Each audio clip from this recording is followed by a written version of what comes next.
Chapter 250. Chapter 250, Brother Chong's Scheme. Hello, who is this? Shu Ruo asked politely after seeing an unfamiliar phone number. Is this Shu Ruo? I'm Li Dong, your previous landlord. Do you still remember me? A chuckling man's voice could be heard from the phone. Shu Ruo thought for a while and finally recognized who Li Dong was. This man was the landlord of the apartment she'd previously rented in the slums in the suburbs, before she moved into Qin's mansion. At that time, Li Dong tried to violate Shu Ruo when Qin Feng accompanied Shu Ruo in relocating. However, he was beaten up savagely by Qin Feng afterward. So now Shu Ruo's face showed loathing at receiving a call from this kind of person. Is there anything I can help you with? If not, then I'll hang up the phone, Shu Ruo asked angrily. Don't be in such a hurry to hang up. Li Dong then added in an anxious tone, Shu Ruo, I called you because I have something important to tell you. Didn't you stay in my housing compound for a period of time? Actually, I hadn't bothered with it that much since you left. But now, a new tenant moved into your apartment a few days ago, and when he was cleaning it, he found a big bag full of women's clothes. I thought for a while and guessed this bag was yours. If it is yours, then please come and take it. Otherwise, I'm going to throw it away. Shu Ruo pondered for a while after she heard what Li Dong said. I should have left nothing there, but, since girls normally have more clothes, maybe I did leave a bag of clothes there, Shu Ruo thought to herself. Shu Ruo had always been a thrifty girl. It was impossible for her to throw away a bag of clothes if it was hers. After she shilly-shallied for a while, she decided to go and have a look. Then, are you at home right now? Shu Ruo asked after she saw the time was still early. She believed that the landlord wouldn't do anything reckless if she took extra precautions.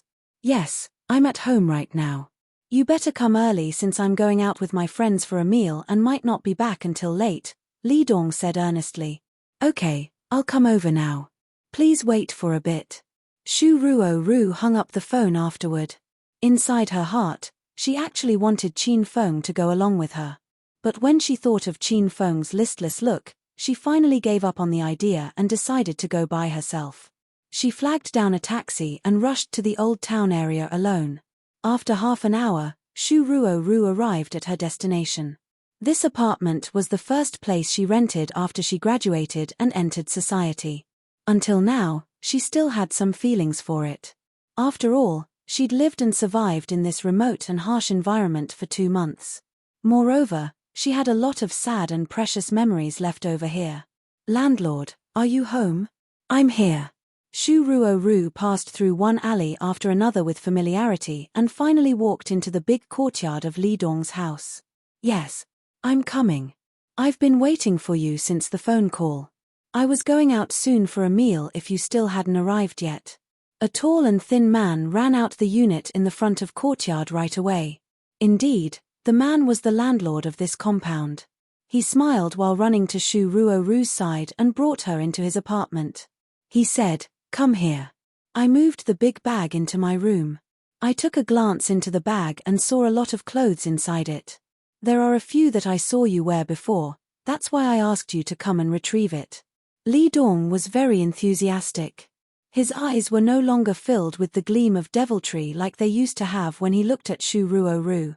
However, Shu Ruo did not drop her caution and was still wary of him. When Li Dong brought her to his room, she then stopped in front of the door.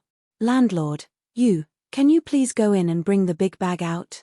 I'll wait for you here. A hint of malice shone in Li Dong's eyes when he saw Shu Ruo suddenly stop outside the door. But soon, he reverted to his smiling face. Hey, what are you afraid of in broad daylight? The bag is just behind this door. It'd be better if you followed me inside and had a look at it. Also, you should be thirsty since you came such a long way here.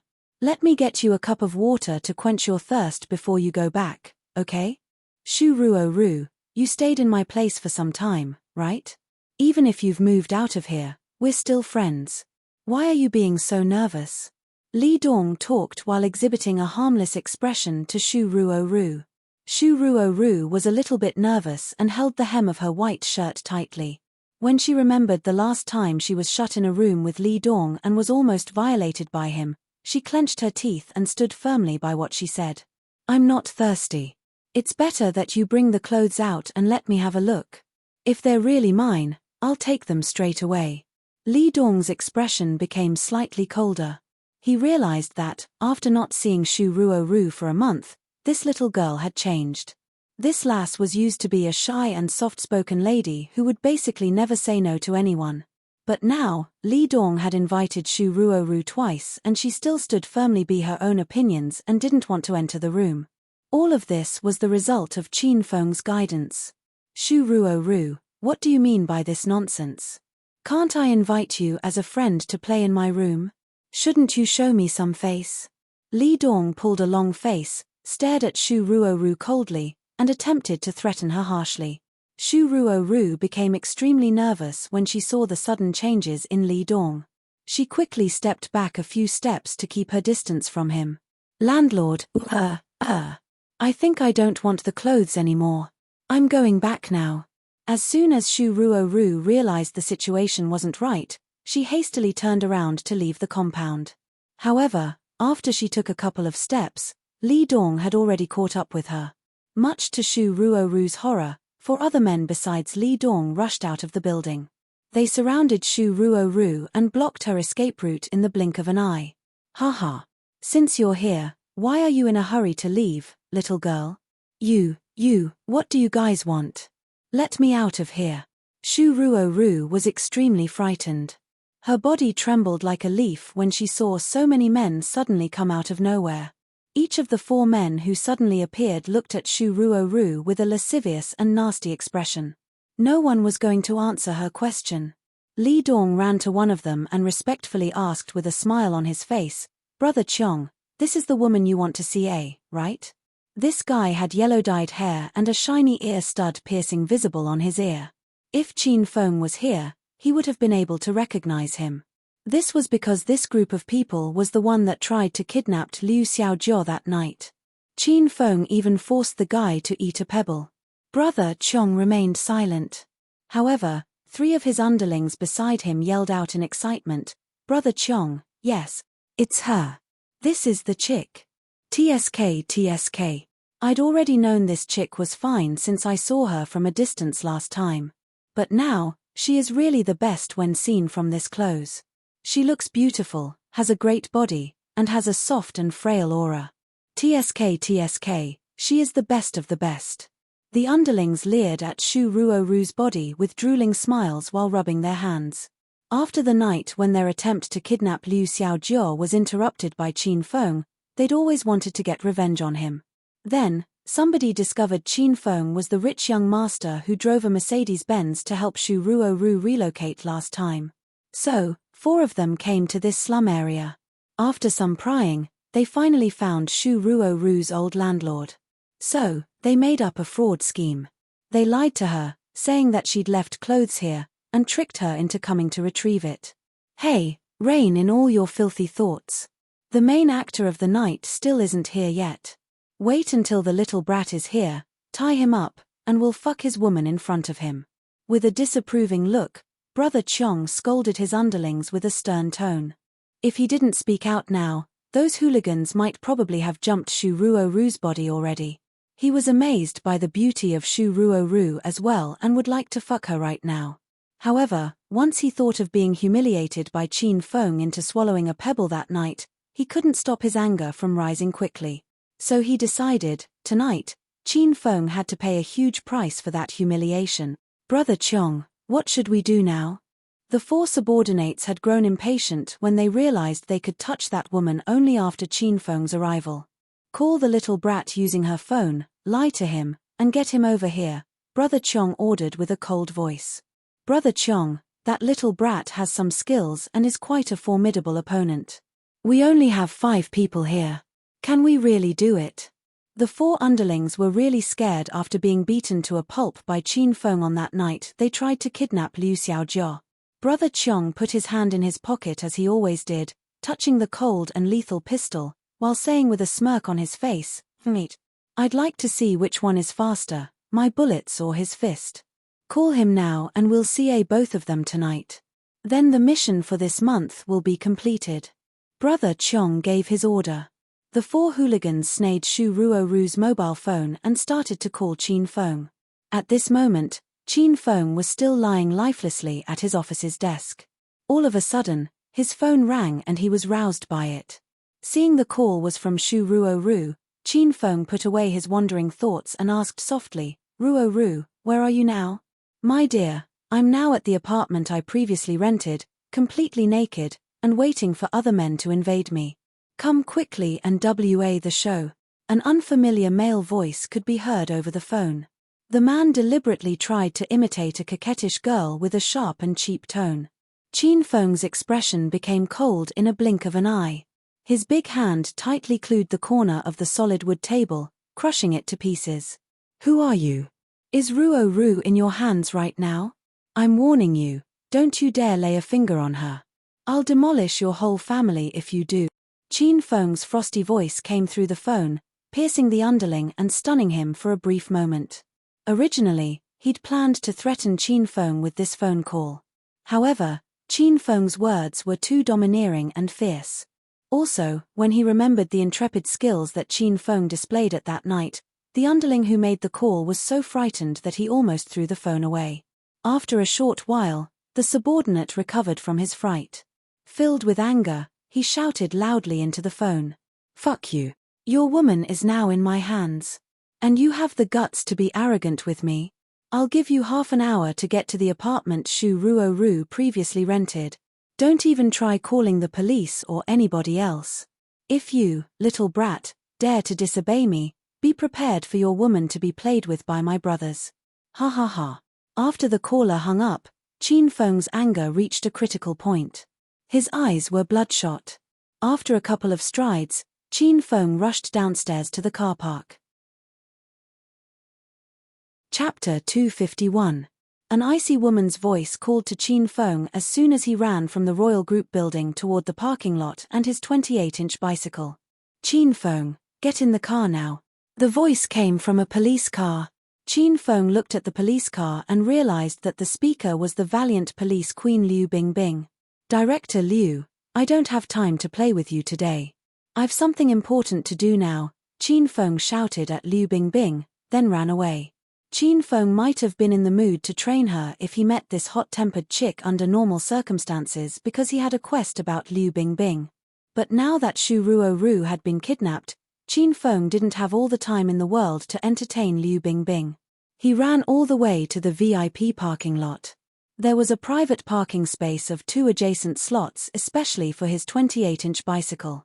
Qin Feng got on his 28-inch bicycle and immediately rushed to the exit. Once he got there, he saw a police car driving at an extremely fast speed toward him.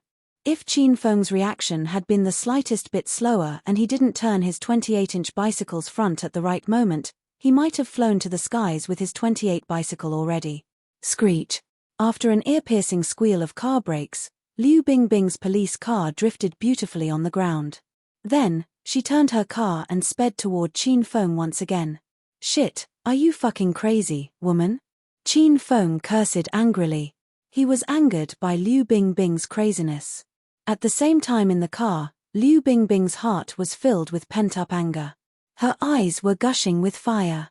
She'd asked Qin Feng to get in the car just now and this little brat dared to ignore her and run away without looking back. This made Liu Bingbing think of the night when she attempted to capture human traffickers at South Bay Pier. She'd paid heavily by complying with 3 conditions from Qin Feng, in order to get his assistance in demolishing that group of human traffickers. She even fulfilled one condition on that night, by letting Qin Feng lash her buttocks 3 times with a belt. Liu Bingbing still kept this disgrace in mind. Originally, she'd thought if she followed Qin Feng's instructions and kept him satisfied, Qin Feng would at least comply with her orders proactively and cooperate with her to arrest the human traffickers. However, when she called him just now, Qin Feng didn't give a damn about her. How could Liu Bingbing not get angry with his attitude? "Qin Feng, I'm so gonna fucking kill you, you heartless bastard." Liu Bingbing was furious with Qin Feng's disregard. So, she stomped on the accelerator with her high heels. The police car roared like a mighty beast preparing to take down its prey. A shroom echoed in the car park, as the car sped up and dashed toward Qin Feng. "Bye, you're digging your own grave." Seeing the police car race toward him again, Qin Feng single-handedly lifted his 28-inch bicycle and hurled it at the police car. Shocked, Liu Bingbing hadn't expected an enraged Qin Feng would be more violent than she was. She hastily swerved. After a sideways drift, she narrowly dodged the bicycle thrown by Qin Feng. Screech. This time, Liu Bingbing's police car finally stopped, leaving a trail of black tire tracks on the ground. Seeing his chance, Qin Feng quickly dashed to the police car. After a couple of strides, he sat in the passenger seat and stared fiercely at Liu Bingbing. "Are you out of your mind? Are you trying to kill me? Don't you need my help in kaiing the human traffickers?" The situation had taken a sharp turn when Qin Feng mentioned kaiing the human traffickers.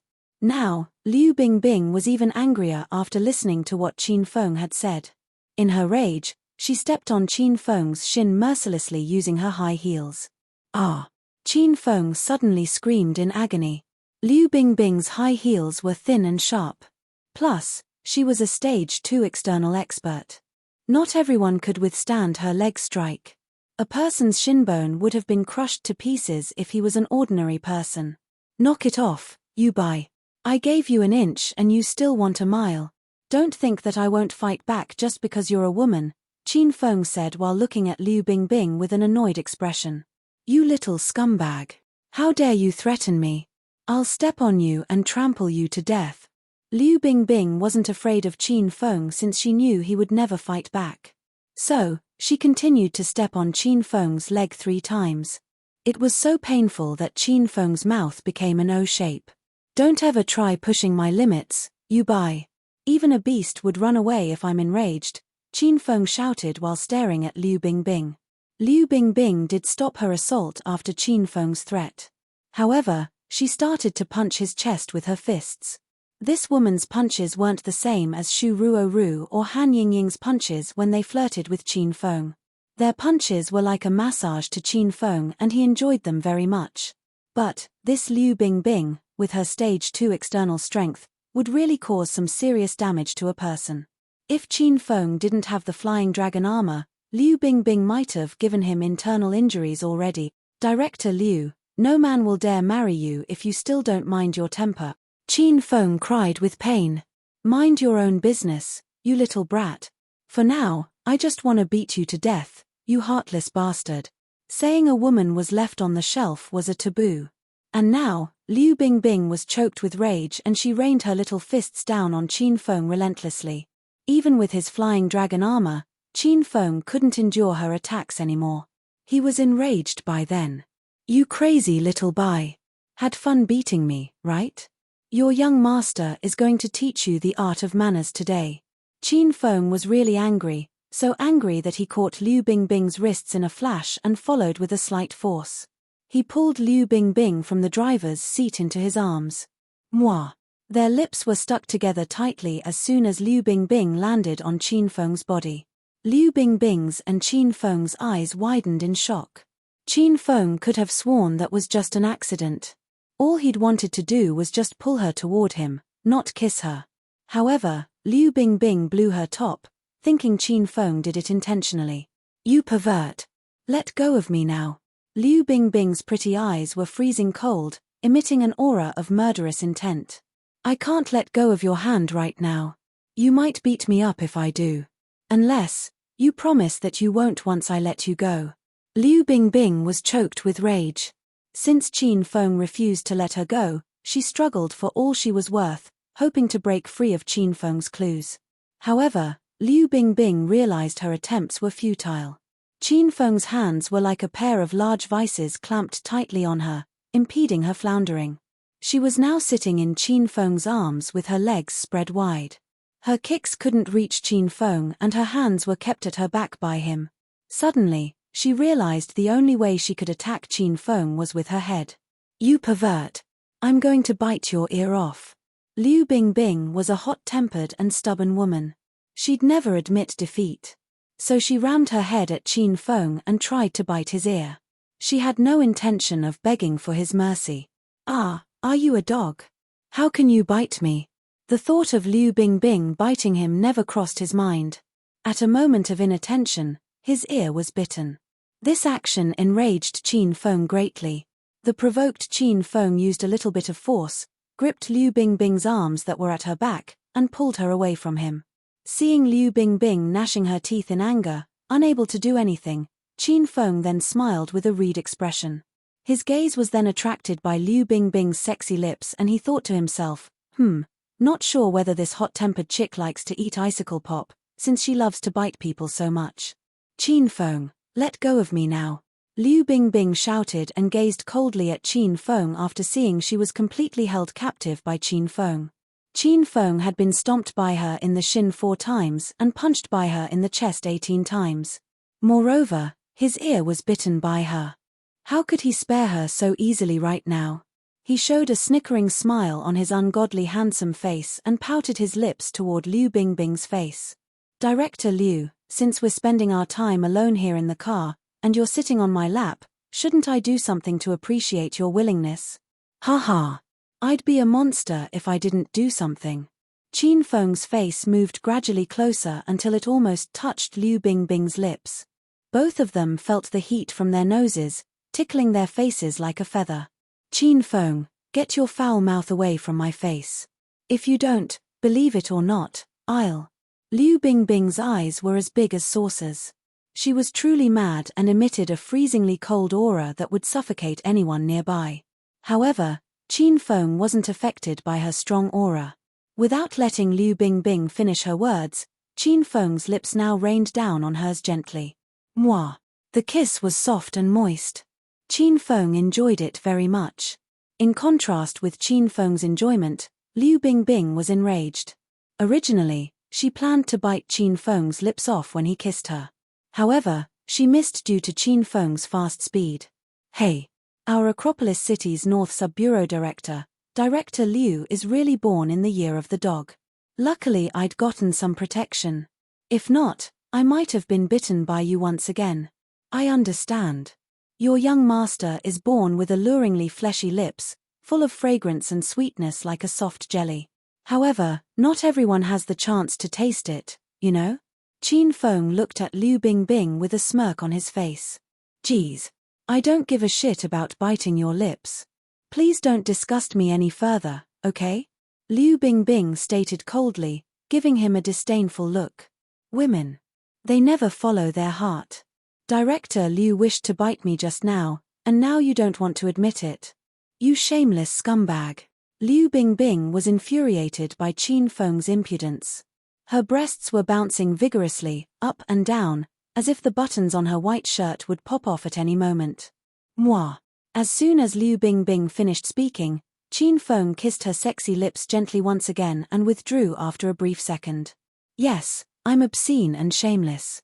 Then, what could you do to me?" Qin Feng had a smug, cheap expression on his face. Even he wanted to punch himself as well.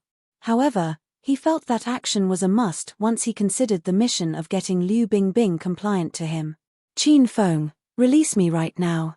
I'm so gonna fucking kill you." Liu Bingbing was as mad as a wet hen. "Director Liu, would you release a person who wished to take your life away?" Qin Feng was unaffected by Liu Bingbing's rage. This was because Liu Bingbing was always angry when he saw her. Qin Feng had already gotten used to it. Whoosh! Qin Feng leveled up his training this time. He no longer kissed Liu Bingbing's sexy little lips gently but licked them with his tongue. "Ah! Qin Feng. I'll cut off your tongue myself. You jerk. Get off. Fucking get off me right now." Liu Bingbing started to resist desperately in Qin Feng's arms. However, it was all fruitless. The more she resisted, the happier Qin Feng was. He didn't listen to her and licked her once again. Whoosh! The tip of Liu Bingbing's beautiful aquiline nose was anointed by Qin Feng's tongue. Whoosh! Liu Bingbing was so frightened that she closed her eyes. By the time she opened her eyes, her eyelashes had already been moistened by Qin Feng. Whoosh! Whoosh! Within a minute, Qin Feng had already licked Liu Bingbing's stunningly pretty and icy delicate face thoroughly with his tongue. He licked it like a child eating a delicious ice cream. Liu Bingbing was so flabbergasted by Qin Feng that she even forgot to resist and get angry at this guy. Qin Feng's shameless action was an eye-opener to Liu Bingbing. She'd never known he was such a badass, unparalleled by anyone in this universe. Director Liu, I've finished licking your delicate face. It's as clean as a whistle. Now, let's start with your upper torso first and get you a full body bath, shall we? Qin Feng smiled wickedly. Chapter 252. Chapter 252, Return the Favor. Qin Feng, you better not mess around. Liu Bingbing quickly regained her senses and looked at Qin Feng in alarm.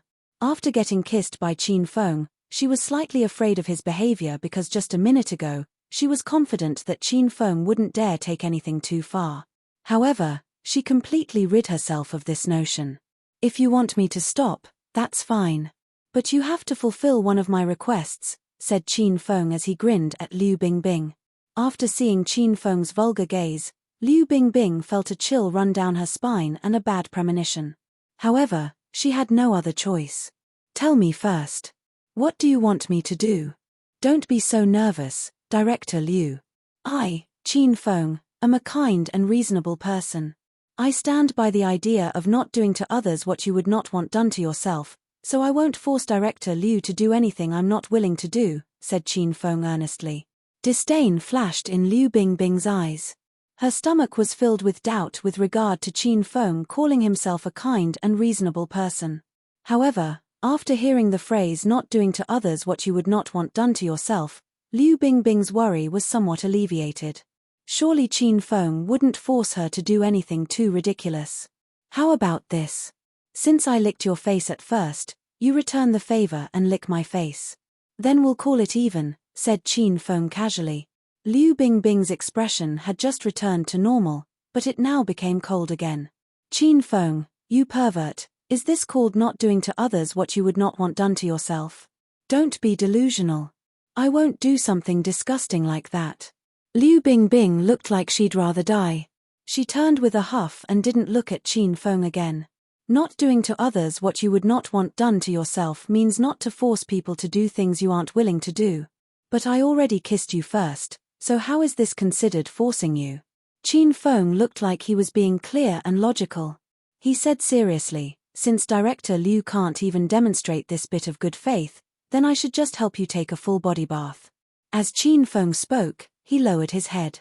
He held Liu Bingbing's hands behind her, forcing her to push out her chest. The billowing waves wrapped by her white dress shirt were spectacular and incomparable, making Qin Feng rather dizzy and his vision blur. His mouth got closer and closer to Liu Bingbing's chest, and as he was about to kiss it, a bone-chilling voice filled with intense resentment came out. Wait. I'll kiss you. During the critical moment, Liu Bingbing lost to Qin Feng again. She was born with a violent personality, and her family raised her to be a good fighter. She was always the one who bullied other people. When was there ever a time where she was bullied? And humiliated and bullied like this? Liu Bingbing was so angry that her eyes turned red. She was finally clear on one thing. This vulgar and shameless hedonistic young master before her was the bane of her existence. Liu Bingbing felt that it would be better if she saw less of this brat in the future. Director Liu, this situation of returning the favor has arisen out of mutual consent. I, young Master Qin, never force people.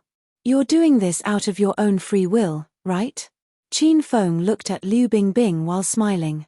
Liu Bingbing rolled her eyes at Qin Feng and yelled angrily, if you want to kiss, then bring your face over here. If you don't, then get the hell out of my car. Qin Feng moved his face in front of Liu Bingbing's, and the two were a centimeter apart. Liu Bingbing bit the bullet. She fought with herself, but in the end, she just threw caution to the wind. It was better to just get it over with. Being diffident and indecisive wasn't in Liu Bingbing's personality. Swish. Liu Bingbing extended her soft pink tongue and licked Qin Feng's chin. Qin Feng's stubble pricked her tongue. It hurt a bit, and felt both numbing and tea. Your beard pricked me, you're such a pervert. Swish. Since she did it once, Liu Bingbing let go completely. She placed the second lick on Qin Feng's lips, and Qin Feng stuck his tongue out at the same time, making their tongues touch. You're so shameless, you did a sneak attack. Liu Bingbing was taken advantage of by Qin Feng again. She was so angry that she stamped her feet. In order to escape this situation that made her go crazy as soon as possible, the third lick wasn't a small kiss. She extended her tongue and went in a circle on Qin Feng's face. Swish! Qin Feng's face felt like he just came out of a sauna, wet and fragrant. Pervert, you beastly pervert. Liu Bingbing kissed Qin Feng while cursing him continuously. Qin Feng looked like he didn't care at all. Instead, he had an expression of contentment. It appeared that this would linger in his memory. I'm done kissing, so you should let go now. Liu Bingbing finished kissing Qin Feng and felt that her entire body was about to collapse. She reached her limit in penting up her anger. It was even more tiring than 10 laps of intense training. Qin Feng released Liu Bingbing. In order to prevent this girl from suddenly exploding and attacking him, Qin Feng directly hugged her and delivered her back to the driver's seat. The atmosphere in the car immediately fell. After taking advantage of her so much, Qin Feng was a little embarrassed to speak, and Liu Bingbing was so angry that she didn't want to speak. A while later, Liu Bingbing sighed and reinstated her original cold and arrogant demeanor. The prior scene, along with the scene of getting whipped by Qin Feng at the South Bay Pier that night, were branded into Liu Bingbing's memory. Liu Bingbing believed that she wouldn't forget these two things for the rest of her life, nor would she forget to hate Qin Feng. To prevent herself from getting angered to death, she gave her all to stabilize her emotions and stop thinking about what just happened. She changed the topic and talked about the reason she came looking for Qin Feng. Qin Feng, I'm here to take you back to the police station. I suspect that you are strongly related to the murder at Lotus Lake 3 days ago. You have to cooperate with the police investigation. Liu Bingbing's aura was bone-chilling, and it dropped the temperature inside the car. Director Liu, I'm not related to the murder case this time, and I didn't kill those 3 people. I have something urgent to take care of right now, so I can't go back with you, Qin Feng asserted resolutely. He was originally going to save Shu Ruo, but along the way, Liu Bingbing showed up and wasted some of his time. How could he go back to the police station with Liu Bingbing now? Qin Feng, don't expect me to just accept your answer and overlook this. The police will investigate and find out whether or not you killed anyone.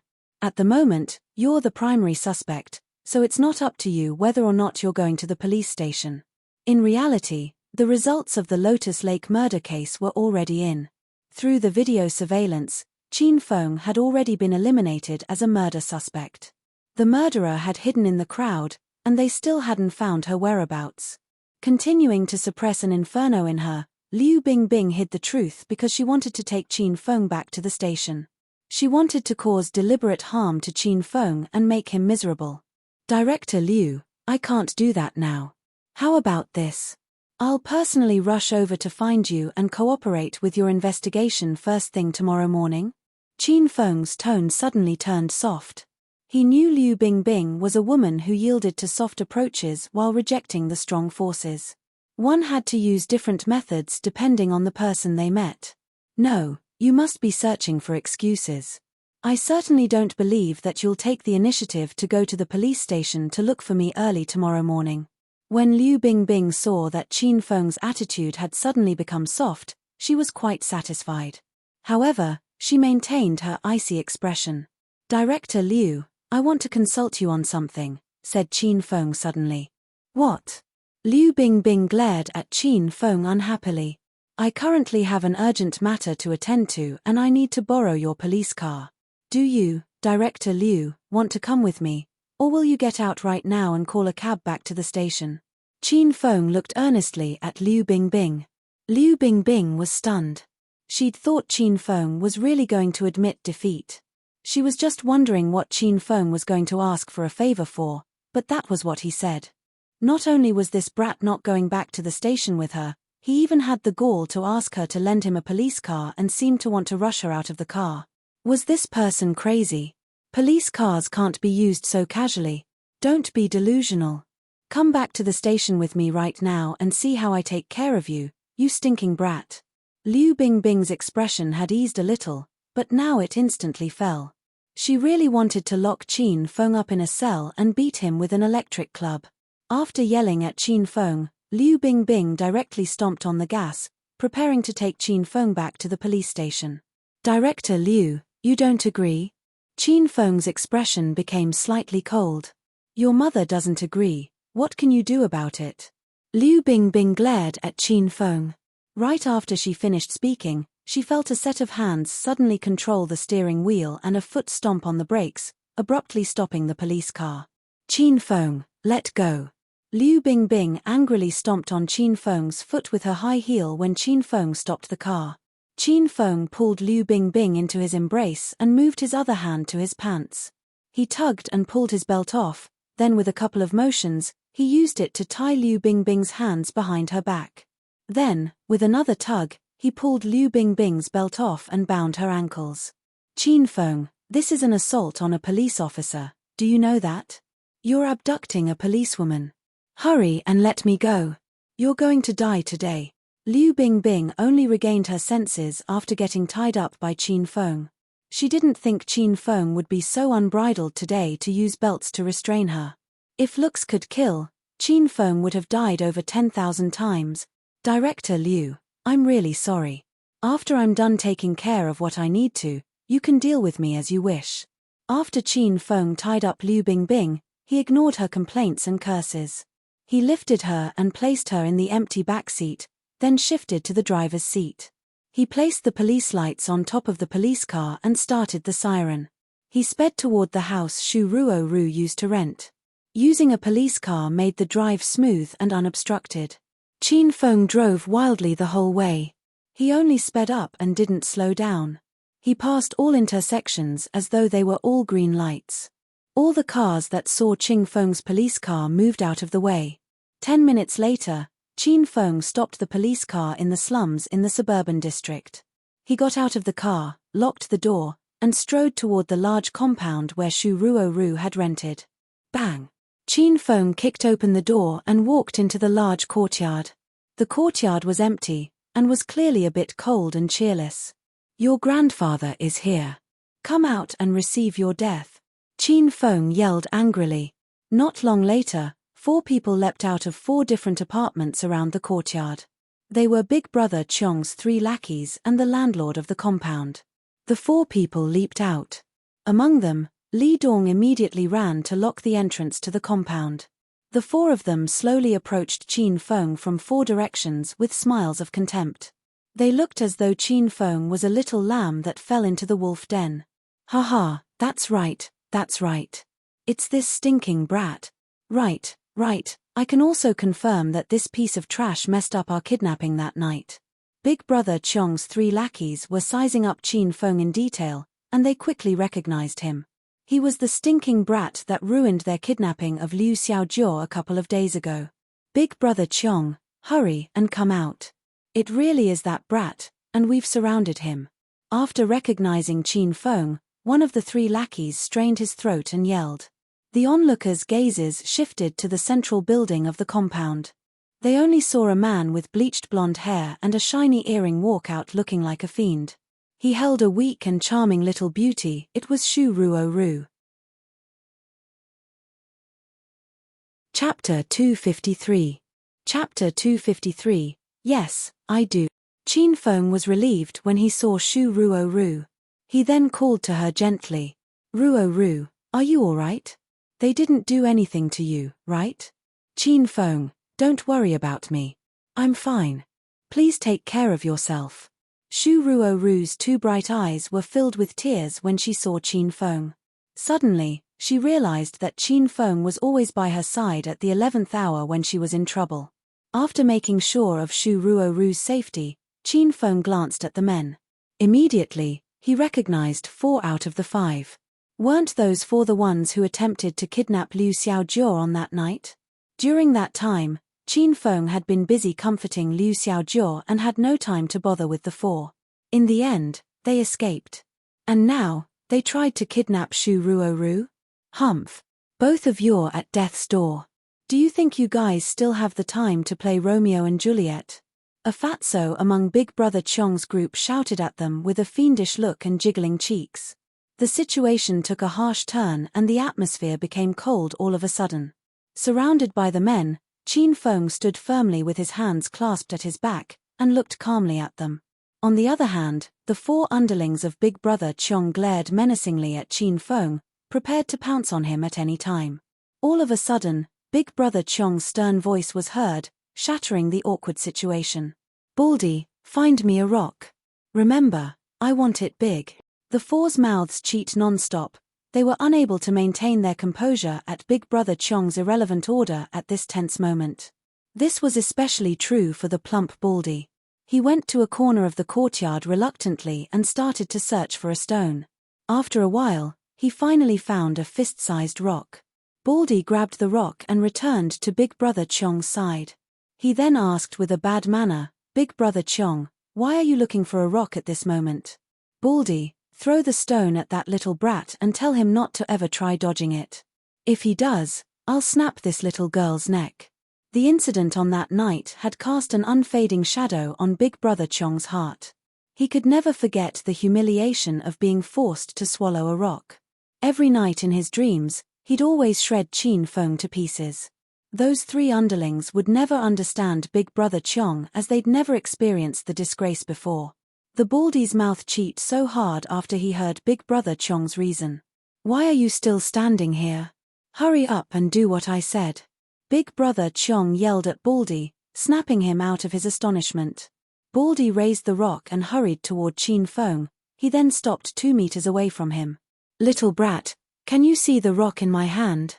I'm going to smash you with this rock later on. You, little brat, can't dodge it nor fight back. Dare to disobey us and Big Brother Chong will snap the girl's neck." The other 3 underlings staggered for a while and almost fell down after hearing what Baldy said. Originally, they'd planned to kick Qin Feng's ass with the power of numbers. Even if they couldn't imitate the domineering Shu Wen Chong from the Bund, they could at least portray the ruffian aura of Ding Li. However, they were dumbfounded by Big Brother Chong's attempt to fight Qin Feng with such a childish approach. A rock? How silly was that? Growing impatient, Big Brother Chong roared, "Fucking throw the rock now." On that night, he had been the one who threw a cigarette at Qin Feng first, but Qin Feng avoided it. Qin Feng then countered with a stone, calling him an idiot. At last, Qin Feng even forced him to swallow the stone. So today Big Brother Chong reenacted the incident of that night, to wash away the humiliation rooted deeply within his heart. "Fuck you. Today, I want you, little brat, to pay for everything you've done to us." Baldy gathered all his strength and threw the rock even though he was reluctant to do it. The rock flew through the skies in an arc, dropping toward Qin Feng's body. Shu Ruo's eyes were gushing with tears and she cried loudly, "No," as soon as she saw Baldy throw the stone at Qin Feng. That was a big rock. It would really break a person's bones if it smashed into a person's body. Shu Ruo was dying to replace Qin Feng. She couldn't stand to see Qin Feng injured. Thud. A muffled sound drifted over. Qin Feng didn't dodge the rock because Shu Ruo was still held captive by Big Brother Chong. The impact of a fist-sized rock when thrown with great force cannot be taken lightly. A normal person would have been badly injured. However, since Qin Feng had the flying dragon armor and he utilized his inner chi to protect his chest at the same time, he didn't feel any pain when the rock struck his body. Qin Feng's legs went limp. He dropped to the ground after being hit by the rock and said, "Oh my gosh. You, scumbag, really do want to kill me." With a pained look on his face, Qin Feng covered his chest with his hand and coughed violently and incessantly. Wow. Such remarkable acting. Even Qin Feng was impressed with himself. "Qin Feng, are you alright? Qin Feng, please don't scare me." Shu Ruo had gone mad when she saw Qin Feng was badly injured by the rock. She struggled for all she was worth to escape from Big Brother Chong's grip. Ruo, please don't cry. You wouldn't be pretty if you cried." Qin Feng pressed tightly on his chest, stretched out a hand, and talked to Shu Ruo as if he was on his last breath. "It's my bad that I don't have enough strength to protect you. Ruo, I've always cherished you like the most precious jewels. When I keep you in my hands, I fear you'll be cold. When I keep you in my mouth, I'm afraid you'll melt. Ruo Ru, I don't want anybody to hurt you. I hoped that you'd always grow up happily by my side. Ruo Ru, I think I'm gonna die. It's my pleasure to have met you in this life. It's just, I've one last wish before I die. And I still have some regrets. Shu Ruo Ru's chin quivered. Qin Feng, please, stop. Please don't die. Please don't leave me alone, she moaned loudly. Her heart was pained as if pierced by a hail of arrows. Only now did she understand that she couldn't lose Qin Feng. Suddenly, Qin Feng asked Shu Ruo Ru solemnly, Ruo Ru, why aren't you asking about my dying, unfulfilled wish? Shu Ruo Ru clenched her teeth while nodding her head determinedly and replied, Qin Feng, tell me your wish. I promise I'll help you to achieve it with my best effort. Ruo Ru, my biggest regret is I never slept with you before. I want you. I really want you badly. Qin Feng clued his chest and said in anguish, sorry, I've put my request in an absurd, almost insolent form under this situation. Looks like I'm out of luck for this life. I can only hope that we can meet each other earlier in the next life. War. Shu Ruo Ru was choked with sobs. She thought Qin Feng was really dying and said, Qin Feng, as long as you promise me you'll live, I'm willing to give you everything of mine, including my body. Yes, I do. Dang. Qin Feng stood up and kicked the rock away once Shu Ruo Ru finished talking. Holy shit, which stinky brat threw a rock at me just now? How old are you guys? Have some finesse please. Is it you, Baldy? Come out now. Women change quicker than the flip of a page, and Qin Feng changed even quicker. Big Brother Qiong and his 4 underlings were dumbfounded and stunned by Qin Feng's brilliantly sentimental one-man drama. They were unresponsive when Qin Feng questioned them. In their hearts, they'd have liked to ask Qin Feng, when is the release date for next season, especially the steamy scene. Big Brother Qiong returned to his senses first and shouted at Baldy, holy fuck, why are you all standing there blankly? Baldy, pick up that rock and fucking smash him until he's down. At this moment, Baldy had the urge to withdraw himself from this group and stop being Big Brother Qiong's lackey. He quickly ran to the corner, picked up the rock, and returned to his position once again. Baldy, this time, aim the rock at his head. I don't believe he'll still be able to survive that strike. Big Brother Qiong stared at Qin Feng with a black look and added, if you dare dodge it, little brat, I'll choke her to death. Same scenario, same threats, and same Baldy. With grudge on his face, Baldy threw the rock with full force at Qin Feng's head. Shroom. Qin Feng moved suddenly. He didn't want to play along with them this time. Qin Feng's willingness to be a target just now was because he wanted to trick Shu Ruo Ru into giving her body to him. Since Shu Ruo Ru had agreed, Qin Feng didn't have all the time in the world to mess around with these people anymore. He liked acting, but he had to be the main actor. Plus, he shouldn't be controlled by anybody.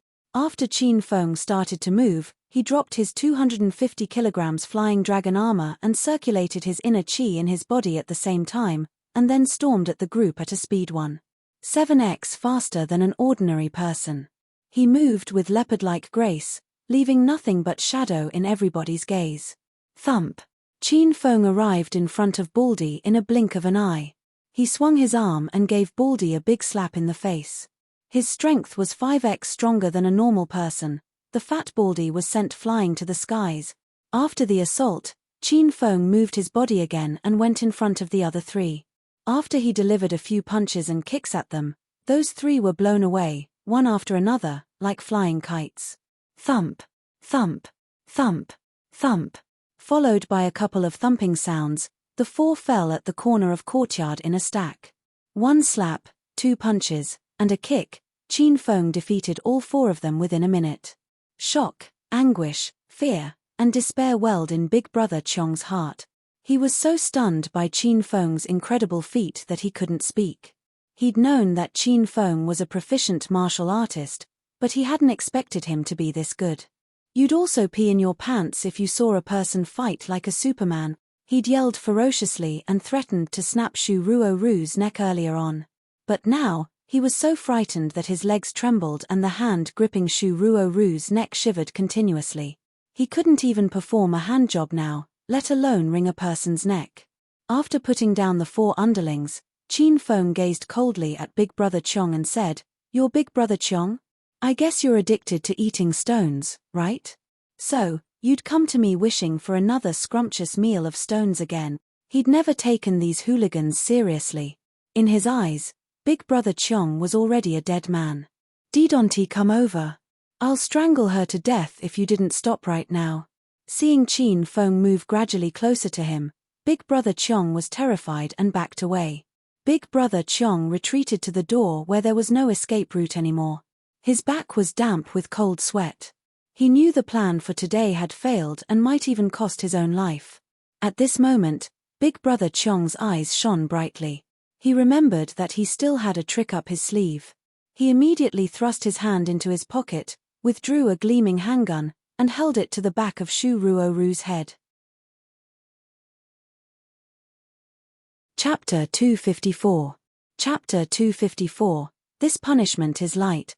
Haha. Stinking brat, if you have the guts, move again and see if your elder doesn't blast this girl's brains out. Big Brother Chong's cold laughter drifted over. Earlier, he'd been so frightened by Qin Feng that his legs trembled and cold sweat dripped from his forehead. Now that he had a gun, he suddenly became arrogant. He didn't believe that Qin Feng could dodge bullets. Qin Feng's steps halted abruptly. He'd already seen the ice-cold handgun held at the back of Shu Ruoru's head. When he saw Shu Ruoru held at gunpoint, he was so shocked that all color drained from his face. His explosive angry tendencies surged forth like wild winds and showers. "Ha ha. We're all just playing around. Why are we using guns and knives?" Qin Feng suddenly laughed. "Shut up, who the hell is playing with you? Your elder wants you to die today." Big Brother Chong was very cautious with Qin Feng. Now, he wouldn't be so easily tricked by Qin Feng. "Since you want me to die, then let go of Shu Ruoru. I'll swee with her and become your hostage." "Haha, in your dreams, brat. You just want to attack your elder during the swee. Your elder isn't that stupid. Go pick up that rock over there and swallow it in front of me. Otherwise, your elder will shoot and kill this woman right now." Big Brother Chong's face was red. Compared to his currently ferocious expression, Qin Feng felt that his heart was probably even more abnormal. Qin Feng currently possessed Stage 3 external and Stage 2 inner abilities. His speed and reactions greatly surpassed those of normal people. He could just barely dodge bullets. However, Shu Ruoru was still in Big Brother Chong's clues, so Qin Feng didn't dare take that kind of risk. He went to pick up the rock that was as big as a fist. He held it and looked at it for a long time. He didn't know how to swallow it. "Waha! You reckless stinking brat. When you forced your elder to swallow that rock that night, you should have known that this day would come. Hurry and fucking eat it. Otherwise, your elder will shoot." With a kacha, Big Brother Chong released the safety. Shu Ruoru was a weak girl, and it was the first time she saw a gun. And this gun was pointed at her head. It would be a lie to say she wasn't afraid. However, Shu Ruoru would rather die with a gunshot than Big Brother Chong humiliate Qin Feng into swallowing that fist-sized rock. Qin Feng belonged to Acropolis City's Qin family. He was the #1 hedonistic young master Qin's personal attendant.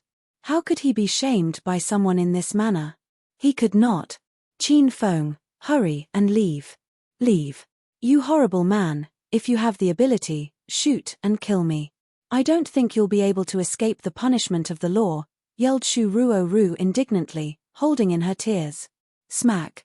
With a crisp sound, Big Brother Chong slapped Shu Ruoru's charming face, leaving 5 fresh, red finger marks. "Fuck. Shut up, you stinking woman. After this elder is done dealing with this brat, I'll satisfy your body well." Boom. Qin Feng, who was really about to try swallowing the rock, suddenly dropped it to the ground, where it gave a dull thud.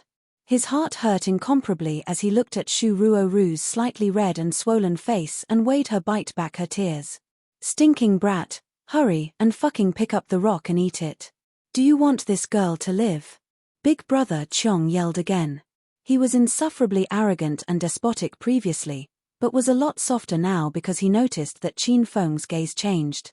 Qin Feng's eyes became incomparably cold and even a bit empty. Other than the boundless murderous gaze that surged forth, there was no shade of feeling. Right now, the person standing before him didn't seem like a person. He seemed like a devil who crawled out of hell. Ha ha ha. What an extremely dumb dude. Qin Feng suddenly burst into laughter. The laughter was icy and terrifying. It was extremely piercing to Big Brother Chong's ears. It was the mocking laughter of the devil from hell. Shut the fuck up. Shut up now.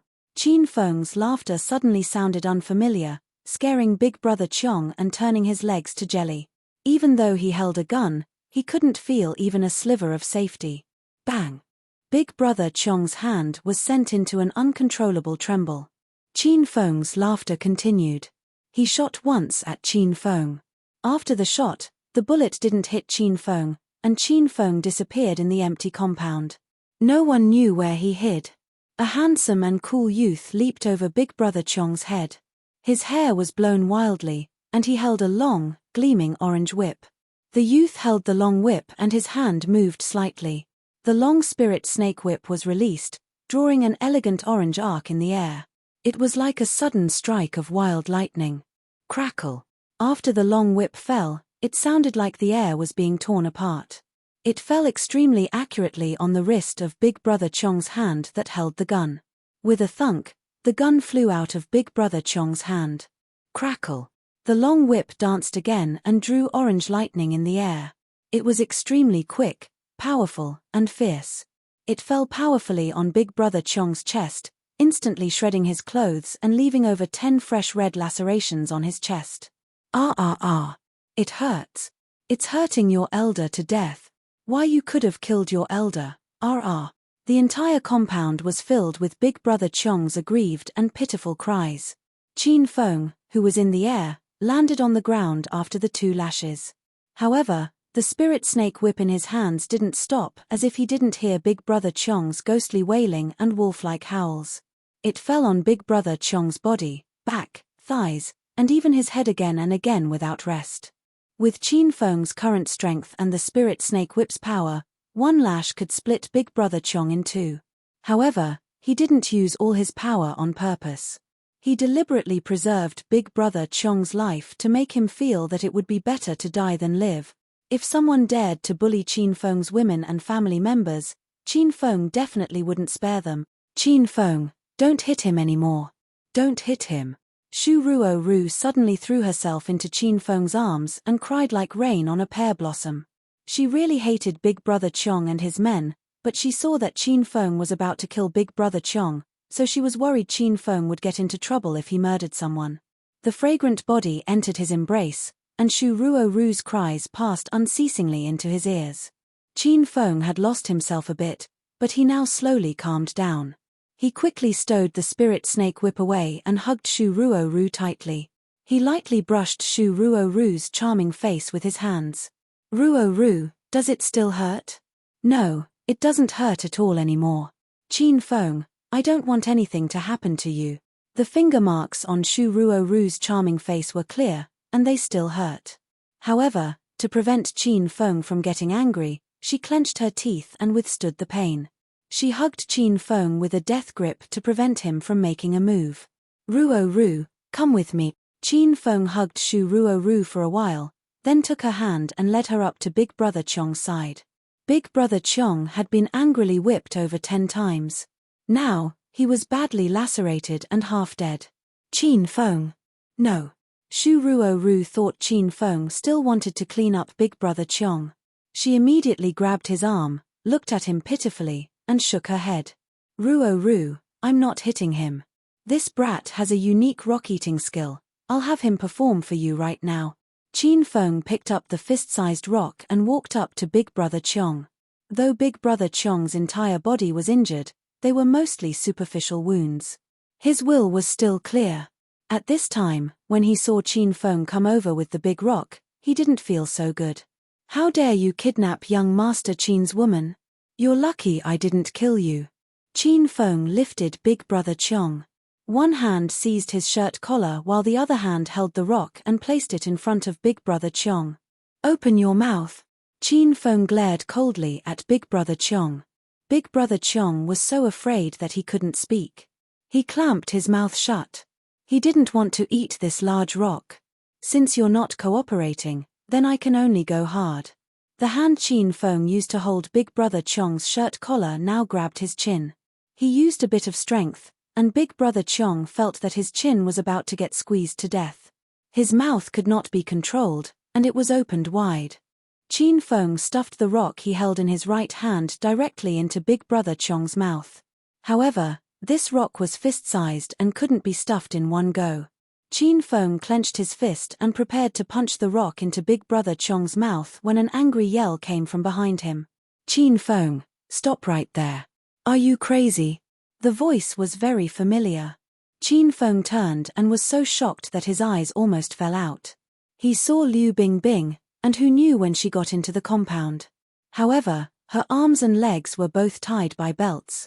This valiant woman had crawled into the compound from outside. Her clothes were completely covered in dust and dirt, and some parts were worn down and holed. Bang! A dull sound drifted over. Even with Liu Bingbing's demands for him to stop, Qin Feng still punched without hesitation once he regained his senses. The large rock was immediately smashed into Big Brother Chong's mouth, shattering all of his teeth and causing large mouthfuls of fresh blood to gush out. "Oh!" Big Brother Chong cried heartbreakingly. However, since the large rock was tightly stuffed into his mouth, the sound produced was very strange. One could tell how much pain he was in by his expression, which said he was in so much pain he would rather die. Remember, this punch wasn't only for Shu Ruo. It was also for that little girl you kidnapped that night. This kind of punishment is considered light for scum like you all. After the punch and Qin Feng's cold words, Big Brother Chong howled, then fainted from the pain. "Qin Feng, you freak, do you know what you're doing? Hurry and untie me." Liu Bingbing saw this scene with her own eyes. Even a fiery gal like her was stunned by Qin Feng's ruthlessness. In her eyes, Qin Feng usually smiled and was never proper. This was her first time seeing Qin Feng mad. So when Qin Feng gets mad, he's this scary.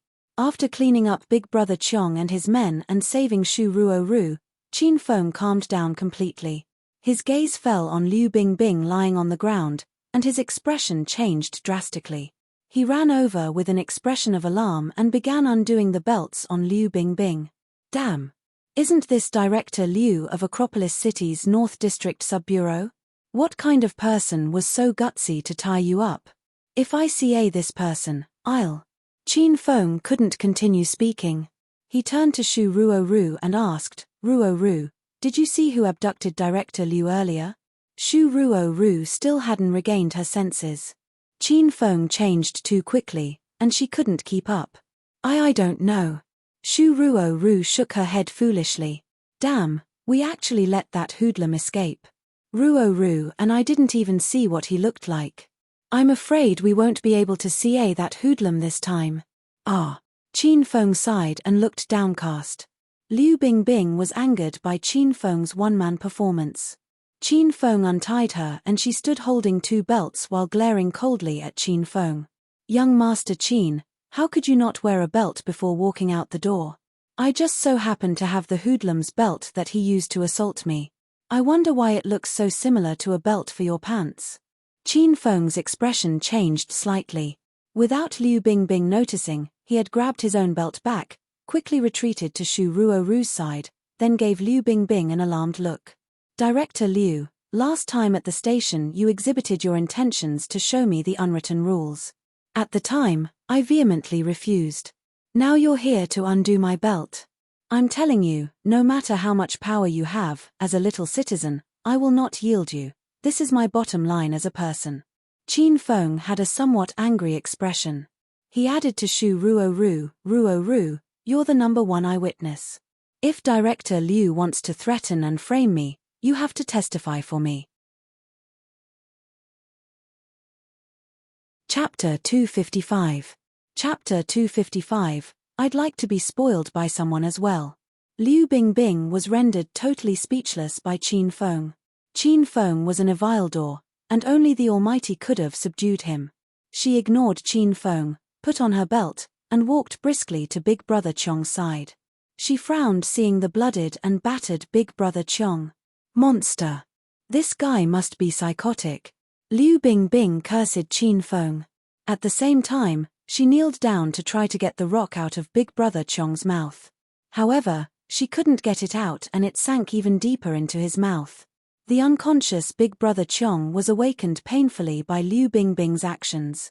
Horrified, he stared at Liu Bingbing and thought to himself, what the hell? Did this woman come to rescue me or kill me? Liu Bingbing was filled with anger. She gave up the attempt and yelled at top of her lungs, Qin Feng, you're fucking insane. You'll be in for it when we get back to the station. She walked to the side, called the bureau, and asked for some assistance. After the call, Liu Bingbing sat on one side angrily. Both she and Qin Feng ignored each other. The situation was awkward. Shu Ruoru walked up to Liu Bingbing nervously, grabbed her arm gently, and said, Police sister, see can you let Qin Feng go this time? Liu Bingbing sent a furious glare at Shu Ruoru. Release that monster. Are you kidding me? Do I look like an idiot to you? Liu Bingbing knew who Shu Ruoru was. She'd met Shu Ruoru a couple of times. The first time was before the fall of the Hao family. Shu Ruoru had tagged along with Qin Feng when Hao Nan attempted to run down Qin Feng in front of a Western restaurant. Another time was during a street race at Coiled Snake Mountain. When Liu Bingbing rushed over there, everyone else had gone and only Qin Feng and Shu Ruoru remained. And now was the third time. So, she had a deep impression on her. According to Liu Bingbing's investigation of Qin Feng, he was a playboy, flamboyant, and a narcissist. Women came and went around him, they'd never stayed more than 3 days. However, Shu Ruoru had stayed by him for more than a month, which amazed Liu Bingbing greatly. Police sister, actually. Qin Feng is here because he came to rescue me.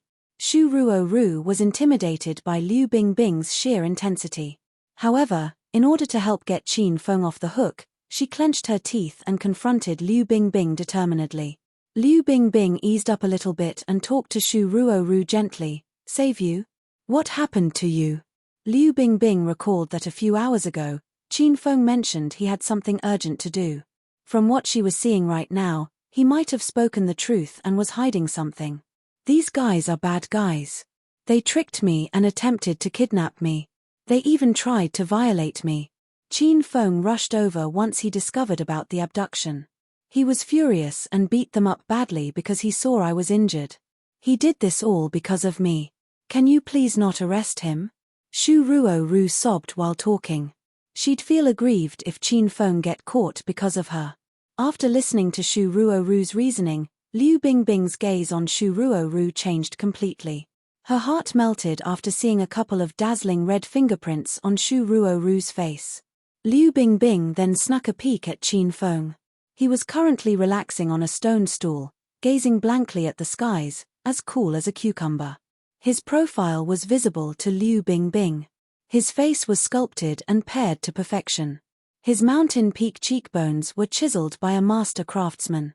Manly and attractive, one might feel weak in their knees when looking at him. He didn't talk about Shu Ruoru's case or defend himself.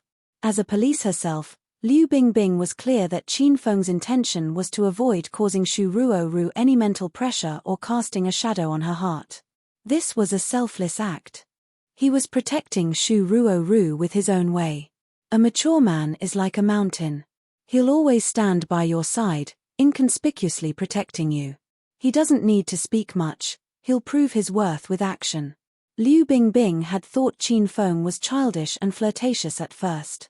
However, she now envied Shu Ruoru after seeing a sedate Qin Feng with unswerving determination. She was covetous. She was jealous of Shu Ruoru for receiving Qin Feng's protection. At this moment, Liu Bingbing thought she'd been taken advantage of by Qin Feng so many times, she'd even given her first kiss to Qin Feng. She also wanted to become his woman and get pampered by a dominant and unreasonable man like Qin Feng. Shu Ruoru shook Liu Bingbing's arm and asked, Sis, are you listening to me? Liu Bingbing regained her senses and was terrified that she'd been captivated by Qin Feng's allure just now. She soon reinstated her usual strong demeanor and said apathetically, I think I already have a good grasp of the situation. If the situation is as you say, he might be able to receive less punishment. Shu Ruo-ru replied sadly, Sis, so you'll still arrest Qin Feng? Qin Feng suddenly walked to Shu Ruo-ru, hugged her with a smile on his face, and added, Ruo-ru, don't beg her anymore. Director Liu is the impartial and incorruptible dark-skinned Justice Bao in Acropolis City. She'll not let me go easily. Liu Bingbing clenched her teeth with rage. She glared at Qin Feng. Who are you saying is dark-skinned? You're dark-skinned. The whole family of yours is. Are you blind? My skin is fairer and better than most celebrities. She and Qin Feng were a pair of happy foes. They never stopped quarreling. I think Director Liu has misunderstood me. What I want to emphasize is, just like the Justice Bao, Director Liu handles tasks efficiently and effectively, and is impartial and incorruptible. No criminal can escape your clues, Qin Feng then rebutted with a laugh. His gaze stopped at Liu Bingbing's flawless face. Her skin texture was fine, as soft as a baby's skin. Indeed, it was really better than that of most celebrities. Humph. This is the truth. Liu Bingbing grunted smugly. She was happy inside out. However, she wouldn't show it to Qin Feng. Seeing Liu Bingbing was delighted, Qin Feng quickly asked for her help. Director Liu, Ruo-ru was almost abducted and she needs to rest now. Can you send her back to Qin Mansion first? After that, I'll follow you to the police station. Liu Bingbing looked at Qin Feng. He was currently holding Shu Ruo-ru in his arms, gazing at her affectionately as if she was his world. She then thought to herself, this arrogant man, he doesn't have his usual mischievous demeanor. He even swallowed his pride and sincerely asked for my help. This was the first time Liu Bingbing saw Qin Feng behaved like this. Suddenly, her heart dropped, and a gush of bitterness welled up in it. Anyway, Liu Bingbing was a reasonable person. Eventually, she consented to Qin Feng's suggestion. Please wait a while. I'll bring both of you back after my men arrive and we straighten out things at the scene. While waiting for Liu Bingbing's men, Qin Feng cuddled and flirted with Shu Ruo-ru on a stone stool, casting Liu Bingbing to one side. Liu Bingbing's eyes were about to fall out from glaring so angrily at the sweet, public display of affection in front of her. After 5 or 6 minutes, 3 police cars arrived. Liu Bingbing spoke to a few of them for a while, then left with Qin Feng and Shu Ruo-ru. Liu Bingbing was the driver, and Qin Feng embraced Shu Ruo-ru in the back seat. This incident had cast an unfading shadow on Shu Ruo-ru's heart. Although she never complained, Qin Feng could feel her trembling in his arms. Qin Feng locked Shu Ruo-ru tightly in his arms and kissed her forehead occasionally along the journey. Slowly, he discovered that whenever he was kissing or cuddling with Shu Ruo-ru, Liu Bingbing would stare at him through the rearview mirror. He'd also realized that her face was becoming colder and colder. Qin Feng smirked. He showed a pained expression all of a sudden and said to Shu Ruo-ru, Ruo-ru, my chest hurts so much. Ah! What's the matter, Qin Feng? What's hurting you? Qin Feng, please don't scare me. Ah, I knew it. Was it the rock just now?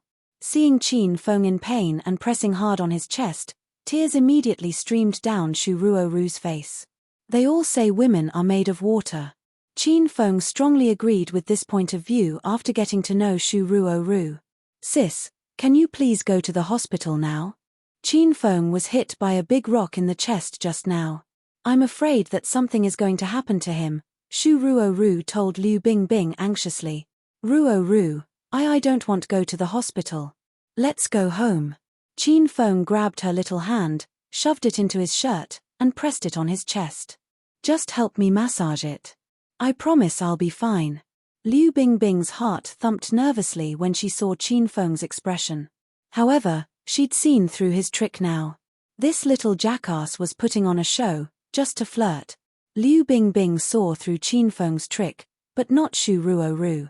This was because Shu Ruo-ru had seen that baldy throw a fist-sized rock at Qin Feng with her own eyes a little while ago. She believed Qin Feng was indeed injured and asked worriedly, Qin Feng, are you feeling any better now? Heedless of timidity and embarrassment, she put her small hand on Qin Feng's chest and started rubbing it. It seems juiced a little bit better, but I still feel the pain. Maybe the effect isn't significant if it's rubbed only by hand, if. Qin Feng stopped abruptly before finishing his sentence. Shu Ruo asked him desperately, if? What is it? Hurry, Qin Feng, tell me what should I do to relieve your pain. Qin Feng smirked slightly after he saw a nervous Shu Ruo. Liu Bingbing ground her teeth in anger when she saw Qin Feng's smirk. She'd almost rammed the car into a tree a couple of times. In her heart, Liu Bingbing knew that Qin Feng was going to be a beast again. It's the best if Ruo could use a much softer approach like your mouth or breasts to rub my chest. But, never mind, just forget about it, I don't want to put you in a difficult position. Qin Feng gave Shu Ruo a pained expression. Shu Ruo's face was blushing. She bit her red lips with her bright white teeth, pondered for a while, and then nodded at last. Qin Feng, you're injured because of me. How can I forget that? After she finished talking, Shu Ruo extended her slim, lily-white hands and started unbuttoning Qin Feng's white shirt. This was her first time undressing a man, so her small hands trembled nervously. She took a long time to completely undo the row of buttons on Qin Feng's shirt. Qin Feng's shirt was opened down to the last button, revealing his powerful chest muscles and a pack of 8 symmetrical and perfectly situated abs to Shu Ruo. Shu Ruo blushed and her heartbeat increased. Ruo, why don't we stop now? Yeah, right. This is the spot that hurts so much, Qin Feng moaned out of excitement. He rejected Shu Ruo as he placed her slender hand on his chest and rubbed continuously. Chump! Shu Ruo's cherry lips kissed Qin Feng's chest right after he finished his words. Qin Feng, do you feel better now? Shu Ruo was embarrassed by her action. She couldn't gaze into Qin Feng's eyes. Qin Feng gave a pompous laugh and said, it does feel a lot better. I was pained to death just now. But the pain was alleviated after receiving a kiss from Lil Sister Ruo. Concurrently, Liu Bingbing was mad as hell, so mad that she'd snapped the heel of her high heels. Chapter 256. Chapter 256. What gives you the right to treat me this way? Is it really better? That's really great. Shu Ruo shouted exuberantly. When she discovered that kissing Qin Feng's injury made it feel much better, she stuck her little face to Qin Feng's chest and continued to kiss it without apprehension. Swish. This time, not only did Shu Ruo kiss Qin Feng's injury, she naughtily stuck out her tongue and licked it. Qin Feng's entire body was made of muscle, he didn't have even a sliver of extra fat. The muscle at the injured area was even frighteningly larger. When Shu Ruo licked it, it felt very firm. Shu Ruo's sudden actions surprised even Qin Feng. Qin Feng's body fell limp, and he couldn't help but shout. What? Qin Feng, did I hurt you? Shu Ruo jumped in shock. She thought she hurt Qin Feng. Qin Feng, that's enough. If you keep at it, then fuck off. Liu Bingbing couldn't continue weighing. She finally understood why Qin Feng played with Shu Ruo for so long and still hadn't thrown her away. Shu Ruo had some issues with her IQ. There was absolutely nothing wrong with Shu Ruo's intelligence. She was actually innately talented and intelligent. However, when a woman is in love, her IQ falls into the negative range when she's in front of her lover. When Shu Ruo saw that Qin Feng was hurt to this extent, her intellect completely disappeared. Oh, Ruo, you're really too amazing. You kissed my injury a couple of times and it doesn't hurt that much anymore. Now it just hurts a wee bit. The pain keeps shifting upwards, so I think you just have to help massage me with a softer area and I'll be able to get better completely. Qin Feng didn't care about Liu Bingbing's frustration at all because he'd been deliberately trying to get her angry right from the beginning. At this time, the system had quests regarding both women in the car. One had to be made strong and domineering, and the other made docile and obedient. Qin Feng was in the middle of trying to complete Liu Bingbing's quest right now. He wanted to act in a lovey-dovey manner with Shu Ruo in the police car in order to make Liu Bingbing accept things she usually couldn't tolerate. Qin Feng, what area is softer? Asked Shu Ruo as she blushed and pouted playfully. There. This time, even Qin Feng was embarrassed. He felt that he was a bit shameless. He looked toward Shu Ruoru's collar and indicated at the area with his eyes. Ah! Shu Ruoru reflexively shouted with surprise.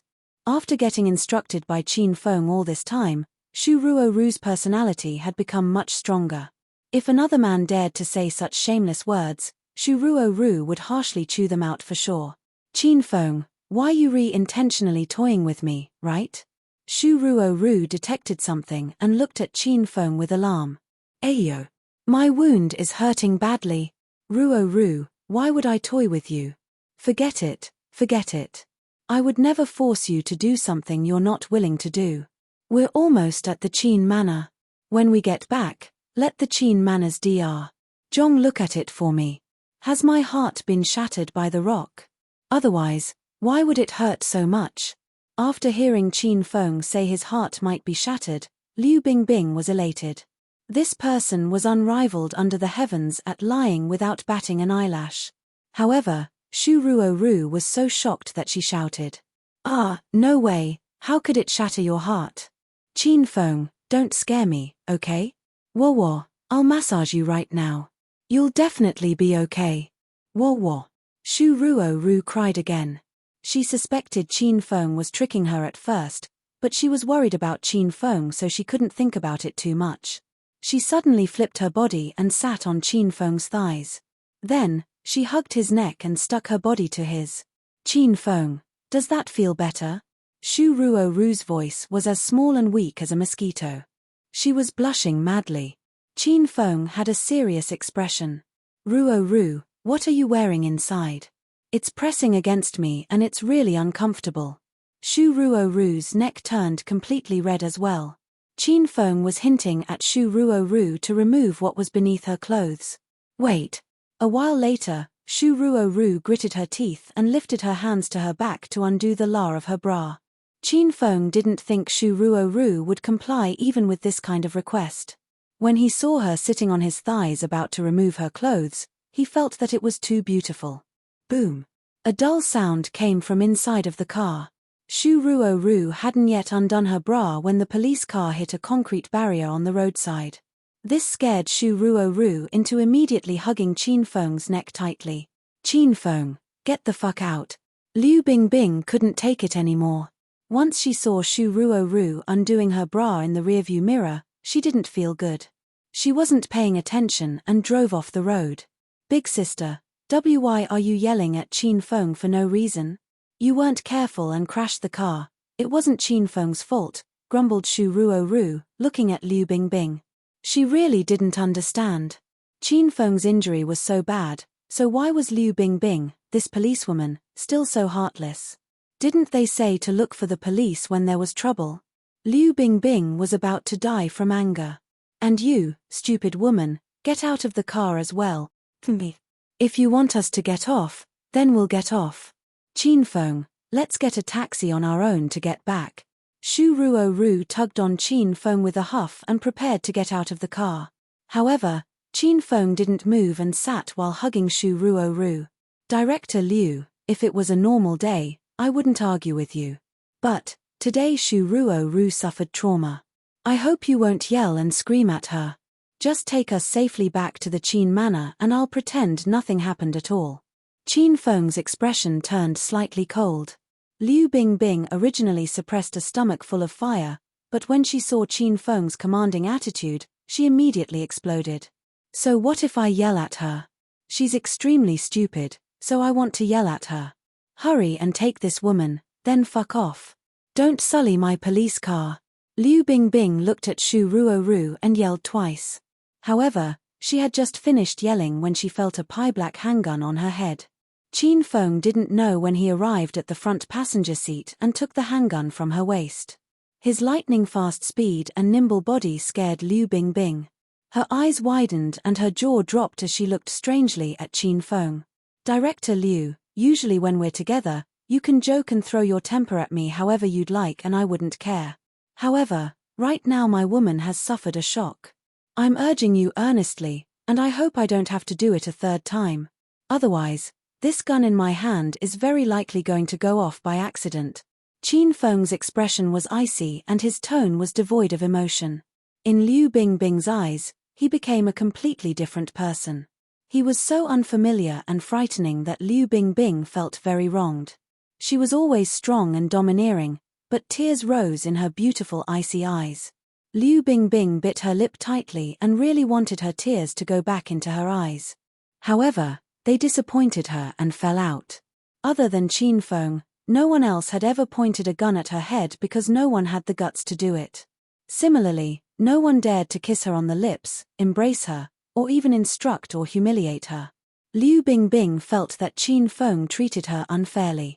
She was mostly done with being taken advantage of by Qin Feng, but why did Qin Feng not take pity on her at all in front of Shu Ruoru?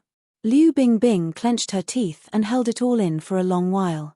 Then, she suddenly yelled at him, "Qin Feng, what gives you the right to treat me this way?"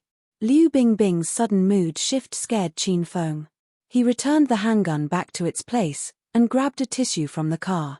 He was about to help wipe Liu Bingbing's face when she turned her head and pushed Qin Feng away. "Don't pretend, I think it's disgusting." Liu Bingbing said coldly, "I know your abilities are better than mine, and I know I can't beat you in a fight. However, I don't want to drive you two today. Get out of my car right now. Otherwise, shoot and kill me." Besides the reasons regarding Shu Ruoru, Qin Feng was so fierce toward Liu Bingbing because he wanted to complete her quest as soon as possible. Since he had to make Liu Bingbing docile and obedient, then of course he had to be stronger in front of her. Otherwise, he would have no way of subduing this girl with the explosive temper. However, now that Liu Bingbing was really angry, Qin Feng knew he'd been too impatient and gone overboard. Thus, he softened his tone and said, "Director Liu, I went too far at first. I hope you don't take it to heart." "That's right, Director Liu, didn't you tell me to monitor that human trafficking group? I seem to have some new leads." Qin Feng knew Liu Bingbing cared a lot about this human trafficking group because they were too arrogant. In the last 2 months, the count for missing persons and people that were kidnapped in Acropolis reached 69. This case had caught the attention of the higher-ups in the capital long ago, and they were already pressuring Acropolis City's police to solve the case as soon as possible. As the director of the Northern District Sub-Bureau, it's unsurprising that Liu Bingbing was under a lot of pressure. What leads? As expected, once Liu Bingbing heard Qin Feng mention this matter, she dried her tears and instantly went back to normal. "Beginning from last time when I went to the South Bay Pier with you, I haven't done anything other than covertly investigate this human trafficking group after we parted ways. After my unremitting effort and crazy investigating." "Qin Feng, please get to the point, okay?"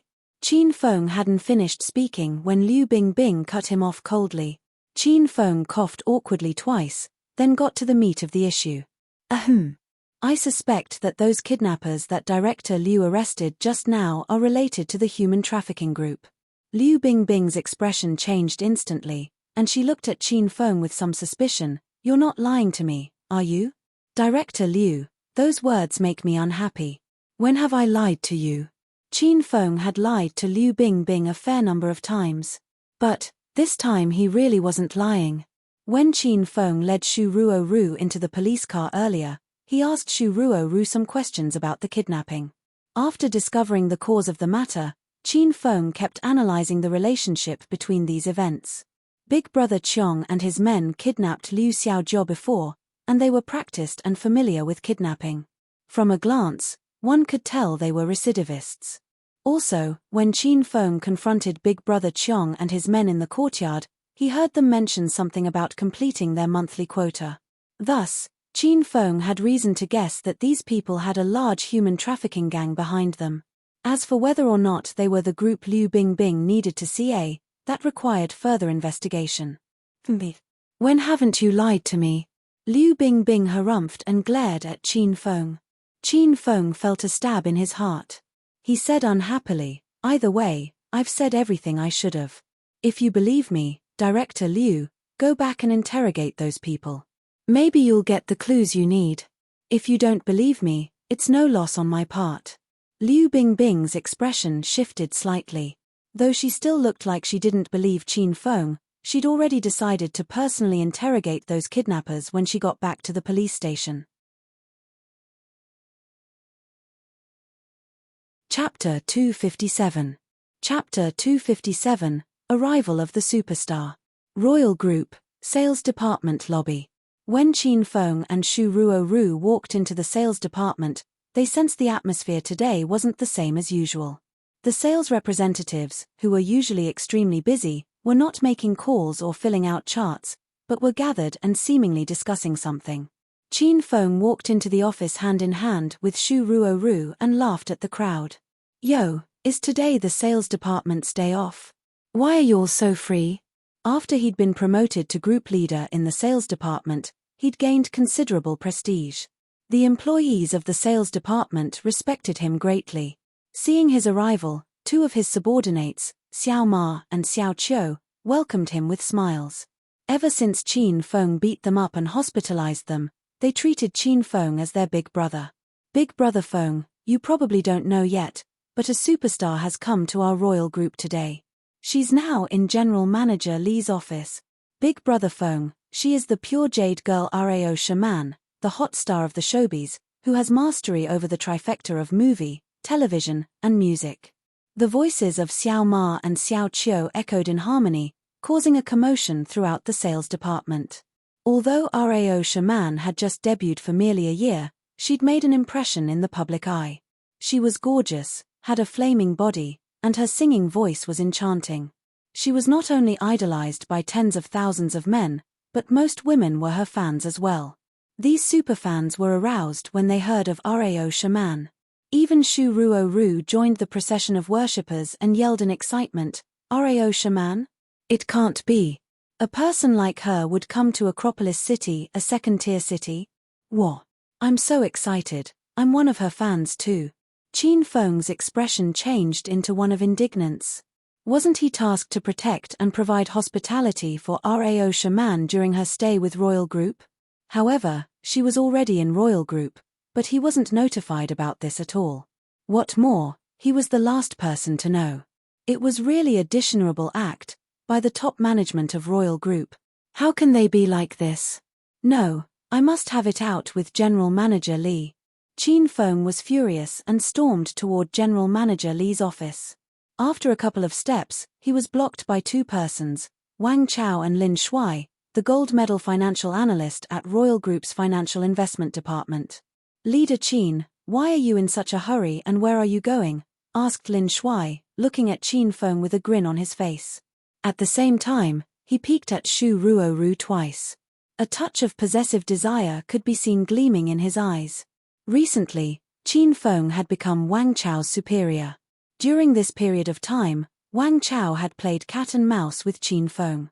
Yet, he was now standing beside Lin Shuai with his head held high, giving a frivolous look at Qin Feng, seemingly denigrating him. "Yo, wasn't this the bastard of our company's financial investment department? What brings you here? Wanna get yourself a little brother in our sales department?" Qin Feng confronted the duo casually. They were inconsequential to him. Once he opened his mouth, he slandered them. Who are you calling a bastard? How can you insult someone so casually? Plebeian. Lin Shuai was unhappy after being insulted by Qin Feng. Wang Chao's heart was filled with pent-up anger too. Indeed, he'd become Lin Shuai's lackey, but he couldn't simply publicize their relationship. Doing so might cause him to lose face. "Isn't Manager Lin a sea turtle that returned from studying abroad? Sorry, I'm a roughneck. I just couldn't differentiate between a sea turtle and a bastard. Since they're the same, wouldn't that make you a bastard too?" Qin Feng hugged Xu Ruoru in front of Wang Chao and Lin Shuai. He gazed at Xu Ruoru and asked earnestly, "Ruoru, I didn't say anything wrong, right?" "Fart." Xu Ruoru couldn't hold it in anymore. She giggled under her hand while nodding non-stop. The sales department staffs were amused by Qin Feng's humor. They despised Lin Shuai's vanity, but they didn't have the guts to offend him. So, they were overjoyed when Qin Feng gave Lin Shuai a piece of his mind. "One can tell from a glance that you're just a country bumpkin from the village. You're hilarious."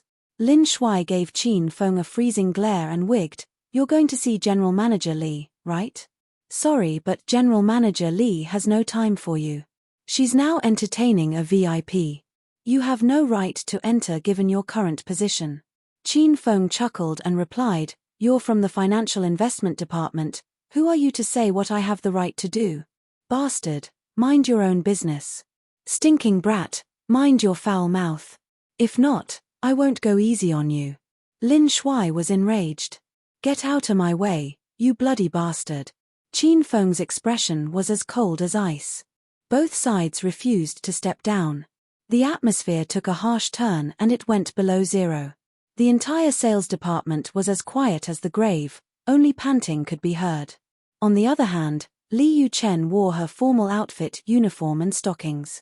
She was sitting on a sofa in her office, with a sweet smile on her face and said, Miss Rao Shaman, once again, welcome to the royal group. Opposite her was the dignified and gorgeous beauty, Miss Rao Shaman. Rao Shaman was wearing light makeup, a head of long, fine black hair was coiled atop her head, revealing her ungodly beautiful and handsome face.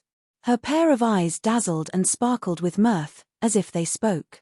She gazed at Li Yuchen and replied, Sis Chen, you're the one who entertained me during the opening ceremony of the villa area of Royal Group's Cloud City Hua Manor. Your care and assistance remain in Shaman's heart. If Sis Chen doesn't mind, let Shaman address you as Sis Chen, and you'll call me Lil Sis Shaman. As a superstar, Rao Shaman was famous and held a position of eminence. Yet, she was now holding Li Yuchen's hand like they'd known each other for a long time. Her down-to-earth attitude moved Li Yuchen strongly. Lil Sis Shaman, it'd be my honor to be your big sister. Sis Chen, please don't be too courteous. I know I'm isolated because of my fame, because I'm a superstar. However, I'm actually a big girl deep inside my heart. So, Sis Chen, please don't think too much. Rao Shaman's smile was mesmerizing, filling the office with a youthful vigor. Rest assured, Lil Sis Shaman. It's the honor of Royal Group to host you during your stay in Acropolis City. We've prepared the itinerary and someone to help and protect you during your stay. Should you require any assistance, please seek for his help. According to the original schedule, Rao Shaman was to arrive at Acropolis City 3 days from today. This was because the opening ceremony for the Phase 2 villa of Royal Group's Cloud City Hua Manor was 4 days from today. However, Rao Shaman had come early without providing prior notice and Li Yuchen hadn't expected that. It was not Li Yuchen's fault for not informing Qin Feng. Even she herself hadn't been aware of this incident. Sis Chen, you're not my guide this time? Rao Shaman's arched eyebrows furrowed slightly. Last time it was Li Yuchen who entertained her and Rao Shaman had been satisfied with her service. She still preferred Li Yuchen over another person. Lil Sis Shaman, it'll be different person this time. He is a very capable employee of Royal Group and is also the team leader of the Group 2 in our sales department. His name is Qin Feng. Shall I introduce him to you now? Li Yuchen felt awkward after she finished her sentence. It'd be disastrous if a superstar of Rao Shaman's caliber were involved in scandal. Normally a female host was much more preferable, but a male was assigned all of a sudden. Li Yuchen angst over the possibility that Rao Shaman would not agree to this arrangement. Sis Chen, this Qin Feng, is a guy. The furrow between Rao Shaman's eyebrows deepened. She was confused by Royal Group's arrangement. How could they assign a male host to her? Asterisk cough asterisk asterisk cough asterisk Lil Sis Shaman, how about you meet him before making any decision? Asked Li Yuchen after noting Rao Shaman's opposition. No.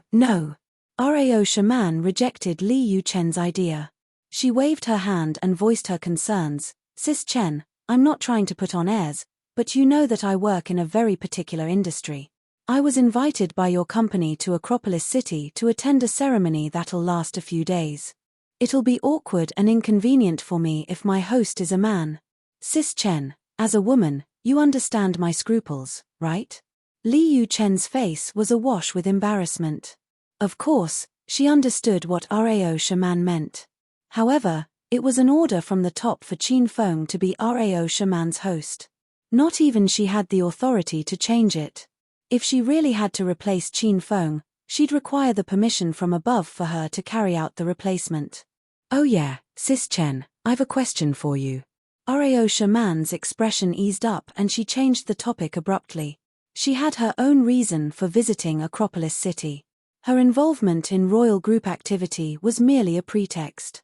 Her real purpose was to help her big sister, Dongfang Qing Shui, escape a forced marriage. Just fire away, Lil Sis Shaman.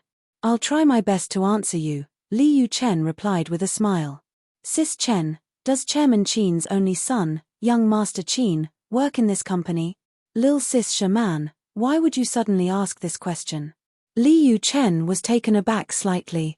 Her mind was thrown into confusion by Rao Shaman's sudden change of topic.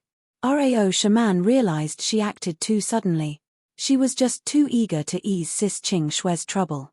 Haha, I was just curious. Rao Shaman covered her sexy, red lips with a fine hand, trying to hide her awkwardness. Young Master Qin doesn't work in Royal Group. But, even though I'm a Royal Group employee, I'd like to warn you. Young Master Qin has a bad reputation throughout Acropolis City, you'd better stay away from him. Seeing a great personality in Rao Shaman, Li Yu Chen reminded her. Haha, Sis Chen seems to know young Master Qin very well. Rao Shaman's eyes shone with a hint of hope. She certainly knew young Master Qin was not a great man. He was frivolous and a philanderer.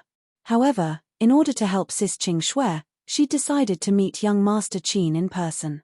So, she tried to get his contact information from Li Yu Chen first. Actually, I don't know young Master Qin very well and haven't seen him before. But the male host, Qin Feng, that I'll introduce to you knows him very well, Li Yu Chen replied casually. Rao Shaman lost her composure and her eyes were shone with excitement. However, she regained her calm very shortly. She then grabbed Li Yu Chen's arm and said, Sis Chen, didn't you say you wanted to introduce the male host, Qin Feng, to me? Tell him to come in right away. Chapter 258. Chapter 258. You receive the famous celebrity. Why Bib? Qin Feng and Lin Shui were at a stalemate for a while. The two had cold expressions and didn't speak. Ever since Shu Ruoru was abducted, she'd been completely obedient to Qin Feng. Now that she saw Lin Shui intentionally causing trouble for Qin Feng, she unhappily hugged Qin Feng's arm and glared at Lin Shui. Manager Lin, Group Leader Qin's looking for General Manager Li because he wants to. I'm afraid you don't have the right to manage that. Lin Shui went to the sales department this time because he'd heard the news about Rao Shaman coming to the sales department. He wanted to use this opportunity to showcase himself in front of upper management and Rao Shaman, and at the same time exhibit his charm in front of Shu Ruoru to take advantage of the opportunity to capture the little beauty of the sales department. As a result, once he got to the sales department, Liu Shui saw Shu Ruoru and Qin Feng walk in arm. And now that Shu Ruoru took the initiative to hug Qin Feng's arm and defend him, Lin Shui was so angry his lungs were about to explode. He couldn't understand. He was more educated than Qin Feng, held a higher position, made more money, and wasn't any less good-looking.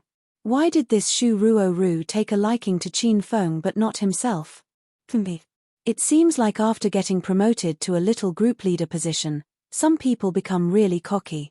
And who knows what kind of lowly methods they use to trick away our little beauty Shu Ruoru. Lin Shui harumphed in a strange and eerie tone. But, Ruoru, I must advise you that an insignificant sales department group leader, a minor functionary no larger than a sesame seed, isn't worth sticking to for a little beauty like you. If you really want to find a good man in the company, then shift your gaze to the financial investment department. That's the true gathering place of the tall, rich, and handsome. Lin Shui's words both mocked Qin Feng and covertly praised himself. That's right, that's right. The most popular department where you make the most money and is the most relaxing in Royal Group is the financial investment department. The people there are either great students or ones who studied abroad. Those with the least education are graduates of higher education in China. Those with graduate degrees, masters and doctorates are as plentiful as strands of cow hair. That's right, Manager Lin, you seem to work in our financial investment department. Oh ho, you really make one jealous to death. Wang Chao was an ass-kissing sprite, and he kissed Lin Shui's ass at the perfect moment. Lin Shuai basked in the feeling and nodded at Wang Chao with satisfaction. He raised his head and puffed out his chest as he said, "You're funny, Group Leader Wang. I've only been in the company's financial investment department for 3 months, so I'm still only a gold-collar analyst. My yearly income isn't even $1 million. I've only just broken into 500,000. I'm an embarrassment compared to the entire investment department." Lin Shuai looked like he was being modest, but these words seemed impossibly arrogant and boastful in the ears of others. In particular, most of the people in the sales department weren't highly educated, and their base pay was pitifully low. They depended on working to death to support their families. Now that they heard Lin Shuai showing off, they felt extremely unhappy. "Oh, Manager Lin has been in the investment department for only 3 months and you've already gone from a normal analyst to a gold-collar analyst. You're too amazing," Wang Chao said with a boastful expression. "According to what I know, a lot of new people in the investment department have worked hard for 3 to 5 years and they still haven't gotten to the position of gold-collar analyst. Climbing up to that position doesn't only require hard work, it is more dependent on innate talent." Lin Shuai was almost floating due to Wang Chao's praise.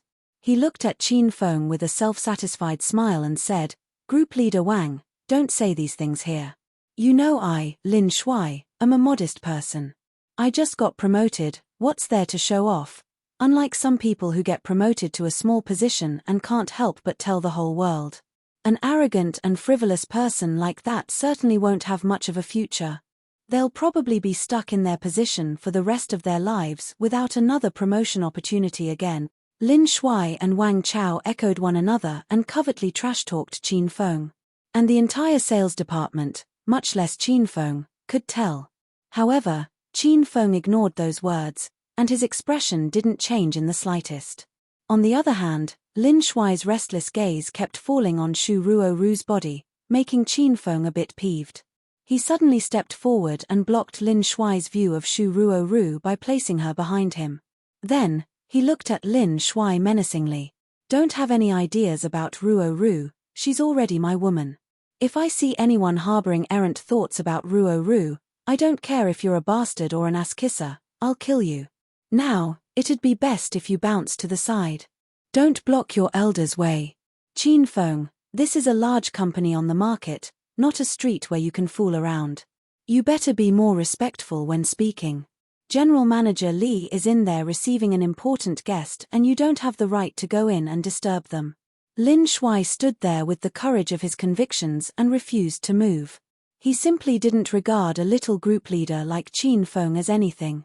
He knew that big celebrities like Rao Shaman didn't like to be disturbed by outsiders, so Lin Shuai confidently blocked Qin Feng. Today, even if Royal Group's chairman Qin came, he'd still stand there without fear. "It's not your concern whether or not I have the right to go in. Since you're standing there like a guard dog and not moving out of the way, then I'd might as well have you know that the company has specially assigned me to be Rao Shaman's personal host for her activities in Acropolis for Royal Group. I'll be taking care of her itinerary these couple of days. Now you know whether or not I have the right to go in, brat," said Qin Feng as he looked indifferently at Lin Shuai. Once Qin Feng said these words, the entire sales department immediately fell quiet. If a needle fell, it would be heard. Everyone stared dumbstruck at Qin Feng. They looked like they had their spirits whisked away and maintained their surprised expressions motionlessly. Even Shu Ruoru didn't know about this, and she stared dumbly at Qin Feng with wide eyes. "Ha ha ha, have my ears gone bad? What did I hear at first?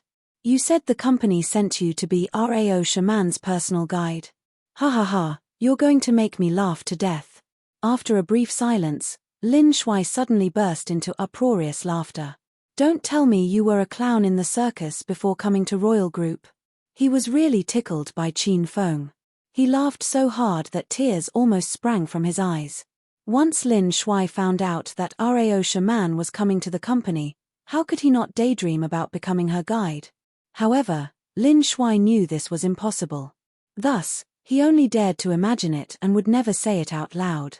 Who knew this brat Qin Feng was also a wild daydreamer and couldn't separate reality from imagination? "You don't believe me?" Qin Feng was calm in the face of Lin Shuai's mocking laughter. However, the The entire sales department didn't believe it, much less Lin Shuai, because it was unrealistic. First of all, the company couldn't assign a man to host Rao Shaman, who was an A-lister. And even if they made a mistake and sent a man, there was no way Rao Shaman would agree to it. Haha.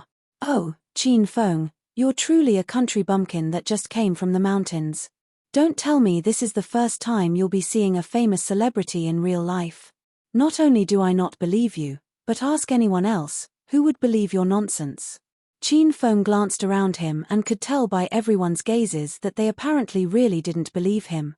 What does it have to do with me whether you believe it or not? This is what you call saying the grapes are sour because you can't eat them. Qin Feng felt that something was wrong with this Lin Shuai's head, and was too lazy to care about him.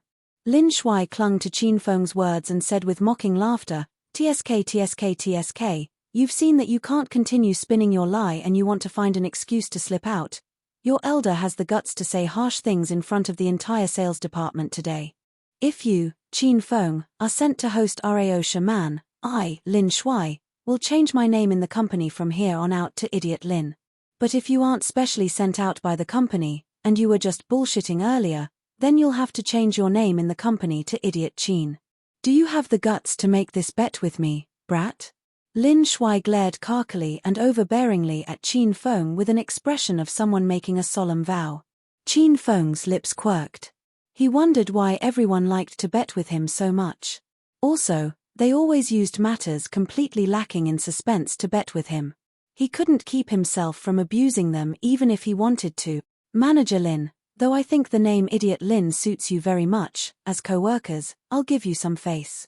Let's forget about this bet. Me. You don't need to think about me, brat. Worry about yourself. I'll ask you one thing, are you a man? Do you have the guts to bet with me?" Lin Shuai saw Qin Feng's hesitant expression and was even more certain that Qin Feng was bullshitting.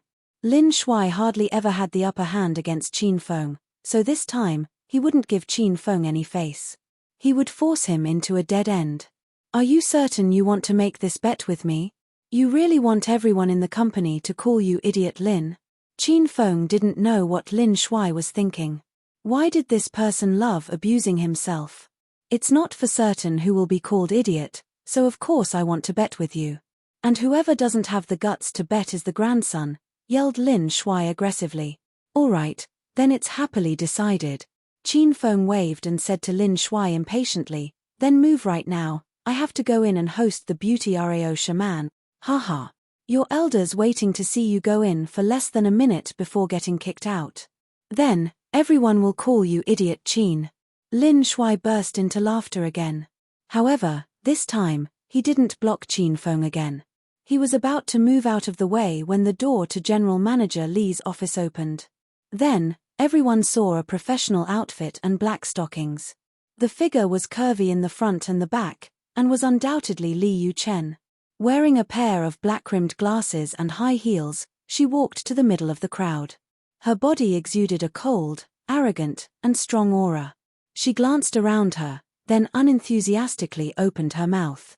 "When I was in the office, I heard a lot of noise outside. Why are you all gathered here and not working during work hours?" Once Li Yuchen got mad, the sales representatives immediately ran back to their own seats.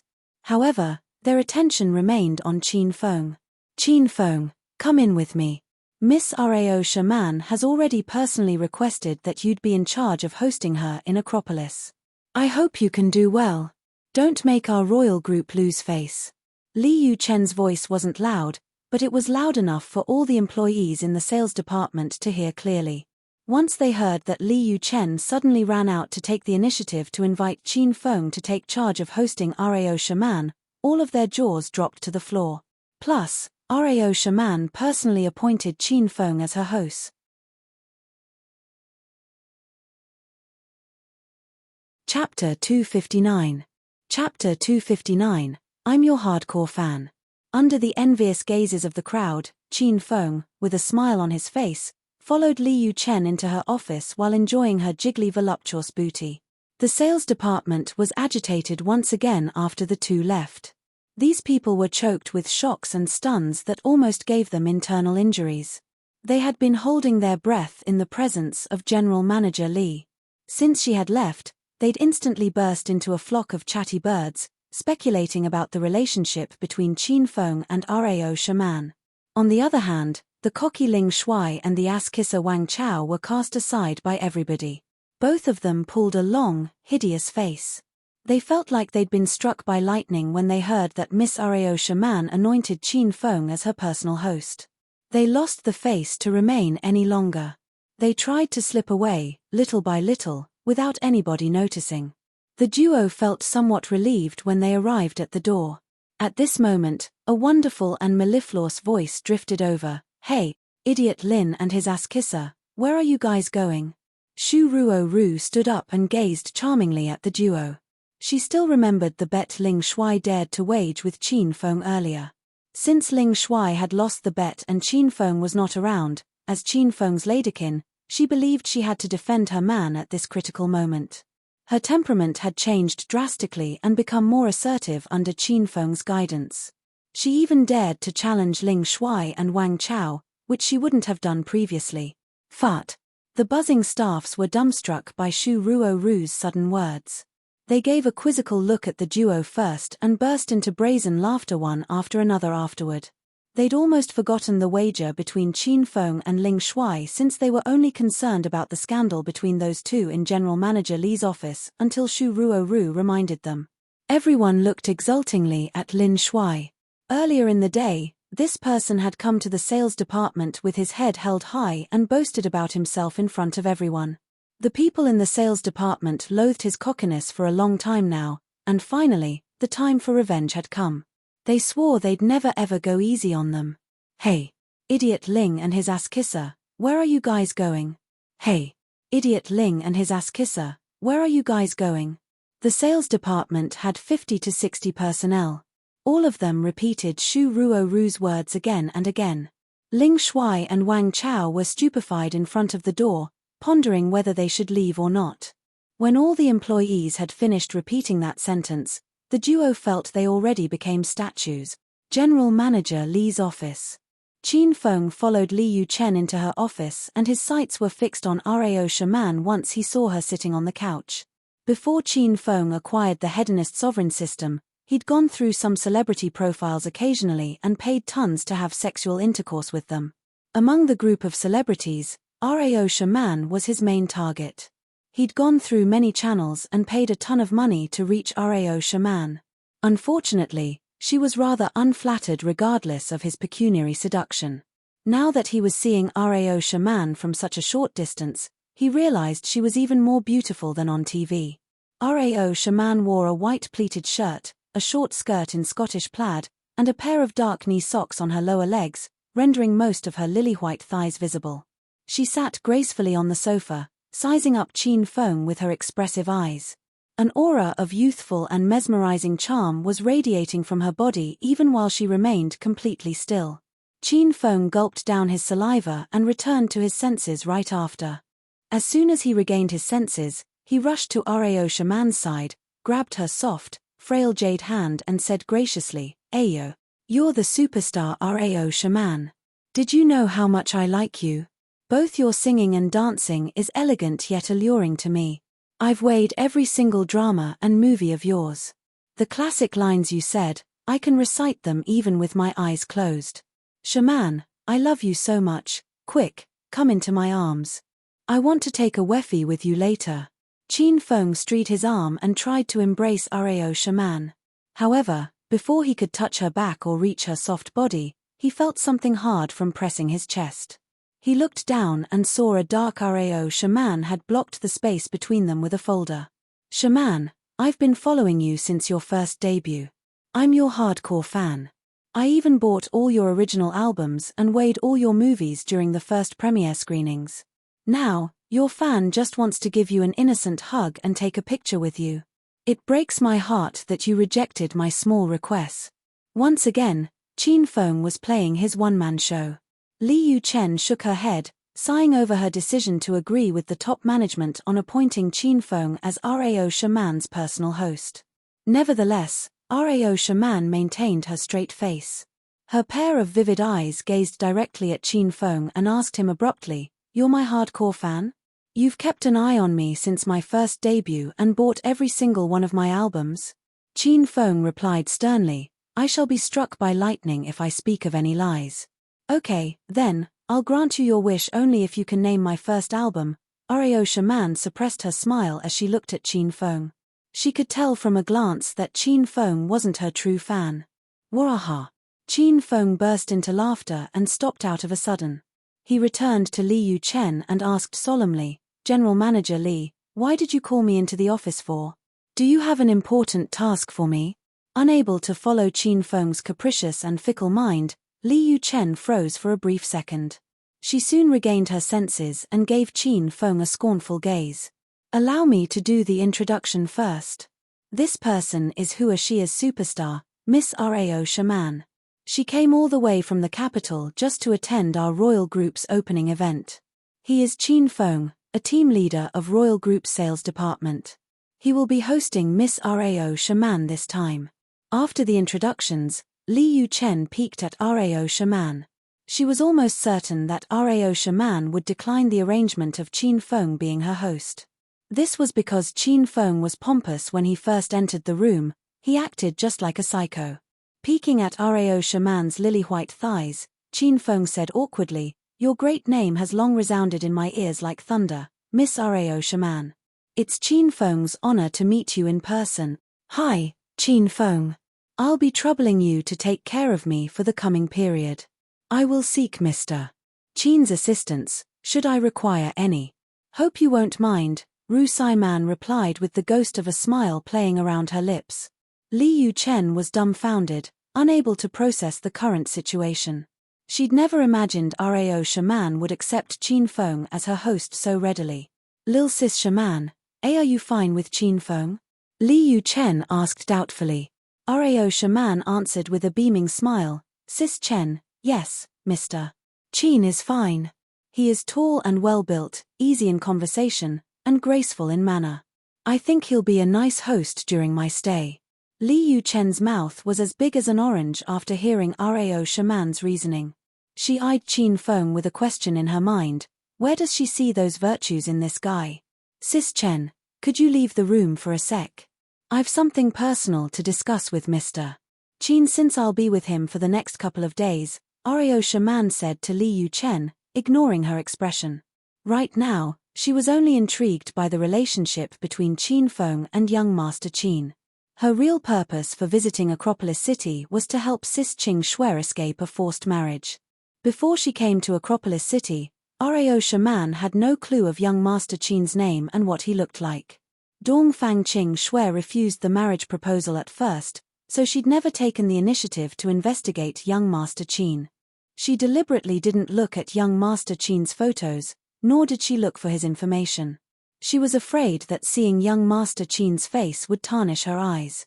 Since Dongfang Qin Shuai didn't know much about young Master Qin, then Rao Shaman had to investigate him on her own.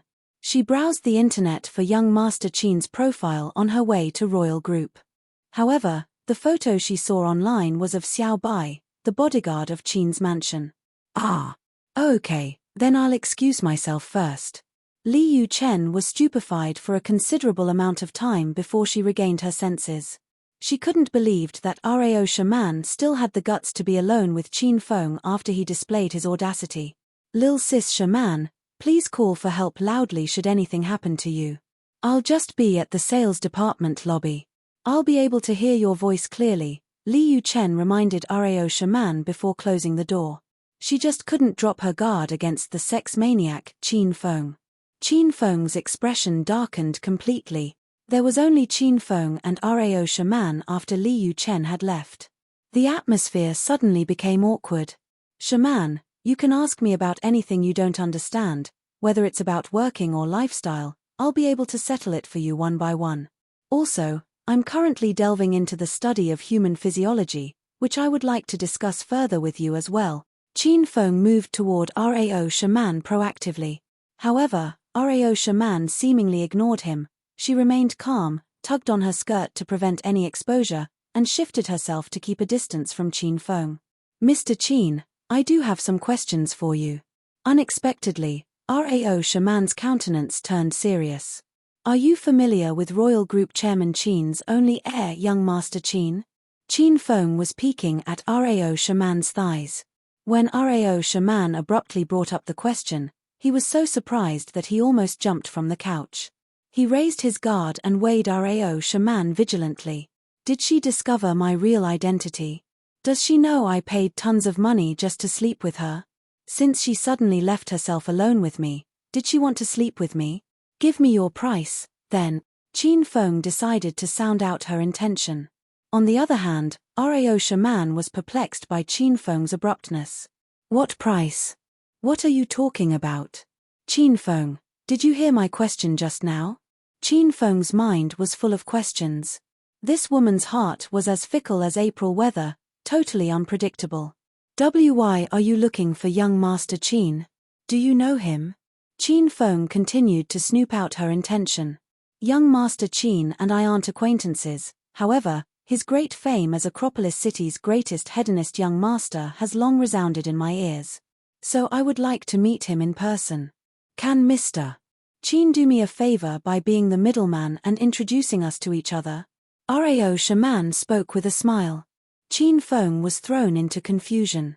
He was unsure whether Rao Shaman really didn't know who young Master Qin was, or she was bumbling to amuse him. Do you know young Master Qin's given name? Yes, I'd surfed the internet. His name is Qin Feng, just like yours. This is one of my questions as well. Why would both of you have the same name? Rao Shaman raised her seductive thin eyebrows and gave Qin Feng a solemn look.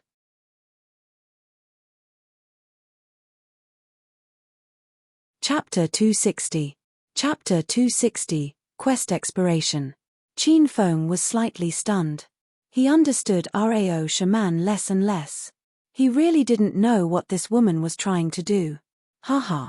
Your question is really funny because I'm Acropolis City's #1 hedonistic young master, Qin Feng. Qin Feng simply admitted his identity to see what this woman was trying to do. Haha, don't lie, I know you aren't. Rao Shaman covered her mouth and laughed, filling the office with youthfulness and sunshine. Though I've never met young Master Qin and I don't know him, I've looked him up on the internet, and I've seen his picture, Rao Shaman explained. Qin Feng's lips quirked. He suddenly felt that his old dad was too ingenious for placing Xiao Bai's pictures on the internet to protect him. Haha. Seems that I couldn't fool Miss Shaman. But why do you want to meet young Master Qin, Miss Shaman? After confirming that Rao Shaman didn't know young Master Qin, Qin Feng was much more relaxed. I'm looking for him for a private matter. So if you know him, Mr. Qin, please introduce me to him. Shaman, the private matter you're talking about. Do you want to sleep with young Master Qin? Qin Feng asked cautiously. Mr. Qin, please be serious when speaking. Otherwise, I'll really get angry. Rao Shaman's originally gentle and warm aura instantly became icy. Under the aegis of the capital's Dongfang family, she had no scandals ever since her debut. She maintained the image of a pure and beautiful girl in front of everyone. If Rao Shaman didn't need Qin Feng's help, that sentence would have been enough to make her erupt in indignant denunciation of Qin Feng. I'm kidding. Please don't take it to heart, Miss Shaman. When Qin Feng saw Rao Shaman get mad, he immediately changed the topic. Did you know why my name is Qin Feng? No. Rao Shaman's attitude toward Qin Feng was colder than before. It was clear that she was still a bit mad because of his disrespectful words earlier. Because I'm young Master Qin's personal attendant. In the most important moments, I'd replace him and take on his identity to protect him. Qin Feng said with seriousness, that's why I'm also called Qin Feng. I'm another young Master Qin, the counterfeit young Master Qin. Qin Feng's words made Rao Shaman's expression change slightly. She reconsidered Qin Feng again. So that means you and the real young Master Qin are really close. Since we were young, we grew up wearing the same pants and sleeping in the same bed. Qin Feng felt that his words were the truth. After all, he wore the same pair of pants and slept in the same bed as himself growing up. Then can you introduce me to young Master Qin? Rao Shaman instantly became excited. She grabbed Qin Feng's arm. Qin Feng could feel that Rao Shaman's little hands were extremely soft. He took the opportunity to place his large hand over hers, pat it, and laugh as he said, "Though it's extremely difficult, and goes against my duties, since Miss Shaman asked, then I'll certainly help you." Rao Shaman reacted by immediately pulling her hand back. Her face was slightly flushed. It was the first time a male stranger touched her hand. "Then Shaman thanks Mr. Qin. And when does Mr. Qin plan on setting up our meeting?" Rao Shaman felt as though she was getting closer and closer to succeeding at her plan, and was a bit excited. "Miss Shaman, how about this?" Qin Feng said with a serious expression, "Young Master Qin and I both live in the Qin Manor, but young Master Qin has recently gone to a remote mountainous region to teach. Why don't you stay in the Qin Manor these couple of days? There are many rooms there, and it's safe with strict surveillance. Miss Shaman, you can stay there while waiting for young Master Qin to return." Rao Shaman's expression suddenly changed and was filled with doubt. There was a world of difference between this and what she researched. Young Master Qin would teach in a remote mountainous village? You aren't joking with me, are you? Why would I lie to you, Miss Shaman?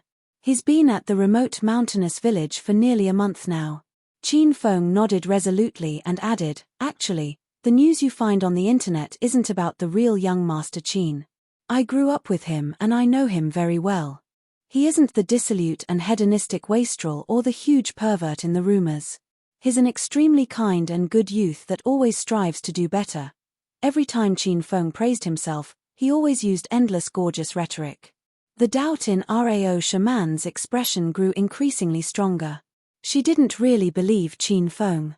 If young Master Qin really was as great as Qin Feng said, then why would big sister Qing Shui hate him so much and want to back out of the engagement at all costs? Then when will young Master Qin be returning from his teaching? This problem was what concerned Rao Shaman the most. If she didn't see young Master Qin during this trip to Acropolis, then she would have come for nothing.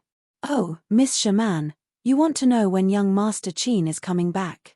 Qin Feng felt that this question was very difficult to answer. "Is this a decision I can make?" Rao Shaman looked at Qin Feng with suspicion and said, "If so, I hope he can return in the next couple of days because I came to participate in your company's opening activities, and once they're over, I have to return to the capital. At that time, I won't have the opportunity to see young Master Qin." Qin Feng was quiet for a moment before he suggested, "Why don't you stay in the Qin Manor beginning from today, Miss Shaman?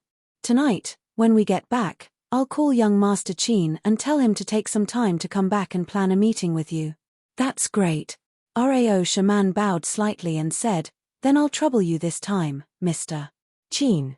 Smiling, Qin Feng sat beside her. "Gosh. What kind of relationship do we have? Why are you talking about things being troubling? Rao Shaman, you're annoying." Qin Feng spoke while extending his hand toward Rao Shaman. She was prepared and stood gracefully. Her gentle aura turned cold, and she looked at Qin Feng as she spoke with indifference. "Mr. Qin, I came early to Acropolis City, yet I haven't greeted the other higher-ups in your company.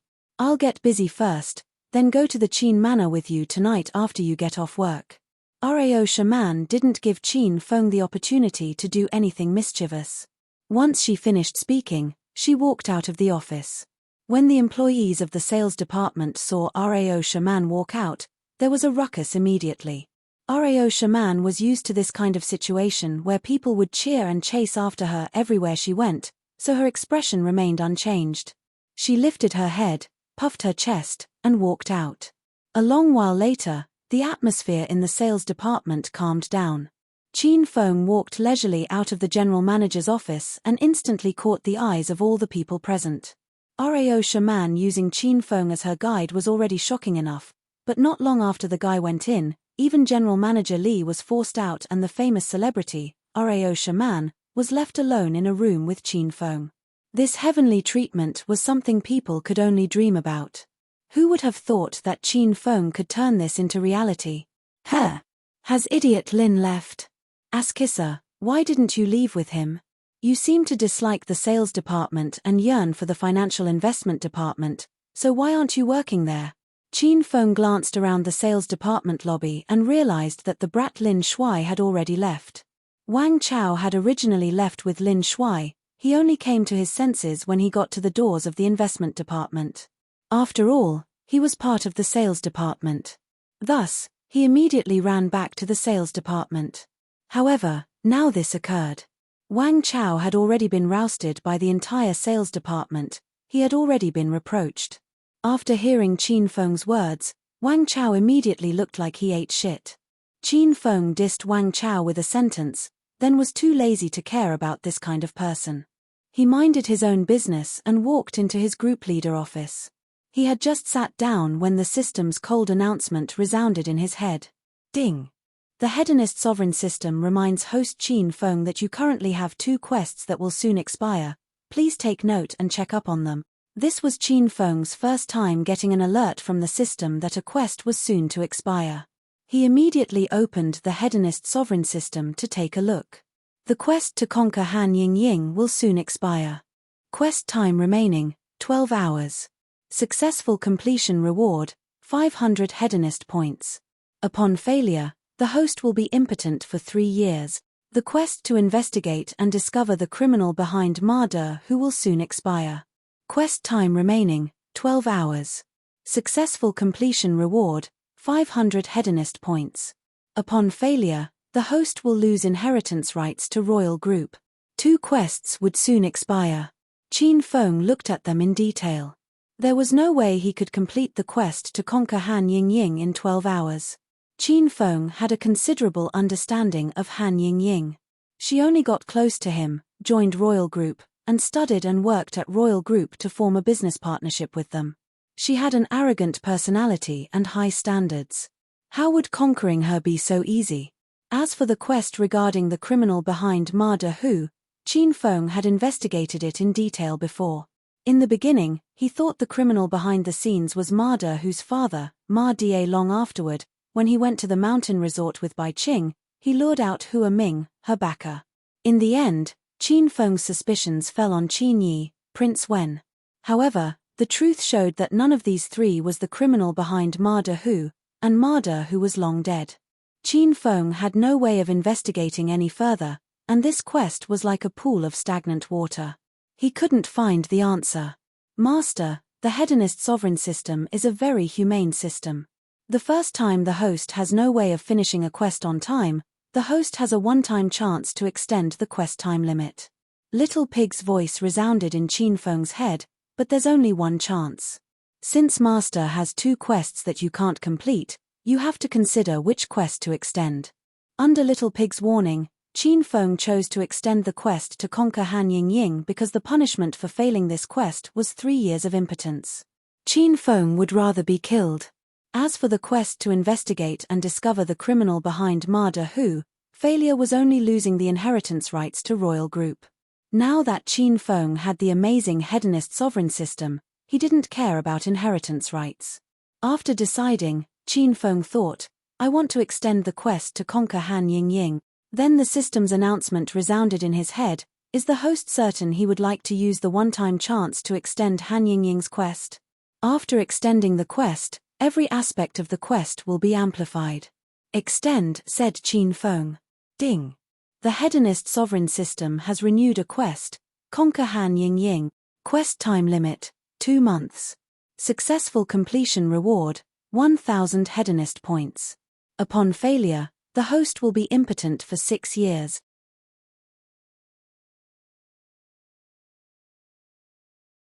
Chapter 261.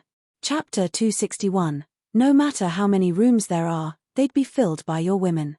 Qin Feng, can I come in now? Shu Ruo had been standing outside Qin Feng's office for some time now. Yet Qin Feng remained unresponsive even after she knocked on the door a couple of times. Qin Feng was indulging in a quest assigned by the system. When he regained his senses, he saw a seductive and charming Shu Ruo standing outside his office and called to her, Ruo, come over. You don't need to knock next time, just come in directly and have fun with me. Shu Ruo pursed her lips and went to Qin Feng's side. She was taken into his arms, and she rolled her eyes snappily. I've come to work, Not to play with you, Qin Feng. Hihi, it's the same. Qin Feng locked Shu Ruo in one arm while playing a game with the other. As the superior of Ruo, I command you, your future job scope will be to have fun with group leader Qin, keep him entertained, and chat with him. Shu Ruo's eyes dulled. She had no clue how to communicate with Qin Feng anymore. Suddenly, she broke free of Qin Feng's embrace, clung to his arm, and asked with excitement, Qin Feng, are you familiar with Miss Rao Shaman? Can you get her signature for me? I'm a super fan of hers, you know. A girl that lived and behaved like Shu Ruo wasn't a groupie. In fact, Rao Shaman was the only superstar she fantasized over. This was because Shu Ruo felt she had a lot in common with Rao Shaman. Rao Shaman had worked around the clock since her first debut to get her current position and fame. She took good care of herself and was never involved in any scandal. Plus, she was about the same age as her. So, Shu Ruo took Rao Shaman as an example and role model. For Shu Ruo, Rao Shaman was not only a superstar, she was more like a pathfinder, a good sister that she didn't know personally, but was incomparably familiar with. Qin Feng petted Shu Ruo's head and said, not only the signature, if Ruo really likes Rao Shaman that much, I can ask her to have a photo with you too. Besides, Shaman will be staying in Qin Manor every night while she's in Acropolis City. Wow. For real. Qin Feng, what's your relationship with Rao Shaman? You guys seem to be long-time acquaintances. If I'd known earlier, I would have asked you to get me a signature from her when I first made your acquaintance. Shu Ruo jumped with joy. Qin Feng had noticed the recent changes in Shu Ruo. She'd become much happier, and smiled more. Her temperament had become more assertive as time went by. Seeing her transformation filled Qin Feng's heart with pleasure. But, Ruo, you have to return me a favor as well. Qin Feng suddenly got serious. I'll promise you anything as long as I can take a photo with Rao Shaman, Shu Ruo replied without thinking twice. Originally, Qin Feng wanted Shu Ruo to help him on other terms, but now, he changed his mind. He looked at Shu Ruo and said earnestly, Ruo, if you allow me to sleep on your bed tonight, and let me do anything to you without fighting back, then I'll ask Rao Shaman to snap a photo with you. Shu Ruo released Qin Feng's arm at once and stepped backward warily. I refuse. After all, Rao Shaman will be staying in Qin Manor. It's not a big deal if I ask her personally. I think she'd take a photo with me, Shu Ruo groused at Qin Feng, pouting. She knew it. Qin Feng was being shameless and lewd again. Hihi, Ruo, can't you see that I'm just joking with you? Qin Feng immediately smiled awkwardly after Shu Ruo's refusal. Actually, I want Ruo to do me another favor. Since young Master Qin might come back in a couple of days, he'll be meeting Rao Shaman soon. So I hope Ruo can say good things about young Master Qin in front of Rao Shaman before young Master Qin's return. It's not that hard, right? What? Young Master Qin is done teaching in the remote mountainous region? When will he be coming back? Shu Ruo was gladdened by the news and clung tightly to Qin Feng's arm once again. Qin Feng gazed scornfully at Shu Ruo. This little girl wouldn't happen to be keen on Xiao Bai, would she? However, seeing how much she liked young Master Qin, Qin Feng thought he didn't need to say much, and Shu Ruo would take the initiative to compliment young Master Qin in front of Rao Shaman herself. The time is still uncertain, so let's forget about this matter first. Ruo, let me teach you how to play games. We'll move your seat into my office once you've mastered it. After that, we can gang up and dominate the field. It'll thrill your heart. Qin Feng locked Shu Ruo in his office throughout the entire day. Qin Feng clicked on his mouse and wallowed in the virtual world with one hand, while massaging Shu Ruo with the other hand. Shu Ruo swore to herself that she would never come to Qin Feng's office during work hours again. When work was over, Qin Feng and Shu Ruo rendezvoused with Rao Shaman. Shu Ruo was so excited when she first saw Rao Shaman in person. Since Rao Shaman didn't put on the airs of a celebrity and both of the girls were about the same age and had similar interests, both of them got along very fast. With Rao Shaman in the group, Qin Feng couldn't go home on his 28th. Instead, he flagged down a taxi and the three of them went to Qin Manor. Qin Feng had arranged a separate villa for Rao Shaman to stay in. After that, he took her for a stroll in Qin Manor's big garden. When it was the time for dinner, all three of them chit-chatted happily and walked to Qin Manor's main building. Qin Feng, Ruo Ru, both of you've come. As soon as Qin Huang walked down the stairs, he greeted both Qin Feng and Shu Ruo Ru as usual. After he'd greeted both of them, Qin Huang raised his head with a rush and looked to the parlor. When his gaze fell on Rao Shaman, who was sitting on the couch, he was somewhat surprised and asked, "Isn't this Miss Shaman? What brings you here?" Qin Huang was baffled. How did Rao Shaman come to be in my Qin Manor? Although Rao Shaman would attend Royal Group's opening ceremony as a special guest, Qin Huang had arranged a room for her at the Royal Hotel since she was an outsider. He hadn't imagined that she would came to Qin Manor personally. Chairman Qin, Miss Rao Shaman is now a very popular artist. Her safety is our utmost concern. I was appointed by the company as Miss Rao Shaman's personal host, so I have the responsibility to accommodate her in a peaceful and secure place. Since Qin Manor has it all, I decided to bring her here. I hope Chairman Qin understands. Qin Feng hurriedly stood up and cast meaningful glances at Qin Huang behind the backs of the two girls. Qin Huang's expression sank. He was so angry that he lost his appetite all of a sudden. As Qin Feng's father, how could he not know Qin Feng's intentions? Qin Huang knew this little brat was slipping back to his old habit of hooking up with girls again. And this time, he was targeting a top-rank superstar. When would this little brat be more serious and concentrate on his own life? Good evening, Chairman Qin. It's Shaman's fault for not informing Chairman Qin before visiting. I hope to have Chairman Qin's kind understanding for the inconvenience. Rao Shaman stood up and bowed sincerely at Qin Huang. Qin Feng was angry at his son for his lascivious attitude. He held no prejudice against Rao Shaman, seeing her well-mannered and modest demeanor despite her being a superstar. Qin Huang then replied with a smile. Please make yourself home, Shaman. You're an old friend of our royal group.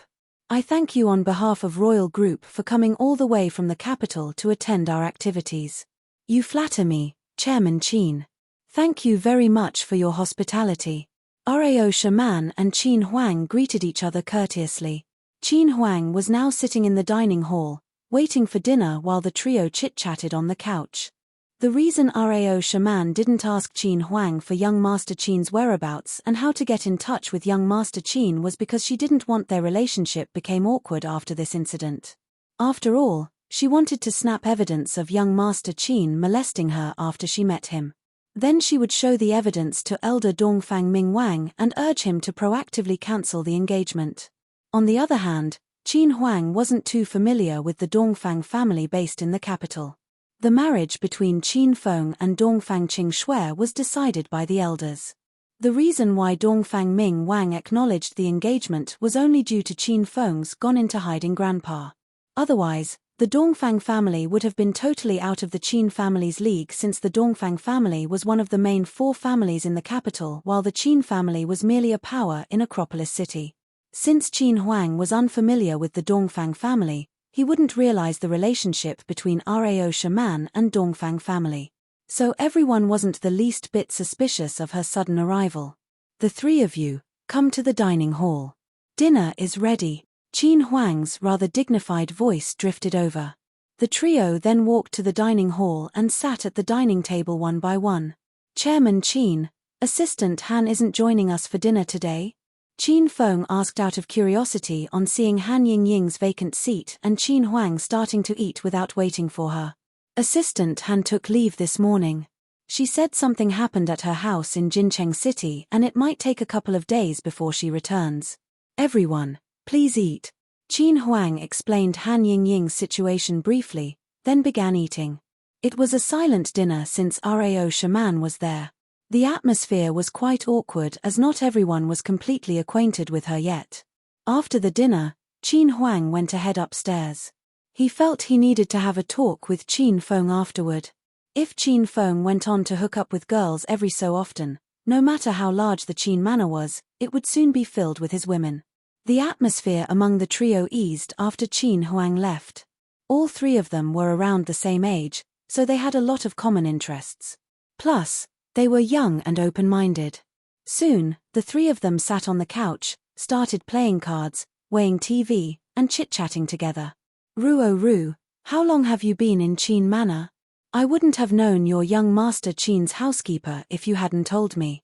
Rao Shaman was trying to snoop out information about young Master Qin from Shu Ruo Ru. When Rao Shaman learned that Shu Ruo Ru stayed in Qin Manor because she was recruited by young Master Qin as his housekeeper, her heart thrilled slightly. If Shu Ruo Ru got along very well with young Master Qin, then Rao Shaman intended to start gathering information about him from Shu Ruo Ru. Since that Qin Feng was a man, and a very frivolous and lecherous man, Rao Shaman wouldn't want to spend a single moment with him at all if it wasn't for the mission. It's been almost 1 month since I came to Qin Manor. But young Master Qin had already gone to teach in a remote mountainous area when I first arrived. So, I haven't spoken with him much, Shu Ruo Ru replied with a cheerful smile. Rao Shaman's heart sank. It looked like she could only gather information about young Master Qin from Qin Feng after all. Ruo Ru, is young Master Qin really teaching in a remote mountainous region? Qin Feng said so earlier, but I thought he was joking with me. Rao Shaman looked at Shu Ruo Ru with some surprise. This situation was very different from what she got from the internet. Rao Shaman was somehow unable to accept it.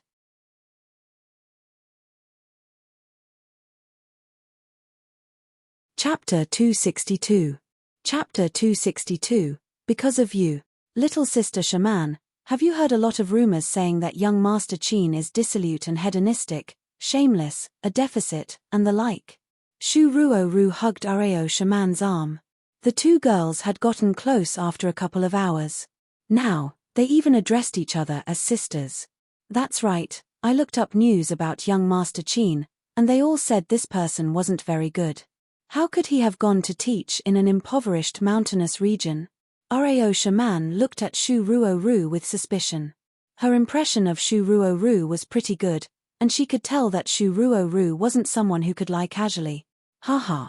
Little Sister Shaman, that's what I was like before. Initially, I heard the rumors about young Master Qin, and I almost didn't have the guts to come to Qin Manor to be his housekeeper. However, Qin Feng introduced him to me and brought me to Qin Manor.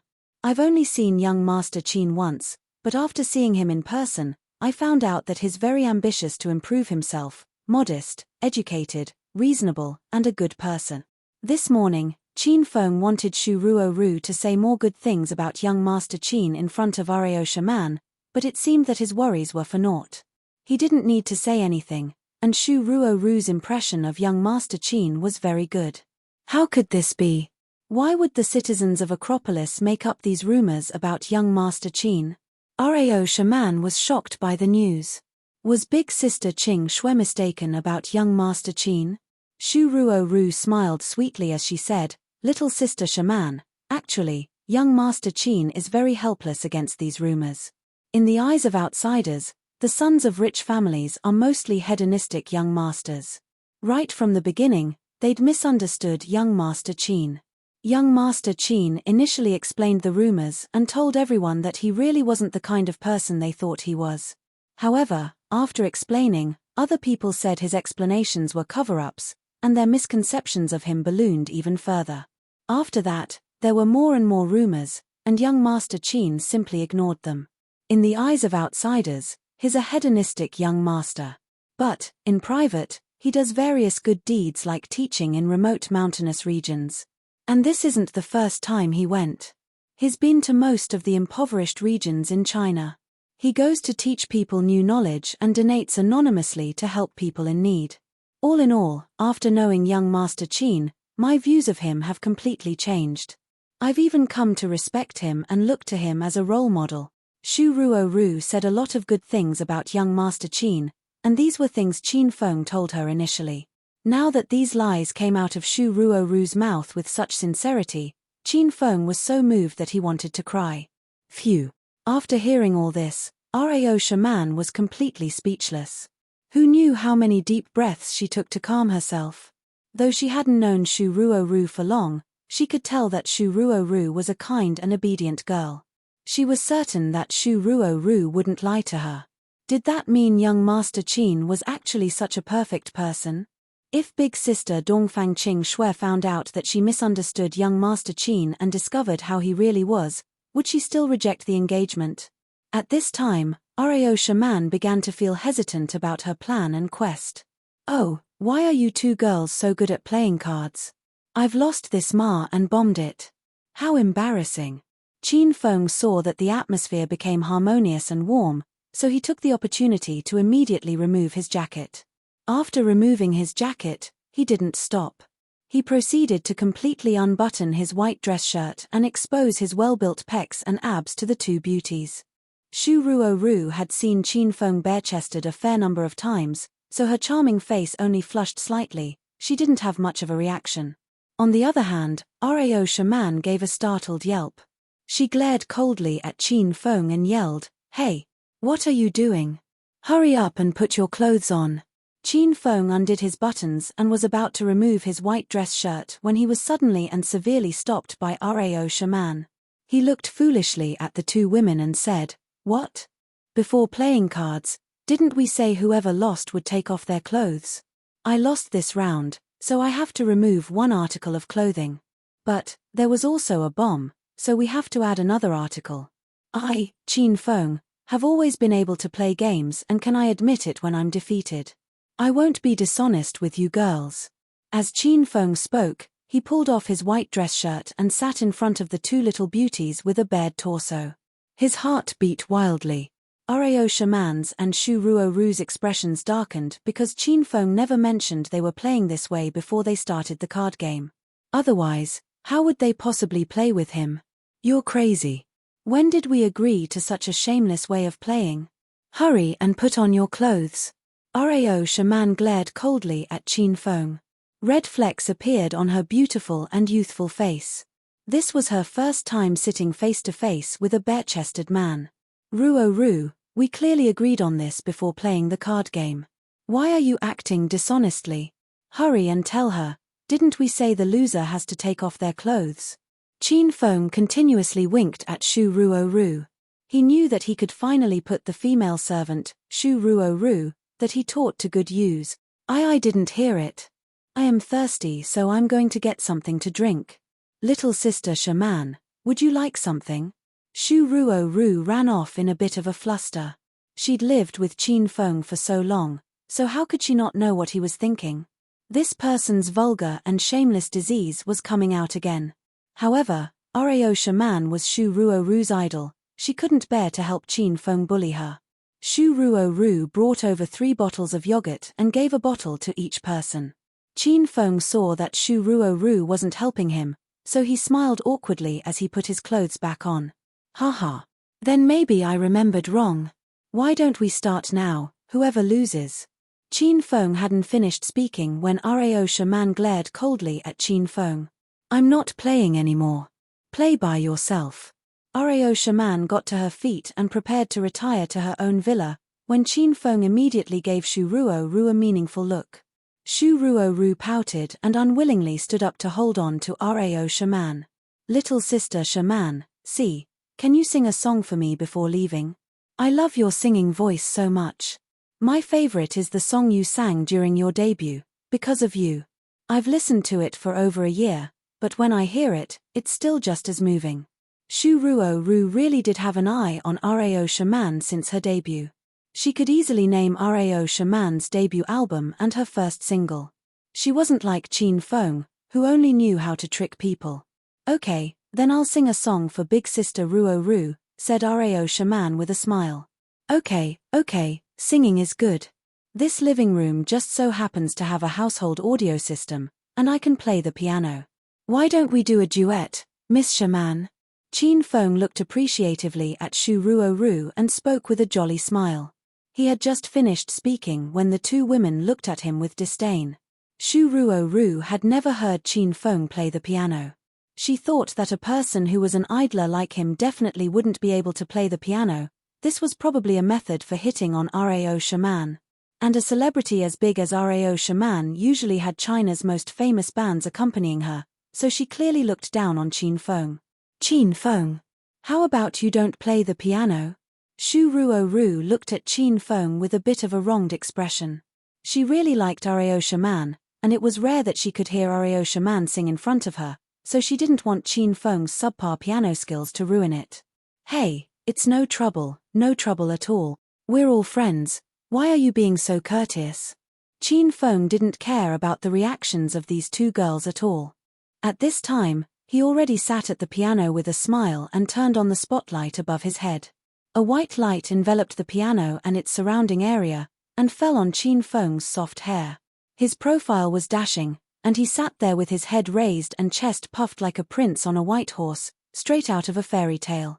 Disregarding his piano-playing ability, this gentle and lovely image mesmerized the two women.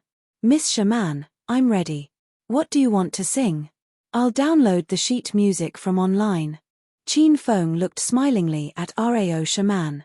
He had recently drawn elementary piano skills from the system's lottery, and even played a song for Zhao Lingxian at the banquet of the rich and powerful. Qin Feng was completely worry-free with regard to his piano skills. Big sister Ruo-ru wants to hear Because of You, so I'll sing that one. Aryosha Man regained her senses and immediately reinstated her usual gentle and youthful aura. She spoke to Qin Feng with indifference. Okay, I can start at any time. Miss Shaman, just search for this song on the screen.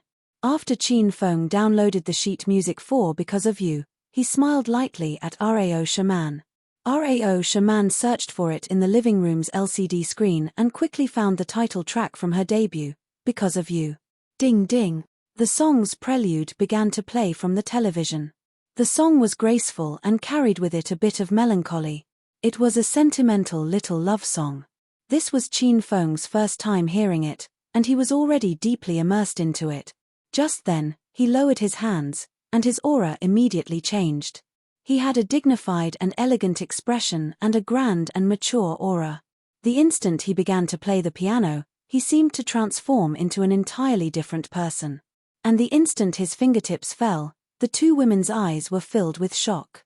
They both thought that Qin Feng's piano playing skills would be horrible, or that he didn't know how to play the piano. However, at this time, the lovely, mournful melody that came from under the spotlight was graceful and moving. It lingered in the living room like the sounds of nature. Qin Feng's hands seemed to be bestowed the magic of master pianists. They quickly and dexterously danced on the black and white keys. He had just said that it was his first time hearing the song, and he even downloaded the sheet music. However, the quality of his performance already surpassed the top bands that accompanied Aryosha Man. And once the music began, Aryosha Man forgot to sing. Shaman. It was Shu Ruo-ru's reminder that roused Aryosha Man from her shock. Aryosha Man immediately lifted the microphone and sang an elegant and moving tune. Because of you, I won't give up on my dreams. Because of you, light has appeared before me. We met a summer day 8 years ago. In the blink of an eye, time flew by. I walked on the road of my dreams, completely because of you. And you, where are you? Once she opened her mouth, Aryosha Man's entire aura changed. Her voice was innately unique, it was slightly raspy and made the song's melancholy tone, the lovely image formed by the song's lyrics. This raised the entire song to a completely higher level, a level no one else could achieve. After all, this was a true story about Aryosha Man's childhood. Thus, she sang with her personal feelings. No one else had the same profound experience, so how could they sing with that profound and authentic melancholy and longing? As the song slowly entered the chorus, Aryosha Man's voice became more emotional. Her thoughts slowly drifted.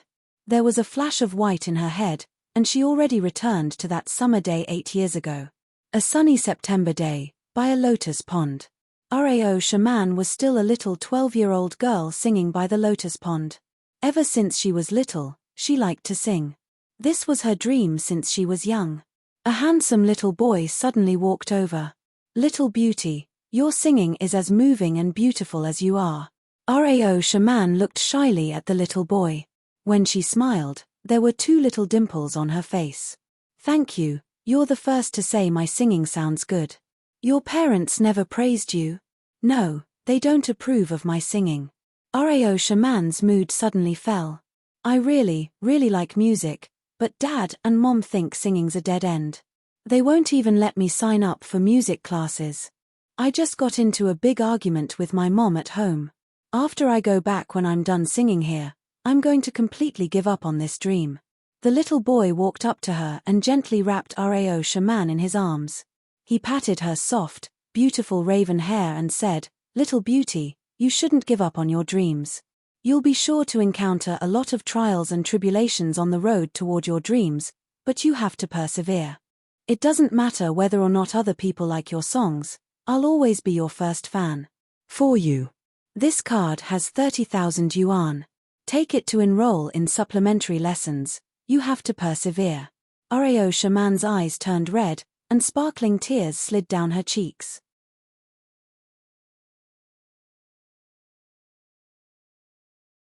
Chapter 263. Chapter 263, The Perfect Combination. At the same time, Qin Feng was sitting at the piano with his fingers dancing over the piano keys. Slowly, his expression became dazed. A vague memory from when he was still a teenager suddenly came to mind. It happened on a blazing hot sunny day in September, beside Lotus Lake. Qin Feng was just 13 years old. By that time, he had been renowned as the #1 seducer in his secondary school. On his way home after school, he heard a beautiful voice drifting over from a lotus pond. Most importantly, the girl who was singing was extremely gorgeous. She wore a long dress and had a head of black hair. A pair of big eyes and a small dimple sat perfectly on her face. She was as beautiful as a princess. As a guy who had been groping and honing his skills on the path of seduction, striving to reach the realm of seducer sage, how could Qin Feng ignore such a charming little princess? He immediately rushed to her side and started complimenting her. "Hi, little beauty, your singing voice is so beautiful, just like you." After Qin Feng sweet-talked the little beauty, he saw a touch of gratitude gushing from the little beauty's eyes. Seeing this was his perfect opportunity, Qin Feng quickly embraced the little beauty in his arms. The little beauty had a pleasant smell. Her body was soft and delicate. Without hesitation, Qin Feng handed his cash card to the little beauty. He assumed this was the upkeep of her for being his kept woman. Just when he handed his cash card, the little beauty ran away with tears in her eyes and finally got into a black limo. The black limo turned out to be her family that was picking her up. The time had crossed an 8-year gap in a blink of an eye and returned to Qin Manner's living room. Qin Feng had an expression of mixed feelings on his face. Every time he thought of this incident, a sense of frustration would well up in his heart. This incident was by far the most embarrassing and the biggest failure in his path as a seducer. His attempt to seduce the little beauty failed brutally and he never got a chance to meet the little girl again. As a result, the appearance of the little beauty was pretty vague in his memories. Ding ding. After the last 2 keys sounded on the piano, both Qin Feng and Rao Shaman stopped. Even Shu Ruoru, who had been video recording the performance all along, stopped as well. 3 of them stood in their own positions and had blank looks on their faces, as if their souls had been reaped away. This was because the song brought back Qin Feng's and Rao Shaman's teenage memories, and had a huge impact on Shu Ruoru. All of them needed some time to digest the overwhelming sentiment. Clap clap. Nobody knew how much time passed, but Shu Ruoru regained her senses first. She couldn't restrain herself anymore and clapped with her small hands. As Rao Shaman's superfan, she had listened to this greatest hit over and over. She even deliberately downloaded every single version of this song from the internet. However, right until now, the live performance of Qin Feng and Rao Shaman was by far the most touching and most alluring to the heart she had ever heard. Shu Ruoru had goosebumps all over her body right now. "Little sister Shaman, your voice is so great that I've almost cried." Shu Ruoru excitedly glommed on to Rao Shaman. "And Qin Feng, you really know how to play the piano, and you played it well. Your outstanding piano skill heightened the performance just now to an extreme level." Shu Ruoru glommed on to Qin Feng after she'd hugged Rao Shaman. Qin Feng then locked Shu Ruoru tightly in his arms and deliberately pushed her breasts against his pecs. "You're so annoying. Let me go now." Shu Ruoru noticed Qin Feng's action right off. She pushed him away timidly and then rushed to Rao Shaman's side. It was then that Rao Shaman regained her senses. There are a few streams of tears on her good-looking and youthful face. Every time she sang the song Because of You, she'd remember the memory from her teenage years. In her memories of the September of that year, the blazing sun shone brightly in the sky when she stood by Lotus Lake. Whenever she sang the song, Rao Shaman would quietly shed a few drops of tears behind everyone's backs. This was because the song was of her own work. The lyrics and melody were all created by her. This song was dedicated to the sunshine boy she'd met 8 years ago. For without the boy, Rao Shaman would never have come this far. At that time, she would probably have cried at Lotus Lake and discarded her singing dream once she got home. Rao Shaman was a grateful person. She knew her being able to become a superstar, chased and adored by billions of fans, was all because of the words the Sunshine Boy said beside Lotus Lake that year. It doesn't matter whether or not other people like your songs, I'll always be your first fan. It was just as simple as that, and the actual intention was to hook up with her. However, Rao Shaman took it as her inspiration and carved it deep inside her heart. Along her journey to become a superstar, when she was about to give up or when she encountered difficulties, she would think of this sentence and clench her teeth tightly to overcome the adversity. Chin Feng. Thank you. Your piano performance was remarkable and satisfied me the most by far, even more than my professional orchestra team. Rao Shaman was still ravished with joy, even she took a long time to calm. Her gaze on Chin Feng was full of affection. She was dazed for a short while and suddenly Chin Feng's appearance started to overlap with the sunshine boy she'd met 8 years ago. Haha. I just played it casually, in fact, I don't practice the piano. Chin Feng looked at Rao Shaman with a beaming smile. He could see some changes in Rao Shaman's eyes. Before that, the way Rao Shaman looked at him was neither hostile nor friendly. But now, her gaze revealed affection and excitement. Chin Feng thought the time had come. He just used a piano song and successfully won the heart of the hottest star in the entertainment industry. Shaman, actually, I think there are portions of your song that could be amended, and I have some ideas regarding its lyrics and melody. How about we go to my room now, take off our shoes, and get on my bed, sit with our legs crossed, and then talk all night long? Chin Feng looked at Rao Shaman gleefully. The tenderness and affection in Rao Shaman's eyes faded slowly and were soon replaced by her usually indifferent demeanor. Mr. Chin, it's getting late. I'm going back to my own villa to get some rest. Regarding the meeting between me and young Master Chin, I do hope Mr. Chin will make a great effort to arrange it for me as soon as possible. Rao Shaman scorned Chin Feng gently. After that, she grabbed Shu Ruoru's arm with a warm smile on her face and said, Sis Ruoru, I just flew in from the capital today and I'm tired now. I'll sing a few more songs for you next time if we have more time. Little sister Shaman, you better go rest now, then. Feel free to find me if you need any help from me during your stay in Chin Manor. Shu Ruoru gave Rao Shaman a charming smile. Rao Shaman went off to her villa after taking her leave of Shu Ruoru. Seeing the slender and flaming figure disappearing into the dark night, Chin Feng sighed in his heart. He'd thought he could take down Rao Shaman tonight, but she just slipped away in the nick of time. Ruoru, don't you like the song as well? How about you go to my room now, we sit opposite each other with our legs crossed, and then... After Rao Shaman had left, Chin Feng instantly swide targets to Shu Ruoru. Aye, I'm going upstairs to sleep now. Good night. Shu Ruoru ran faster than a rabbit. In the blink of an eye, she had gone to the upper floor. A moment after she went up, Qin Huang walked downstairs.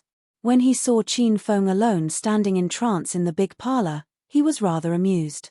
Feng, when I was reading in the study, I heard someone singing and playing the piano downstairs. The voice and piano were enchanting. Was the song sung by Rao Shaman? Yeah, and the piano was played by me, Chin Feng gloated. How could I, as your father, not know you, little brat, could play the piano?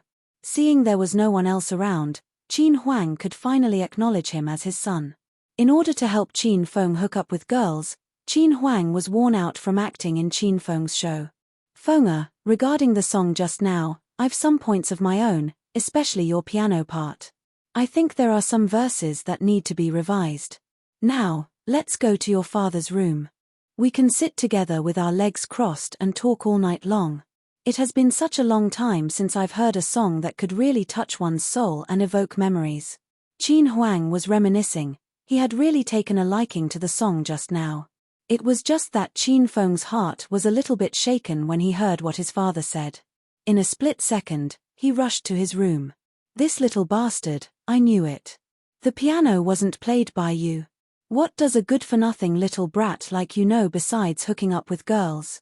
Now that I've seen through your dirty trick, you run away faster than a rabbit. Qin Huang mumbled to himself, standing alone in the parlor. Royal Group, Li Yu Chen's office. Li Yu Chen was sitting on her office chair while a good-looking, tall man stood in front of her. That guy was the gold-collar analyst in the financial investment department, Lin Shuai. As a returnee who had studied abroad, Lin Shuai was a golden boy. He was handsome and humorous, young and promising. Although he'd worked in Royal Group for a mere 3 months, he'd already been promoted to a gold-collar position, a royal analyst in the company. He was pretty popular among company employees. Those newly recruited beauties, in particular, all had set their sights on him. However, Ling Shuai was aiming high. Within the whole royal group, he had his sights fixed on only 3 persons: Xu Ruoru, Li Yu Chen, and Han Yingying. Unfortunately, these 3 were usually closer to Qin Feng and always gave him the cold shoulder. General Manager Li, what's the purpose of calling me here all of a sudden? With a handsome and sunny smile on his face, Lin Shuai gazed gently at Li Yu Chen. He'd been summoned by Li Yu Chen as soon as he came to the office early in the morning. Now, he was dwelling in his delusion. Does Li Yu Chen want to invite me to a movie or dinner after work? Manager Lin, you should have heard the news that the celebrity Rao Shaman has come to our company. The opening ceremony for Royal Group's Cloud City Hua Manor Phase 2's villa is on the day after tomorrow. However, since Miss Rao Shaman came early and has nothing to do at the moment, the top management decided to anoint a person to take her for a stroll around the city. Essentially, Qin Feng is the person in charge. But taking into account that Qin Feng is taking Miss Rao Shaman to lunch at a high-class Western restaurant, it's probably the best if a person who's proficient in French tags along. Since you're an elite who studied in France, I'm not sure whether are you willing to host Miss Rao Shaman together with Qin Feng? Even though Li Yu Chen didn't invite him for a date, Lin Shuai wasn't disheartened. Instead, his heart was filled with pride when he was asked by Li Yu Chen to bring Rao Shaman for a meal at a Western restaurant. Especially when Qin Feng was tagging along with him this time. He even planned to humiliate Qin Feng harshly in front of Rao Shaman. I'd like to see if this little brat still dares to act arrogant in front of me next time. General Manager Li, it's my honor to serve the company and the superstar Rao Shaman, said Lin Shuai, the corner of his mouth quirking in a faint smile. Okay then, you can now go to Leader Qin's office. Rao Shaman is there as well. I think they're leaving soon, Li Yu Chen said indifferently. She totally had no feelings toward Lin Shuai and behaved like a normal co-worker with him.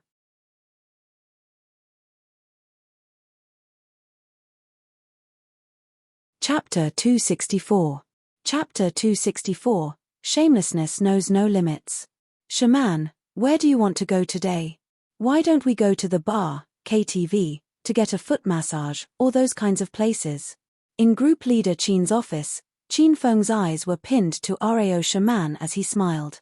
Today Rao Shaman was dressed extremely beautifully. Her makeup was light and natural, and she looked youthful and energetic. She wore a printed beige top paired with a light purple short skirt. Her fair and long legs were bare and free to breathe the air. Her small, delicate feet were shod in a pair of red high heels. She stood silently to the side, and was almost as tall as Qin Feng. Mr. Qin, can't you tell that it's daytime right now? Rao Shaman had only interacted with Qin Feng for a morning, yet she saw completely through him to his vulgar personality. Thus, in the face of his lascivious expression, Rao Shaman was completely unfazed. Shaman is right, those places are only fun at night. Then let's play at a bar at night, said Qin Feng with a smile. Rao Shaman stared expressionlessly at Qin Feng. What I mean is that it's still daytime right now. If you want to dream, Mr. Chin, wait until you go home at night. Haha. Group leader Chin, superstar shaman, you're both here? At this time, Lin Shuai pushed open the door to Qin Feng's office and walked in with a jolly smile. So it's idiot Lin. Why do you have the time to come play in my office today? Qin Feng looked at Lin Shuai with a smile. Lin Shuai had just gotten the assignment of taking Rao shaman to eat French food and was in the middle of feeling good about himself. In the end, Qin Feng's singular idiot Lin instantly spoiled his great mood. He only felt as though someone stabbed him in the chest and a mouthful of fresh blood was stuck in his throat, but he couldn't even spit it out. Oh, I haven't introduced you to Shaman. This is our royal group's youthful and promising bastard who calls himself Idiot Lin. He works in Royal Group's financial investment department, and it's said that his salary is 500,000. He's really something. Qin Feng's introduction of Lin Shuai to Rao shaman seemed to praise Lin Shuai, but in Lin Shuai's ears, his chest was instantly stabbed again. Haha. I've heard that the sales department has a group leader Qin who's witty, humorous, and loves to joke. So it's true. Lin Shuai didn't dare let Qin Feng continue speaking. If he let that brat continue spouting nonsense, Rao shaman might not want him to accompany her. He immediately stepped forward and smiled. Miss Rao shaman, allow me to formally introduce myself.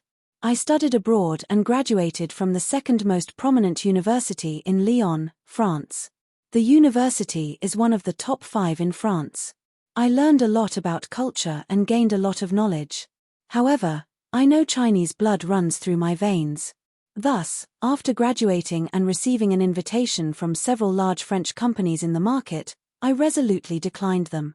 I returned to the country and my hometown, Acropolis City, and developed my career in Royal Group. I strive to use the knowledge I learned abroad to repay my motherland and its people. That's right, my name is Lin Shuai, the Lin with 2 woods and Shuai meaning handsome. Lin Shuai's introduction was over, and Qin Feng's and Rao shaman's eyes widened. They weren't shocked by Lin Shuai's strong educational background or his patriotism, they were bowled over by his bullshitting abilities.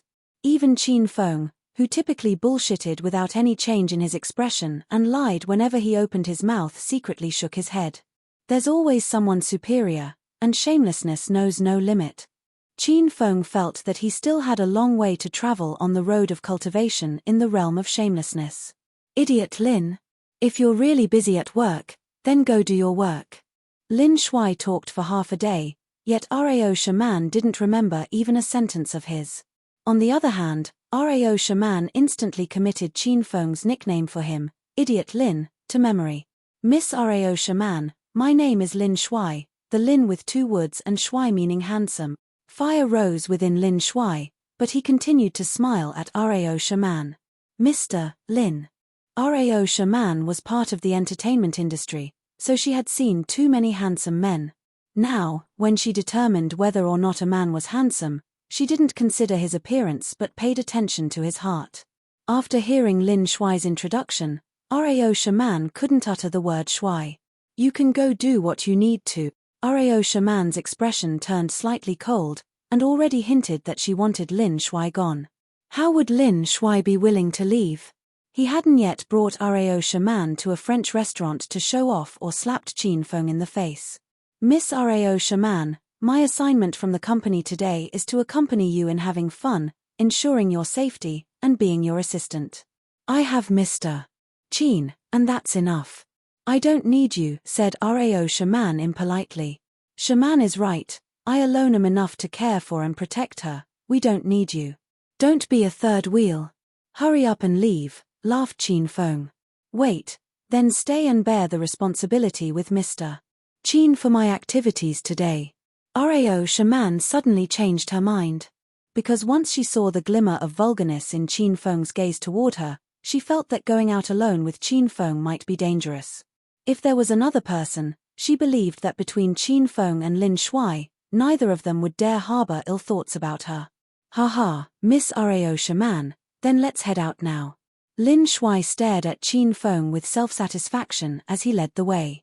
The 3 of them arrived outside the entrance of Royal Group, where a company Benz for driving important guests waited. Aya, we still have to drive. But what do we do if I can't drive? Qin Feng looked at the Benz with a conflicted expression. Lin Shuai gazed scornfully at Qin Feng. He usually saw Qin Feng riding a broken old 28 bicycle to and from work. He originally thought Qin Feng was poor and had no money to buy a car. Now, Lin Shuai finally understood. This brat didn't even know how to drive a car. When Lin Shuai thought about this, he couldn't help but guffaw. Haha. It's already the 21st century. Being unable to drive is the same as being illiterate. Good thing the company had the good sense to send me to act as Rao Shaman's host as well. Otherwise, if you can't even drive, don't tell me you want our famous celebrity to walk in the streets. Haha. It wasn't often that Lin Shuai had the upper hand with Qin Feng. After ridiculing him, he raised his head and puffed out his chest, then walked up to Rao Shaman. He opened the back door and blocked the top of the car in a gentlemanly manner as he smiled and said, Miss Rao Shaman, please. Hehe, how nice it feels to have a driver. Without waiting for Rao Shaman to get in the car, Qin Feng slipped into the back seat first. Rao Shaman originally thought that she was going to sit in the back by herself and that Qin Feng and Lin Shuai would sit in the front. However, when Rao Shaman saw Qin Feng acting like he wouldn't leave, Rao Shaman could only shake her head and get in. Between the two, she'd rather sit in the back with Qin Feng than sit in the front with the sham, Lin Shuai. Both of them got into the car, and Lin Shuai's hand still maintained a protective gesture atop the car door. He seemed to suddenly come to his senses. He hadn't paid attention and was played by Qin Feng once again. Driver, why are you still standing there? Hurry up and drive. Qin Feng's complaints drifted over. Lin Shuai's lips cheat violently. He used all his strength to suppress the rage within him, then instantly became a chauffeur and obediently ran around to drive. Along the way, Qin Feng suddenly leaned toward Rao Shaman and said with a chuckle, Shaman, how do you take care of your skin? Your arms are as fair and soft as a new lotus root. And the skin on your face is like a newborn's, it's completely wrinkle-free. You wouldn't have used hyaluronic acid or anything like that, would you? Hurry and let me feel it and see how different it feels compared to normal people's. Mr. Qin, please pay attention to your identity and behavior. Otherwise, I'm going to have to ask you to leave the car. Rao Shaman was cautious of Qin Feng. When she saw his hand heading toward her face, she immediately blocked her face with her purse. Qin Feng saw that his plan failed, so he moved his hand slightly and pushed Rao Shaman's cell phone off the seat and to the floor. Then, he yelped in a flustered manner, oh no, Shaman, your cell phone dropped. Rao Shaman didn't suspect anything this time, and she bent over to pick up her cell phone. Qin Feng immediately looked down her cleavage to see an undergarment with white lace trim. He saw the elegant curves, neither too big nor too small, but just right. Screech. The car stopped suddenly, and Qin Feng and Rao Shaman were almost flung out of the car. They quickly raised their heads to look in front of them and saw that Lin Shuai almost crashed into the car ahead of them. Ever since Lin Shuai became the chauffeur, he'd been extremely angry.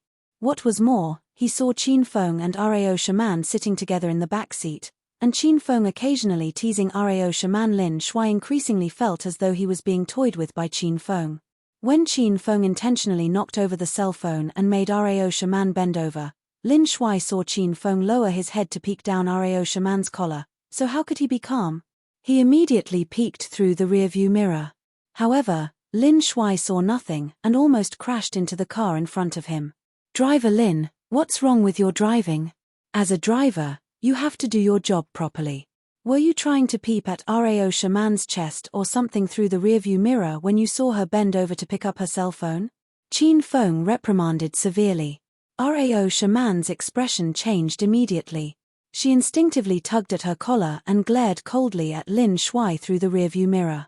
Mr. Lin, if you think of despicable things and you don't drive properly, you can scram and go back to work. Mr. Qin alone is enough to accompany me on my trip. Lin Shuai felt the pain of tens of sharp arrows piercing his heart. Qin Feng saw everything, yet he wasn't reprimanded, but Lin Shuai didn't see anything and was harshly berated. It's hard being a good person in this world. For the rest of the trip, Lin Shuai no longer had the guts to peek at Rao Shaman through the rearview mirror. However, he felt a surge of pain when he heard Qin Feng find ways to tease Rao Shaman and trick her into letting him touch her little hand a couple of times. If he'd known that by not driving, he'd be able to sit in the back with Rao Shaman, smell the fragrance of her body, and touch her little hand, Lin Shuai definitely wouldn't have admitted that he could drive. Lin Shuai's driving was steady. Half an hour later, they arrived at the entrance of the Gold and Silver Building. The Gold and Silver Building was one of Acropolis's iconic buildings. It was very different from the International Shopping Center and Wan Cheng Square, which Qin Feng took Yun Xiao to. After all, the Gold and Silver Building was Acropolis City's best luxury goods shopping area. Those that could come here were the extremely rich. If you walked around casually, you wouldn't be able to leave if you didn't have one. 8 million. Qin Feng suggested that Rao Shaman come here and shop because of her identity as a famous celebrity. If they went to crowded places like the International Shopping Center and Wan Cheng Square, it would be easy for someone to recognize Rao Shaman, and unnecessary trouble would arise.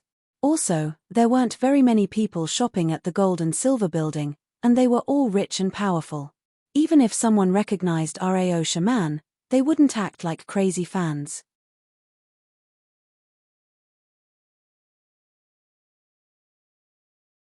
Chapter 265. Chapter 265. Remove the two numbers at the end. Suddenly, a group of three consisting of 2 men and a woman walked into the Gold and Silver Building's lobby. Lin Shuai was blazing the trail in front. He'd seized all the work as chauffeur and bodyguard of the day for himself. Qin Feng and Rao Shaman walked behind him side by side like a couple.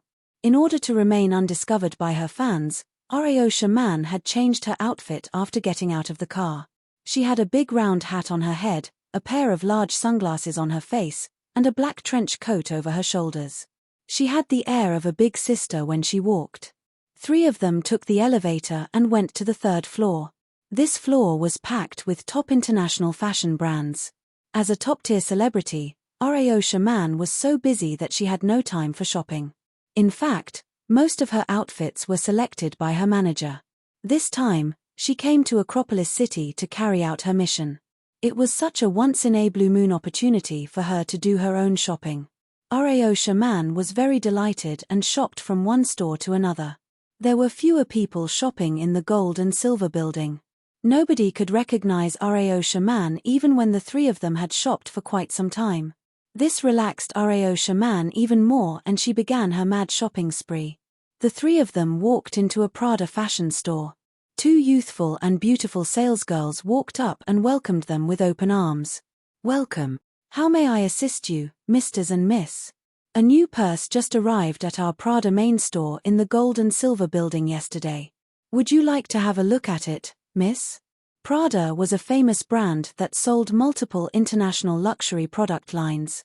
Well known for its high visibility and top quality, it offered men's and women's clothing, leather goods, footwear, eyewear, and fragrances as well as tailoring service. Rao Shaman waved to the salesgirls and started to roam around the shop freely by herself. Seeing this as a chance to promote himself, Lin Shuai hastily rushed to Rao Shaman's side and talked with his head high and chest puffed out. "Miss Shaman, Prada was established by an Italian, Mario Prada, at Milan, Italy, in 1913. Since its very first store, its core value has been to constantly bring forth new ideas and follow the pace of fashion trends. And now, even 100 years later, Prada still perseveres in walking on the path of innovation and creativity. Indeed, it's a worldwide luxury fashion house that lives up to its fame. Also, the products here are a perfect match for Miss Shaman, a person of high caliber and dignity." In order to attract more girls, Lin Shuai deliberately memorized all the top 10 famous international women's fashion brands. With his proficiency and insight in famous brands and fashion, he'd seduced heaps of women into sleeping with him. Now, he was trying to use the same trick on Rao Shaman as well. If he could sleep with this superstar, Lin Shuai swore that it would be more than worth not touching another woman for a whole year. "I'd always shopped at various multinational top-tier fashion shops when I was studying in France. Those shops are always updated with the latest models. I've seen some of the models of this store in Paris a few years ago, but there are some models that were indeed released this year. Miss Shaman, shall I introduce some models that are suitable for you? Lin Shuai behaved like a knowledgeable gentleman and talked non-stop beside Rao Shaman. On the other hand, Rao Shaman had taken off her big sunglasses. Her long, fine eyelashes fluttered slightly as she focused on picking her favorite purse from the shelves and seemingly ignored what Lin Shuai said. Miss Shaman, I think this purse suits you very well. It's classy and elegant yet not too flashy. Would you like to give it a try? If you like it, I could buy it for you as a token of our friendship. Lin Shuai handed a purse to Rao Shaman after taking a look at the price. The purse was priced at 19,888 yuan, still within Lin Shuai's budget. If Rao Shaman was willing to accept the purse, he'd be very delighted. No need, I'll pick one myself. Rao Shaman rejected Lin Shuai's offer indifferently. Lin Shuai felt awkward at Rao Shaman's refusal. The purse he held was suspended in midair. He couldn't put it back on the shelf nor forcibly stuff it into Rao Shaman's hands. Suddenly, a gleam of light shone brightly in Lin Shuai's eyes. He then walked to Qin Feng and said, "Leader Qin, what do you think of this purse? Personally, I think it suits Miss Shaman very well. I want to give her as a gift, but unfortunately she rejected me. Why don't you buy it for Miss Shaman instead?" He knew Qin Feng was merely a sales representative in the sales department and it still hadn't been a week since Qin Feng was promoted to group leader. He was very sure Qin Feng biked to work every day and definitely didn't have the budget to buy a purse that cost 20,000. Now he wanted to brush off the embarrassment and shift it to Qin Feng. He wanted to disgrace Qin Feng in front of Rao Shaman. "Idiot Lin, the purse you picked is dull and inconspicuous. No wonder Shaman doesn't like it. You're so tasteless," Qin Feng replied, giving Lin Shuai a smirk after seeing through Lin Shuai's intention with a glance. Calling Lin Shuai idiot Lin, Qin Feng had drawn the attention of a few beautiful salesgirls. When their gazes fell on Lin Shuai, they tried very hard to maintain their countenance and not laugh at him. "Leader Qin, this purse is this summer's latest model, a masterpiece designed by a famous Italian purse designer. How could you say it looks terrible? I think you would say so because you don't want to spend your money to buy a present for Miss Shaman, right?" Lin Shuai had gotten accustomed to the name Idiot Lin as everyone called him that in the company. Right now he just ignored being called that name in public and talked gleefully to Qin Feng. "Idiot Lin, what's going on with your brain? Why should I buy the purse if Miss Shaman doesn't like it? If I really want to buy one, I'll buy her one she likes," Qin Feng said in a louder voice. When those salesgirls heard Lin Shuai being called Idiot Lin and saw he wasn't enraged and even enjoyed it with a triumphant expression on his face, they just couldn't restrain themselves anymore. They laughed behind their hands. Rao Shaman heard them talking. She was annoyed and glared at them. She didn't have a good impression of either Qin Feng or Lin Shuai. She wouldn't accept a gift either of them, especially the pervert Qin Feng. She had been taken advantage of by him a couple of times on the way here. She still kept the grudge in her heart. "Mr. Qin, actually I prefer this purse more. Would you buy it for me?" Rao Shaman's eyes suddenly shone with light and she walked up to Qin Feng. With a smile in her clear eyes, she waved the purse in her hand. The purse was priced at 59,998 yuan, which was a little bit high. Rao Shaman didn't believe Qin Feng could afford it. She was just going to take revenge on this scoundrel and see if he would still dare to get fresh with her again. Lin Shuai was closer to Rao Shaman, so he could see the price tag of the purse clearly with just a glance. The price of this purse, 59,998 yuan, was nearly the annual income of an ordinary family.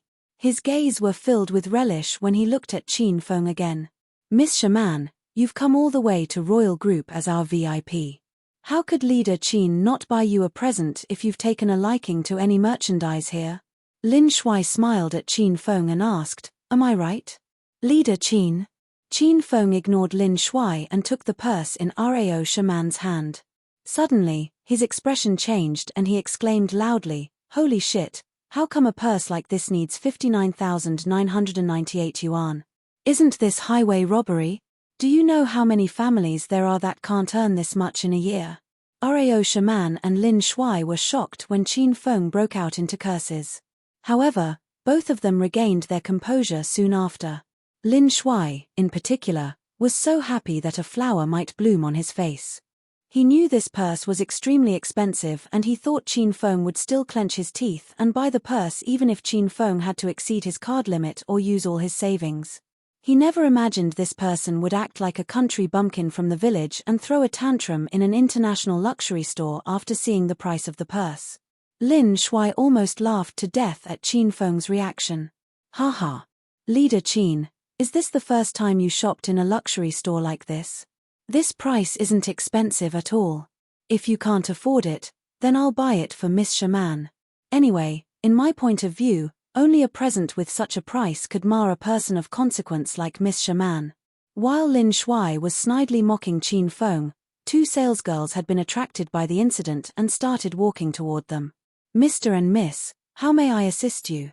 One of the beauties, who had a store manager badge pinned, asked Qin Feng with a gentle smile. Qin Feng waved the purse in his hand and yelled harshly, "Hey, why's this purse of yours so expensive? Just a small thing like that and it costs 59,998 yuan. Why don't you guys become robbers instead?"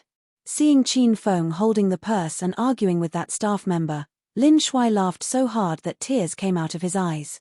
He thought he should record this incident and post it to the company group to let everybody see how Qin Feng acted like a hillbilly and made a clown of himself. Rao Shaman was left speechless.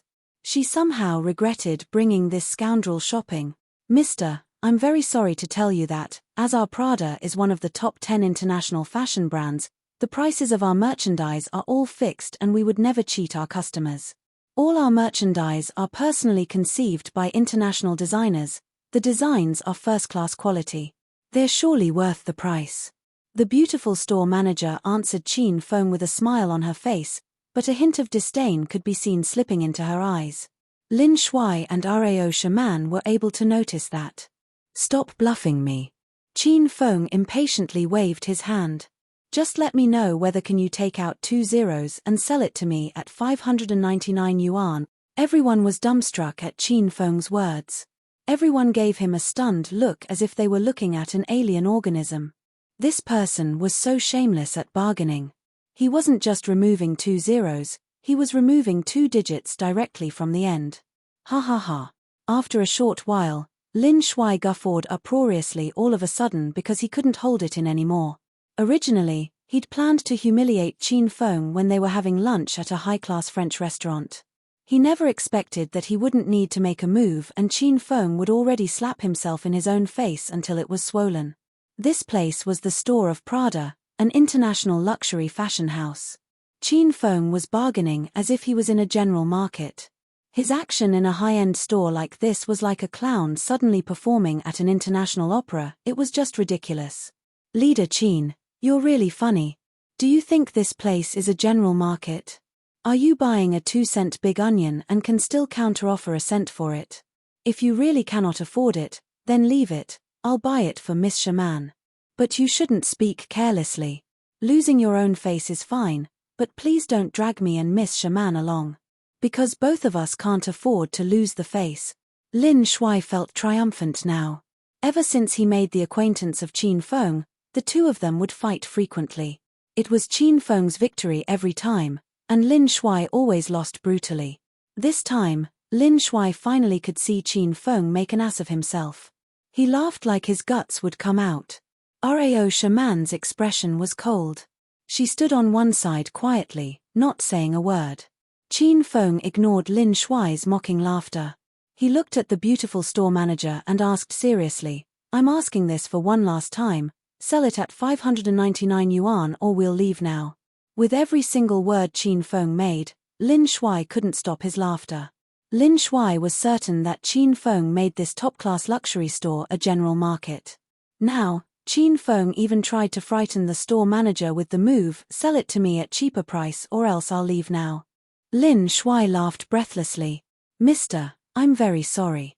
We don't sell at this price.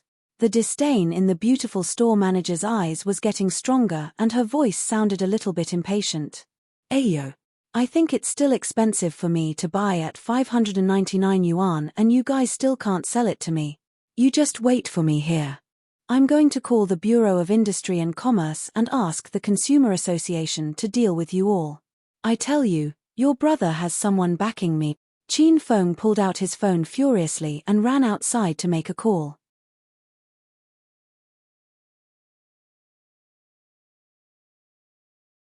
Chapter 266.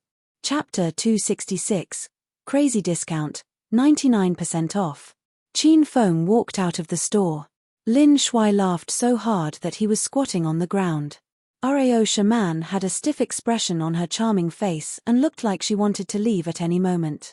Outside the store, Qin Feng's furious expression was already normal again. He looked completely calm, as if nothing had happened. He pulled out his phone and scrolled through his contacts. He found the Gold and Silver Building's property manager, Wang Ming, and called him. Royal Group's most important business was in real estate. Acropolis City's commercial streets and its busy shopping centers were all held by Royal Group. This was Acropolis City's iconic international shopping building, so naturally it was Royal Group's property. Why, young Master Qin? The call was answered, and a nervous voice came through the phone. As the Gold and Silver Building's property manager, he was a person of some consequence, and he very seldom sounded so servile. However, it was young Master Qin calling. 3 years ago, Wang Ming had the honor of meeting Qin Feng at one of the banquets for the rich and powerful, so he had his number saved. However, in these 3 years, it was his first time receiving a call from young Master Qin. His little heart was about to jump out of his throat. Manager Wang, I have a request. Qin Feng cut to the chase. Young Master Qin, please speak. I'm currently strolling through the Prada store in the Gold and Silver Building. I want all the sale prices in this store to lose their last 2 numbers. Contact Prada's owner right now and have it done as soon as possible, Qin Feng ordered. Okay, I'll get it done within a minute, young Master Qin. After hanging up, Qin Feng stood at the entrance for a minute and admired the long-legged beauties that came and went. When he saw that it was about time, he walked into the store with a smile. Haha. Group leader Qin, you're finally back. What did your friend in the Bureau of Industry and Commerce say? Are they going to immediately come over and seal up this store? I really didn't think group leader Qin would know someone in the Bureau of Industry and Commerce. How enviable. Qin Feng had lingered outside for 2 minutes, yet Lin Shui still couldn't contain his laughter. The beautiful store manager thought Qin Feng had found an excuse to slip away. Seeing that he had the guts to return, she now looked at him with disdain. Idiot Lin, don't be jealous. There's no point in being jealous because your network and financial resources will never be comparable to mine. I've already made the call, my friend is currently handling it. Qin Feng had a calm smile.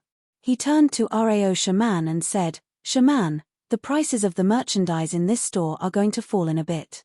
Choose whatever you like and put it on my tab. Consider them my presents to you.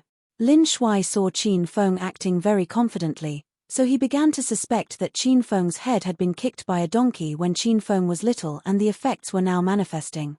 Rao Shaman pursed her lips at Qin Feng and didn't believe his words, either. Store manager, there's a call for you. The store manager was about to open her mouth to take a jab at Qin Feng when she was suddenly called away. She hadn't even been gone for half a minute when she rushed back urgently. She was gone for a mere 30 seconds, but the beautiful store manager had undergone a complete change. Her previously disdainful and arrogant attitude disappeared. She walked up to Qin Feng with a lowered head like a little kid who had done something wrong. Beads of sweat gathered closely on her forehead, and her straight legs began to tremble slightly. In that half-minute, Prada's chairman, who'd personally called, angrily reprimanded her. The chairman's words could be summed up as, fulfill all of Mr. Qin's requests and make him 10,000% satisfied. Otherwise, you can pack up and leave. And may I ask if you are Mr. Qin? The beautiful store manager raised her head to look at Qin Feng, her gaze filled with trepidation and reverence. My family name is Qin, but I don't know if I'm the Mr. Qin you speak of. Qin Feng knew Wang Ming had taken care of everything when he saw the change in the store manager. The beautiful store manager wasn't stupid. Qin Feng's family name was Qin, and the situation had changed this way after he went outside and made a call. Thus, the contemptible youth before her was clearly the Mr. Qin the old chairman spoke of.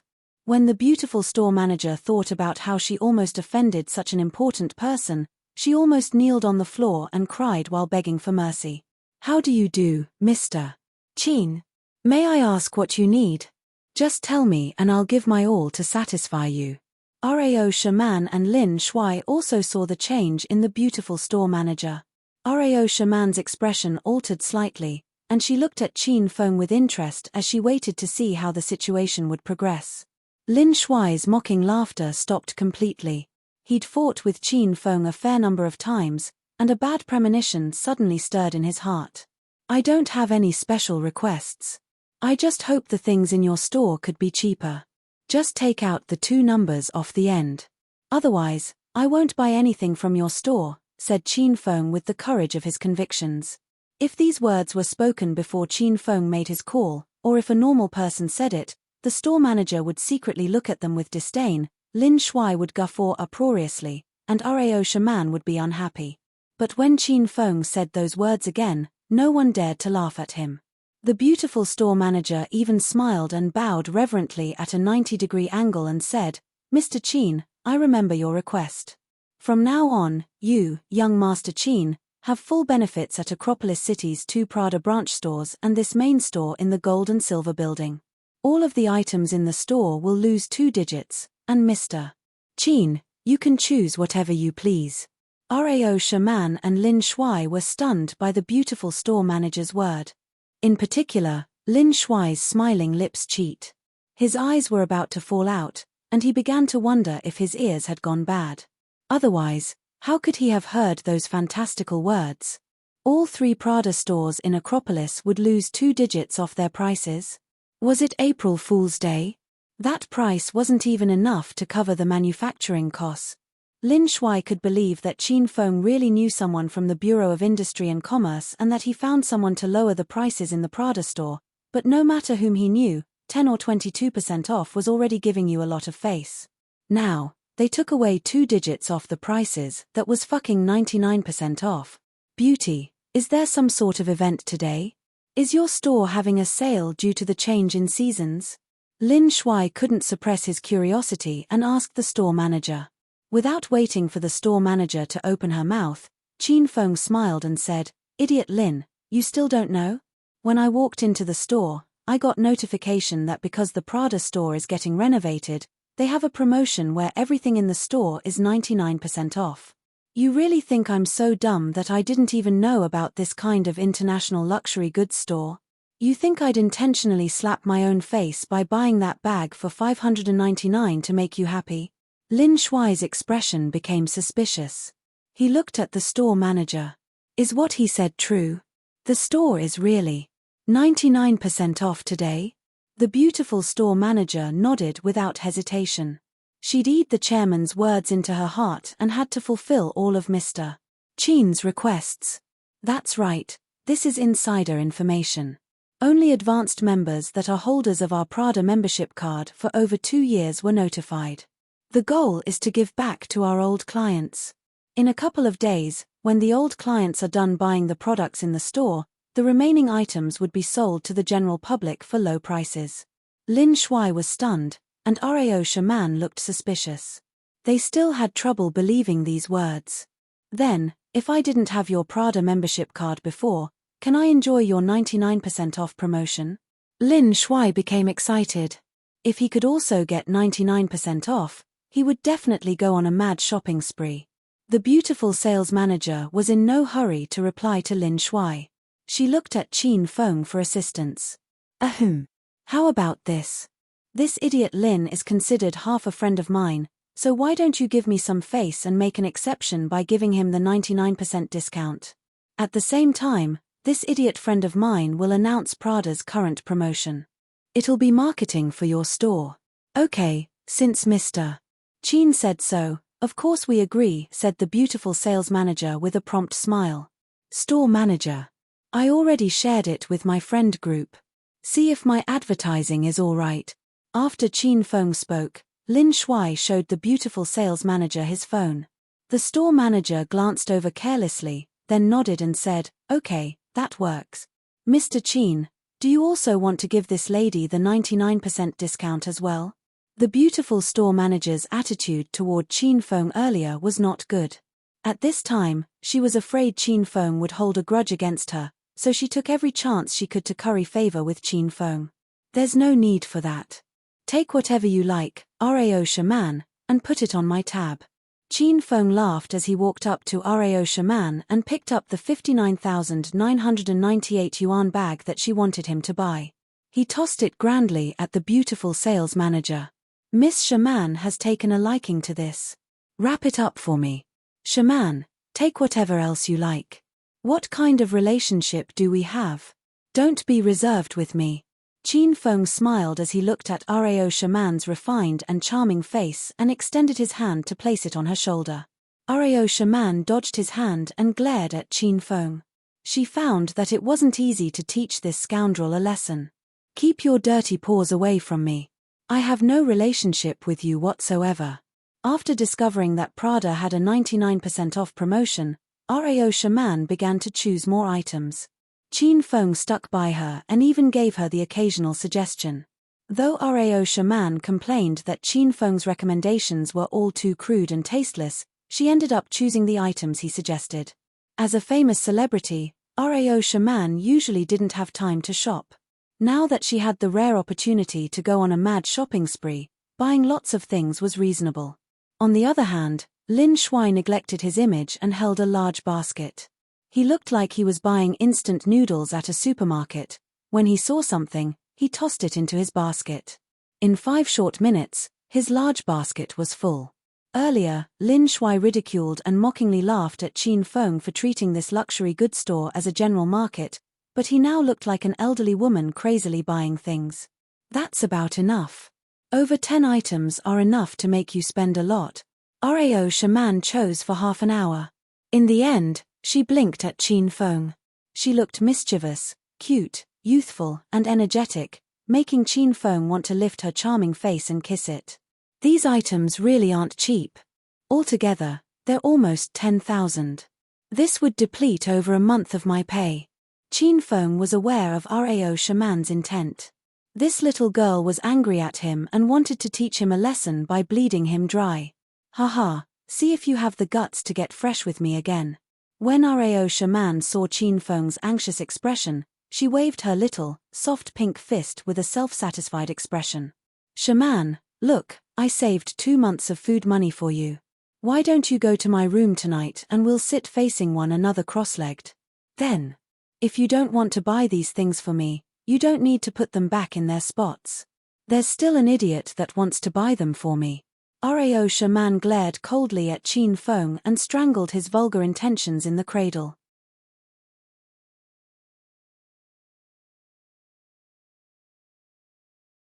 Chapter 267. Chapter 267, I'll forever quit the friend group. "Miss Shaman, were you calling for me? It'll be my pleasure to buy all of these for you. I'll buy you anything you like." After he had finished his shopping, Lin Shuai walked to Qin Feng and Rao Shaman. When he seemingly overheard Rao Shaman talking about him, he felt flattered. "Seems like I'm still as good-looking as ever. Even a superstar would discuss me behind my back. Well, since idiot Lin is so rich, we'll let you pick up the tab, then." As Qin Feng spoke, he smiled at Lin Shuai. Rao Shaman's expression sank slightly. She accepted Qin Feng's offer to pay for her because she wanted to punish him. But she didn't want Lin Shuai to pay for her. She absolutely had no feeling toward him. Fine, put all of Miss Shaman's items on my tab. Store manager, help us ring everything up and give me the bill, I'll pay by card." Without waiting for Rao Shaman's rejection, Lin Shuai triumphantly pulled out his bank card and handed it to the beautiful store manager. After all, everything in this store was 99% off today and it would cost him 50,000 to 60,000 yuan at most even if they bought it all. Lin Shuai still wasn't daunted by this amount.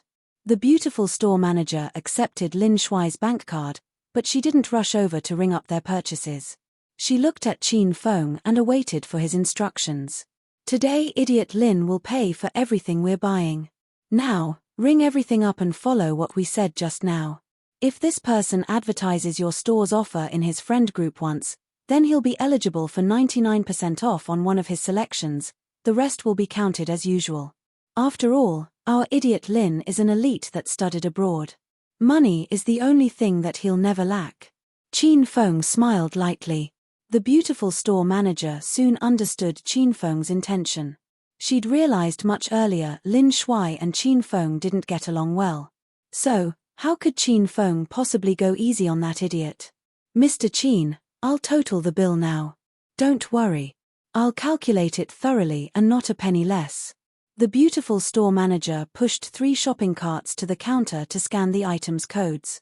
Lin Shuai was left dumbfounded and his brain turned into mush. Why do Qin Feng's words sound a little bit off? He thought to himself. With the help and cooperation of 3 staffers and 3 code scanners, they rang up the bill of Qin Feng's group very soon. The beautiful store manager was satisfied with the figure. She took Lin Shuai's bank card and walked to him with a smile on her face. Mister, I'm sorry, your bank card's balance is insufficient. Do you want to use another card, or do you want to pay by cash instead? Insufficient? How could it be not enough? Did you guys do something wrong? Lin Shuai thought the store manager had completed the transaction and come to return his card. He was getting on his high horse, wanting to boast in front of Qin Feng, and all of a sudden, the store manager said his bank card's balance was insufficient.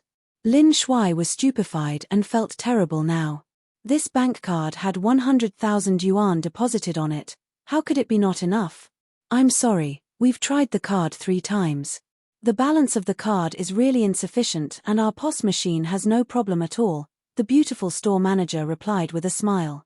Lin Shuai's countenance changed drastically. He'd already felt weird about what Qin Feng had said and then he noticed his card balance was insufficient. Now he was nervous and highly strung. How much is the bill?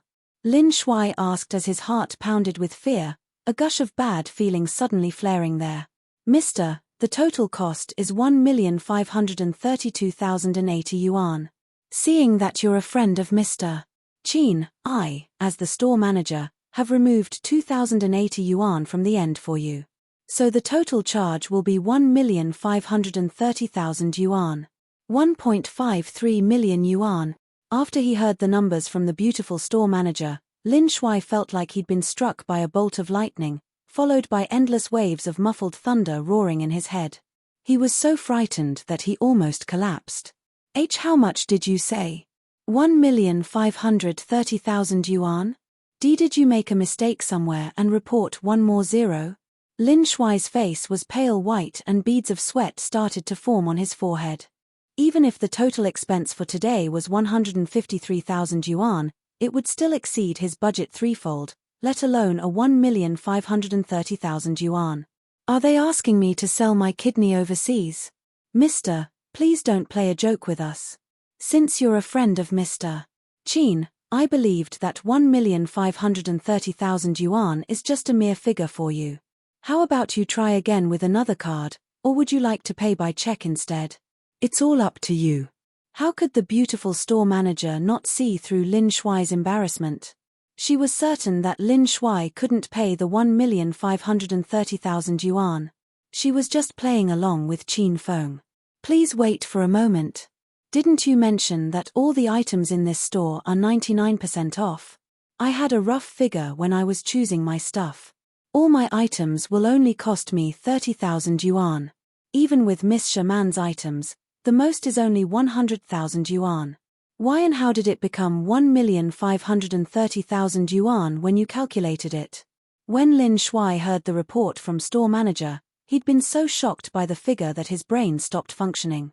Now that he'd calmed down, no matter how many times he calculated the bill, it would never add up to 1,500,000 yuan. It made no sense whatsoever. Mister, I think you misunderstood me.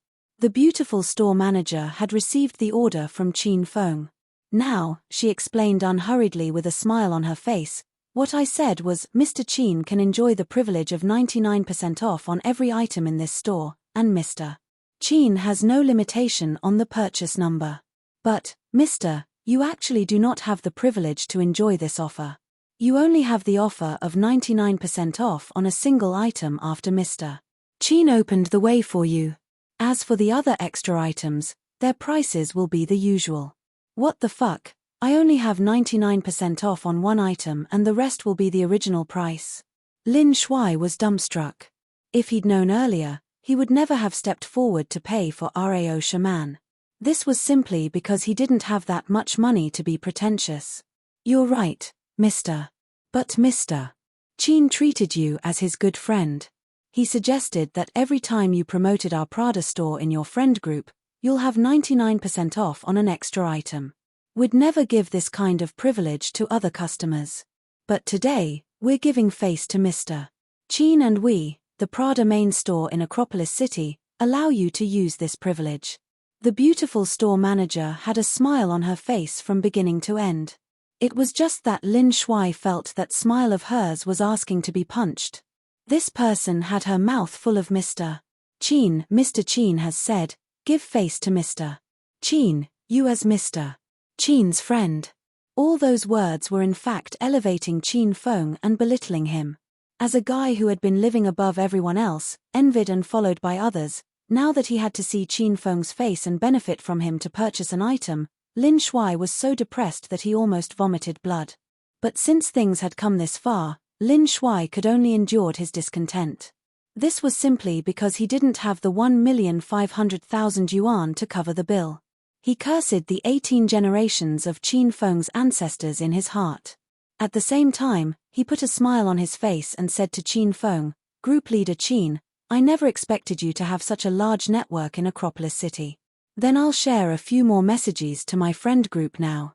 You better say it properly to the store manager.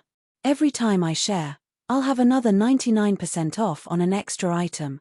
Chin Feng was unreliable, that was what Lin Shuai had always thought. He had to reconfirm with Chin Feng and the store manager so that they wouldn't play any tricks on him. Don't worry. Chin Feng never lies and I never go back on my word, Chin Feng replied with a smile. Don't worry, Mr. I assure you, as the store manager, every time you share in your friend group, I'll give you another 99% off on one of your items. Seeing that Chin Feng and the beautiful store manager had made their stand, Lin Shuai wasn't afraid of being cheated anymore. It's not a big deal. I just need to share in my friend group. Moreover, they'll be thanking me for sharing this type of good deal with them. Lin Shuai gleefully pulled out his cell phone and hastily opened his WeChat friend group. He was going to copy the previous post and share it 50 times in one shot. However, when he opened his friend group, he was stunned. Soon, an agonized expression, like he'd eaten dung, appeared on his face. Idiot Lin, you have the nerve to share the silly news of Prada store having a 99% off in the friend group. Do you think everyone is as idiotic as you? People below me, maintain the formation. Idiot Lin, you have the nerve to share the silly news of Prada store having a 99% off in the friend group. Do you think everyone is as idiotic as you?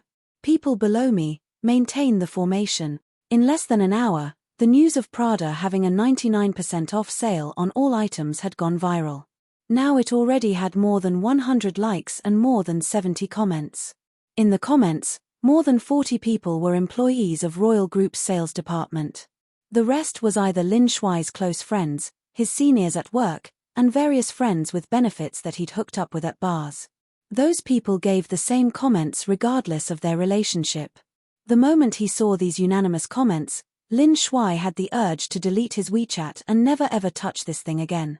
Mister, how about I add you as a friend in WeChat as well? By doing this, I'll be able to count the numbers of shares and give you the 99% discount based on the same numbers. The beautiful store manager saw Lin Shuai staring dazedly at his cell phone for quite a long time and acting like his soul had been reaped. She couldn't resist and reminded him again. That will be fine, hey. Lin Shuai regained his senses, but he was still stunned and couldn't speak fluently. Mister, what do you mean by this? You're not going to share in your friend group anymore? Then I'll follow the usual price, 1,530,000 yuan, and ring everything up for you. T, please don't close the sale yet. I suddenly remembered that I just bought a lot from the Prada branch in Beihou last week. I'm not going to buy that much today. It'll be useless for me anyway. Please wait for a while. I need to check which items are duplicates. Lin Shuai felt like he'd eaten a mouthful of flies. The feeling of gloom, anger, and disgust was stuck in his throat. He couldn't spit it out nor gulp it down. It was so much suffering. He ignored the disdainful looks from both the beautiful store manager and Rao shaman. He rushed to the pile of items and took almost all his purchases out of the carts. After he saw the comments in his friend group, he'd rather be beaten to death than share the news of Prada having 99% off again. If he did, then he would be a total idiot in everybody's eyes. Miss Shaman, you see, don't you think your purchases are a little bit too much? We'll be going to another place later. It will not be an easy task to carry all these around. How about you take some of your items out? I think it'll be sufficient if you keep one or two. Lin Shuai looked at Rao shaman gingerly. He felt he hadn't lost so much face in his entire life. However, in front of 153,000 yuan, which was a huge sum of money, Lin Shuai was willing to cast away his morals and face.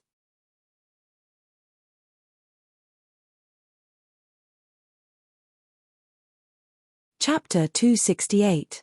Chapter 268, Destined to have the life of a servant today. Don't touch my stuff.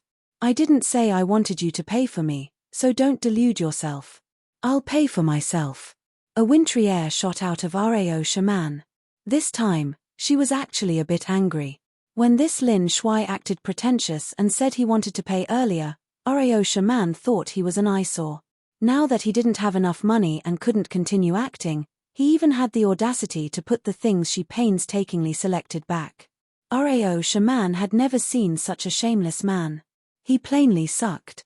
Don't be mad, shaman, I'll buy your things for you. As an honored guest who came to visit Acropolis, how could you pay? Just then, Qin Feng immediately arrived beside Rao shaman and lightly rubbed her back. Rao shaman was just getting started and didn't notice Qin Feng's actions. She looked indifferently at Qin Feng. I don't want you to buy them for me, either. I want to buy them myself. Though Rao shaman possessed the halo of an A-list celebrity, she was only a 20-year-old girl. When she got mad, she was like a headstrong little girl. Qin Feng had the urge to kiss her stubborn lips when he saw how she looked. When Qin Feng found that Rao shaman didn't notice his actions, he seized the opportunity to hug her lightly. He said gently, "Shaman, you're so enchanting when you act cute. Taking everything into account, I'll buy all your things for you. If you refuse, I won't help you get in contact with or meet young Master Qin. You dare! If you don't arrange for us to meet, I won't ever speak to you again." Rao shaman's little lips pouted more. She currently only cared about meeting young Master Qin and didn't even notice that she was in Qin Feng's arms. Qin Feng's heartbeat increased as he hugged Rao shaman's soft body. This was an extremely rare occurrence for a playboy like him. Rao shaman's expression was extremely cute, and her body exuded an air of endless youthfulness and a slight taste of sunshine. This air and taste seemed contagious, and it made Qin Feng feel 10 years younger. With the blink of an eye, time stopped, and his memories drifted back 8 years. A sunny September day, by a lotus pond. At the time, Qin Feng wrapped that little beauty in his embrace from the side the same way. Then, he slowly extended his other hand and wrapped her completely in his embrace. There was an air of youth and a taste of sunshine.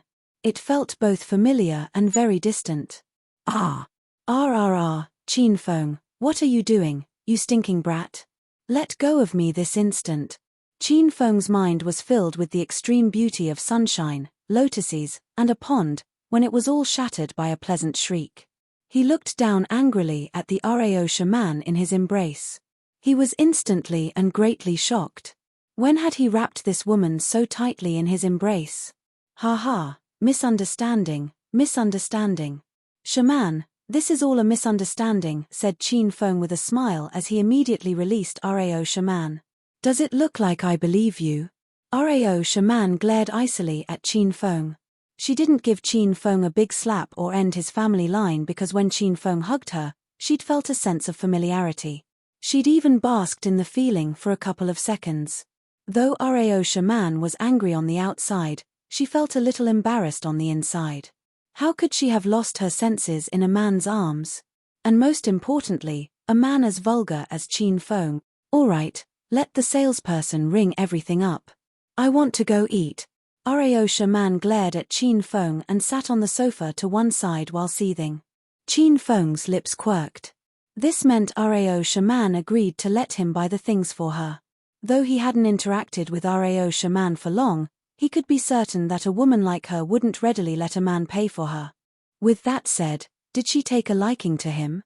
Did he want to look for her at night to chat and sit cross-legged while their gazes interlocked? As Qin Feng's mind swirled with crazy thoughts, the beautiful store manager finished ringing everything up and walked over with a smile. Mr. Qin, this is your receipt. The total is 23,888 yuan.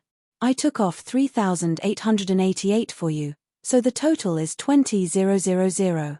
Is this satisfactory? The beautiful store manager carefully reported the price, then peeked at Qin Feng to see if there was any change in his expression. With a slight furrow of the eyebrow from Qin Feng, she would immediately amend the price and drop it by half, or even make it completely free. All right, then we'll settle with this price. Qin Feng extended a cash card to the beautiful store manager. After receiving the card, the store manager breathed a long sigh of relief. Lin Shuai stood stupidly on one side as he weighed the scene. There were a fair number of times in which he wanted to kill himself. Why was it that if he wanted to buy the things, it would cost 1.53 million, but Qin Feng only had to spend 20,000? And based on that store manager's attitude, it was clear that if Qin Feng was dissatisfied with the price, it could be even lower. Lin Shuai began to suspect that Qin Feng owned the store. Soon after, the store manager helped complete the transaction and bag everything, then brought the bags up to Qin Feng. Mr. Qin, your items are packed and ready. Give me an address, and I'll have them delivered to you. You don't have to have them sent to the house. Just go downstairs with my driver and put them in the car. Qin Feng pointed at Lin Shuai, who was standing in a stupid daze on one side, and said, the driver is there. Ask him to take you. The beautiful store manager immediately took the large bags in her hands and walked up to Lin Shuai. Mr. Driver, please take me to your car, and I'll bring all these items over. Lin Shuai's heart hurt. It really, really hurt. He suddenly realized that ever since he left Royal Group and Qin Feng said he couldn't drive, his fate had been that of a servant. Lin Shuai hadn't left with the beautiful store manager for long when a middle-aged man wearing a suit and leather shoes rushed in, carrying a briefcase. Once the man entered, the salespeople were startled, staring with their mouths agape. They thought something had gone wrong with their eyes. Otherwise, how would they see the owner of this Prada store, Chief Huang, run in? How do you do, Chief Huang? After the salespeople regained their poise, they immediately greeted him. Once Chief Huang entered, he looked around in search of something. Then, he ran up to Qin Feng. Not even bothering to acknowledge the salespeople's greetings, he addressed Qin Feng with a smile filling his face. Young Master Qin, I didn't know you would grace us with your presence so suddenly today. Please forgive me for not coming out to greet you. Young Master Qin. Sitting at the side, Rao Shaman was suddenly startled when she heard how Chief Huang greeted Qin Feng. She sized up Qin Feng with alarm as if it were her first time meeting him. Qin Feng's face was tinged with awkwardness. He wanted to send this Chief Huang off with a flying kick. Who let you run in here for no reason? Chief Huang, there's no business of yours here. Head back, said Qin Feng indifferently with the wave of his hand. Young Master Qin, I immediately rushed over here upon receiving Manager Wang's call. Have my employees slighted you? If they've done anything out of hand, I'll dismiss them immediately. Chief Huang's words frightened the salespeople so much that they didn't even have the guts to breathe. They stared at Qin Feng with wide-eyed readiness. No, there's no need to be so worried, Chief Huang. I only came for a stroll with my friend. I didn't want to attract too much attention. Do you understand? Said Qin Feng with a laugh. Chief Huang immediately looked toward Rao Shaman, and his eyes immediately lit up. He always heard that Acropolis City's young Master Qin was dissolute and hedonistic, that every woman that he pulled out had the looks of an A-lister. Now that he saw this personally, he knew it to be true. Young Master Qin, little sister-in-law, looks very familiar, like a famous celebrity. That's right, Rao Shaman. Doesn't she look a lot like her? Chief Huang spoke in an ass-kissing manner. Rao Shaman's and Qin Feng's lips cheat. Neither knew how to respond to this question. Young Master Qin, since you came to take little sister-in-law out to play and did me the honor of walking into the store of this humble Huang, then I must pay for all your purchases today. Treat this as a present for little sister-in-law upon meeting her for the first time, said Chief Huang as he attempted to curry favor with Qin Feng. Rao Shaman was almost angered to death every time she heard Chief Huang say little sister-in-law. What kind of eyes did this guy have? How could she possibly like a man as vulgar as Qin Feng? However, Rao Shaman couldn't burst out in anger at this time. Chief Huang said she looked like Rao Shaman, so she was afraid that once she opened her mouth, she'd reveal her identity. It would be bad if a swarm of avid fans were attracted. Qin Feng originally hated Chief Huang because he said young Master Qin every time he opened his mouth. He was clearly set on revealing his identity. However, right at that moment, Qin Feng suddenly took a liking to this man because every time he said little sister-in-law, the words went straight to Qin Feng's heart. If Rao Shaman was really willing to be his woman, Qin Feng would be good to her for a lifetime. Haha. You're too kind, Chief Huang. My woman and I have already chosen what we wanted and paid for it. You can treat us if the opportunity arises in the future. Qin Feng naturally and lightly hugged Rao Shaman, lips arched into a faint smirk. Rao Shaman was panting with rage. She wanted to smack Qin Feng twice but ended up fiercely suppressing the fury within her. She could only allow Qin Feng to hold her. Young Master Qin, you're giving this humble Huang face for coming to my store. How could I let you pay? Come here, you two.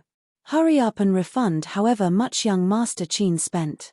Place all of young Master Qin's and little sister-in-law's purchases on my tab, Chief Huang shouted at the two salespeople behind him. They were so afraid that they immediately went to the register to retrieve the money. Qin Feng didn't care about the money, and he ignored Chief Huang. He hugged Rao Shaman a bit tighter and his lips moved toward her charming face. Darling, I'm dead tired from walking all morning. Kiss your man and give him some energy. When Rao Shaman saw Qin Feng's lips getting close to her, she had the urge to bite this vulgar man to death. Without waiting for Qin Feng's lips to touch her face, Rao Shaman stomped harshly on Qin Feng's foot with her high heels. Qin Feng released Rao Shaman in that moment of pain. I'm hungry, I don't want to shop anymore. Take me to eat right now. She escaped from Qin Feng's arms and stood up like a queen. She walked out the door without looking at Qin Feng. Chief Huang, there's no need to return the money. I have to eat with my woman. When there's a chance, I'll find you for a drink next time. Rao Shaman left, so Qin Feng casually bade Chief Huang farewell and chased after her. The two walked out of the gold and silver building to the parking lot side by side. They saw Lin Shuai in the middle of placing a large pile of bags into the trunk of the car. Driver Lin, drive us to eat lunch after you're done, and move nimbly, don't let my woman be hungry. Qin Feng patted Lin Shuai's shoulder and sat smiling in the back seat with Rao Shaman. Once they boarded the car, Qin Feng felt the pain of a fierce stomp on his foot and countless pinches on his waist. Qin Feng, if you dare mess around and call me your woman again, I'll move out of Qin Manor tonight, never to see you again.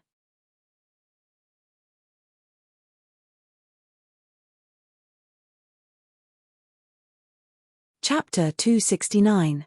Chapter 269. The budget was only 50,000 yuan. The Benz was breezing smoothly on the road. Lin Shuai had been slapped in the face the whole morning, now his face was totally dark. Although he didn't dare peek at Rao Shaman from the rearview mirror again, he could tell by ear Qin Feng was flirting with Rao Shaman in the backseat again. And Rao Shaman's silvery laugh drifted over from time to time. This meant she was amused by Qin Feng and both of them had shared a sweet moment. Lin Shuai drove the car directly to the French restaurant. This restaurant was the most formal restaurant in Acropolis City. When Lin Shuai remembered they were having French cuisine later, the gloom in Lin Shuai's heart soon faded away. His mission for the day had finally come. It's my turn to shine now. He imagined giving Qin Feng a strong slap in the face, by highlighting his nobility and his vast international cultural knowledge, and showing off in front of Rao Shaman when they arrived at the French restaurant. Lin Shuai's mood suddenly improved and the car sped up accordingly. Soon, the Benz stopped outside a castle-like Western restaurant. Lin Shuai got out the car first and then opened the door at the back. He escorted Rao Shaman and Qin Feng like a driver as they alighted from the car. Miss Shaman, this French restaurant is the most formal Western restaurant in Acropolis City. The attendants and chefs here are all from France. Later when you're inside the restaurant, you'll feel as if you are in France. Lin Shuai had lost face at the Prada store. Now he had to grasp every single chance to recover his image in front of Rao Shaman. Rao Shaman gave Lin Shuai a cold stare. She was too lazy to talk with this guy. She waited until Qin Feng caught up with them and then followed him into the restaurant. Mr. and Miss, this way please. As soon as Qin Feng and Rao Shaman stepped into the restaurant, two blue-eyed blondes welcomed them warmly. Both of them spoke authentic French, even Rao Shaman couldn't understand them. Lin Shuai stepped forward suddenly. Putting on the air of a prince with his head and chest up, he blurted out a string of fluent French lines. Hi, we've 3 people here. Please give us a table near a window with nice view. After he finished speaking, he gave a challenging glare at Qin Feng and then looked at Rao Shaman with a face full of smiles. Shaman, I've arranged for a window seat with a scenery view for you. Only that can mar your elegance and beauty. When Lin Shuai spoke a mouthful of fluent French all of a sudden, Rao Shaman was slightly amazed. After that, the 3 of them followed one of the beauties through the restaurant. They were seated by a large floor window. Qin Feng and Rao Shaman sat on one side and Lin Shuai sat opposite Qin Feng. Shaman, the French dishes prepared by this restaurant are authentic French cuisine. I come here for a meal occasionally. I'd already gotten used to authentic French cuisine when I was studying in France. I just cannot accept others that are not authentic. Once Lin Shuai sat down, he started to boast about himself again. He pushed the menu to Rao Shaman and said, Miss Shaman, just order whichever you please, it's all on my tab. Rao Shaman gave Lin Shuai a scornful gaze when she heard Lin Shuai was going to pay the tab again.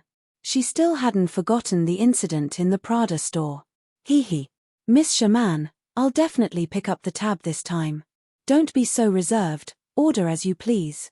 The expense for this meal was the least of his concerns as this meal would be covered by Royal Group. In order to maintain its authenticity and high standards, all the workers in this French restaurant were French, even the menu was in French. Ordinary people would order casually by comparing the pictures of the food and their prices. Only a person who studied in France or had some proficiency in the French language would order by naming the dishes. Lin Shuai was an elite that studied in France.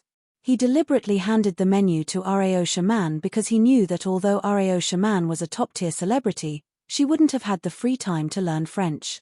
Shaman, let me introduce a few dishes to you. I personally think this foie gras suits you the best. This dish can revitalize your skin and nourish your blood. A woman can become 100 years younger if she consumes it. Let's not forget about this fried lamb chop with rosemary in the French style. The meat is very tender and juicy while the taste is just remarkable. Besides these 2 dishes, they have macarons, bacon, creamy mushroom soup. Aish, I'm drooling over it now. Rao Shaman was slightly embarrassed. She was hostile to Lin Shuai. He was a pretentious person and liked to blow his own horn. She didn't want Lin Shuai ordering for her. But Rao Shaman herself was not so well versed in French. Every time she went to a French restaurant, it was her assistant who ordered for her. Now, she could only poke Qin Feng's arm and put all her hope in him, wishing he could rescue her from this awkward situation. When Rao Shaman and Lin Shuai looked at Qin Feng, both of them were dumbstruck and their jaws dropped to the floor. Qin Feng wasn't concerned about ordering dishes. He was now chatting up the blue-eyed blonde beauty in fluent French. Although Rao Shaman couldn't understand the language, She could tell from how the beautiful attendant was blushing that not only could Qin Feng speak French, but he could speak it very well. His language proficiency was so great that he could even flirt with girls. Indeed, Qin Feng knew how to speak French. He was not only well versed in the French language, he could speak all the languages of the world's 8 major countries too. The reason was simple, he deliberately learned it just to hook up with girls around the world. Even Lin Shuai was looking at him with an amazed expression. This was because he noticed Qin Feng's French was way more colloquial than his own. Beauty, you have a faint lavender scent on your body and the fragrance is so alluring and charming, just like you. Let me guess, your hometown must be in the south of France, the lavender capital, Provence. Right. Qin Feng grabbed the soft, tiny, lily-white hand of that blue-eyed blonde beauty and raised it to his nose. Yes.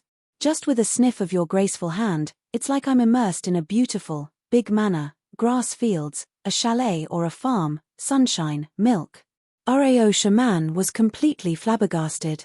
Even Lin Shuai, the self-proclaimed seducer sage, had no choice but to admit he was really blasted by Qin Feng for a dozen blocks after seeing how Qin Feng flirted with girls. Mister, you're such a bad boy. The blonde beauty blushed even harder. She withdrew her tiny hand lightly and gave an enchanting wink at Qin Feng. A famous poet in France once wrote a poem to praise the beauty of Provence. Also, a famous composer has composed a wonderful song for Provence. Provence has much beautiful scenery. However, the girls there are even more beautiful than the scenery. It's my pleasure to meet such an elegant woman like you in China. Now, can I kiss you on your forehead? This is the way how a man in China shows his affection to the woman he likes. The blonde beauty came to Hua Xia not too long ago. She wasn't very familiar with the culture here. So she was easily tricked by Qin Feng. With a shy smile on her face, she proactively lowered her head. Qin Feng, on the other hand, stood up slightly and kissed on her forehead. When he was sitting down, he took a peek into the collar of the blonde beauty. It was humongous. It was really incomparable with that of the women of China. Ahem. You're an attendant. You're not taking our order properly. And what are you doing here? Lin Shuai couldn't restrain himself anymore after he saw that scene. Originally he'd planned to humiliate Qin Feng when they were in the restaurant, but now Qin Feng had started hooking up with a girl already.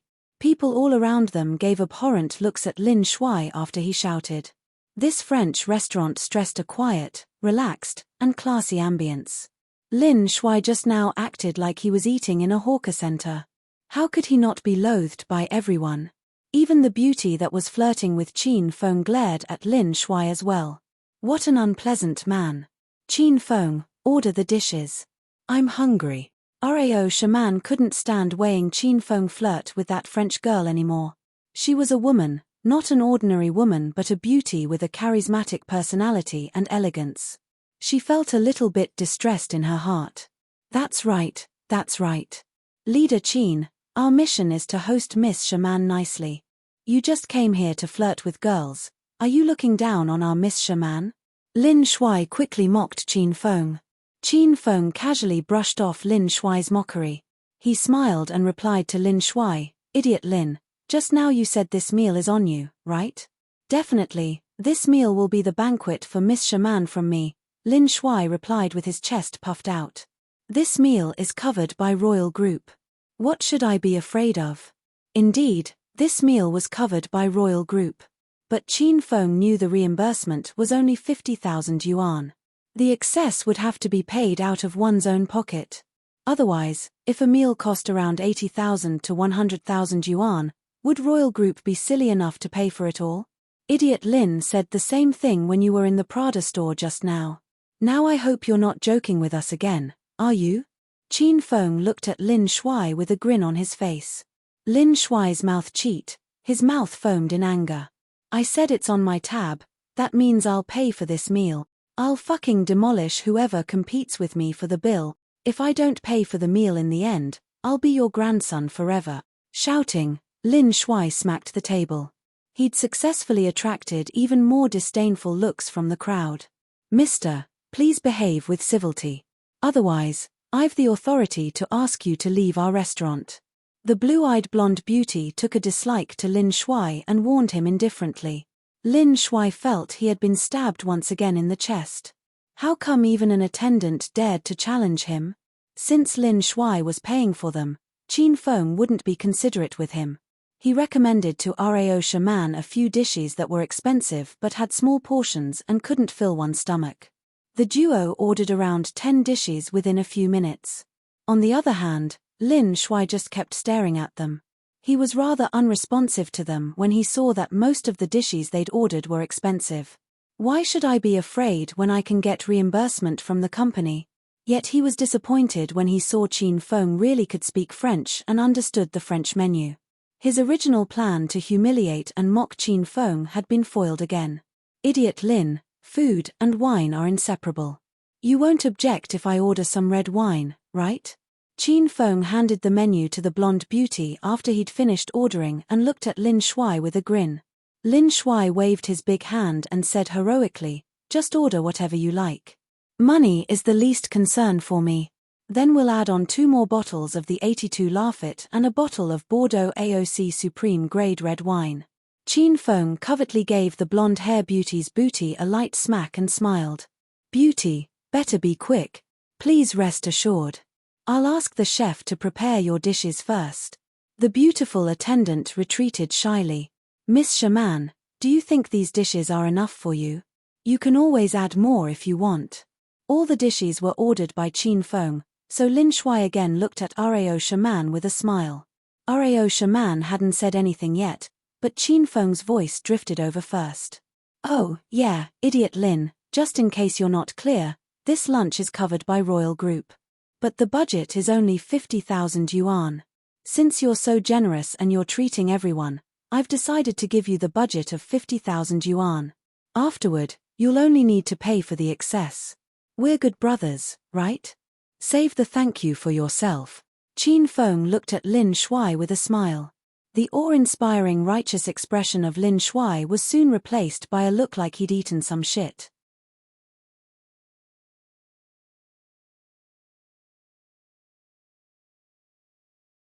Chapter 270. Chapter 270, Drivers Can't Drink. Qin Feng's words struck like lightning hitting Lin Shuai in the head, and his mind blanked out. Then, it went abuzz. He was almost frightened into madness. Royal Group would reimburse only 50,000 for the meal. What kind of joke was this? The 3 bottles of red wine Qin Feng had just ordered were already 70,000 or 80,000. Lin Shuai suddenly felt that he'd been defrauded by Qin Feng again. Rao Shaman now discovered this lunch was going to be reimbursed by Royal Group. She was intelligent and quick-witted, so she understood everything immediately. No wonder Lin Shuai said it was his treat as if he had a trump card. He expected to be reimbursed. However, seeing how he looked like he just ate shit, he probably hadn't known the reimbursement limit. Rao Shaman was swept with a feeling of disgust when she thought about this man's every move. "Mr. Lin, I believe you asked me earlier whether or not I wanted to add anything. I have a small appetite, but I love to drink. Qin Feng, help me order 2 more bottles of Lafite." Rao Shaman suddenly looked tenderly at Qin Feng. She decided to join hands with Qin Feng in ruthlessly shaming Lin Shuai. See if he'd have the guts to show off so casually in the future.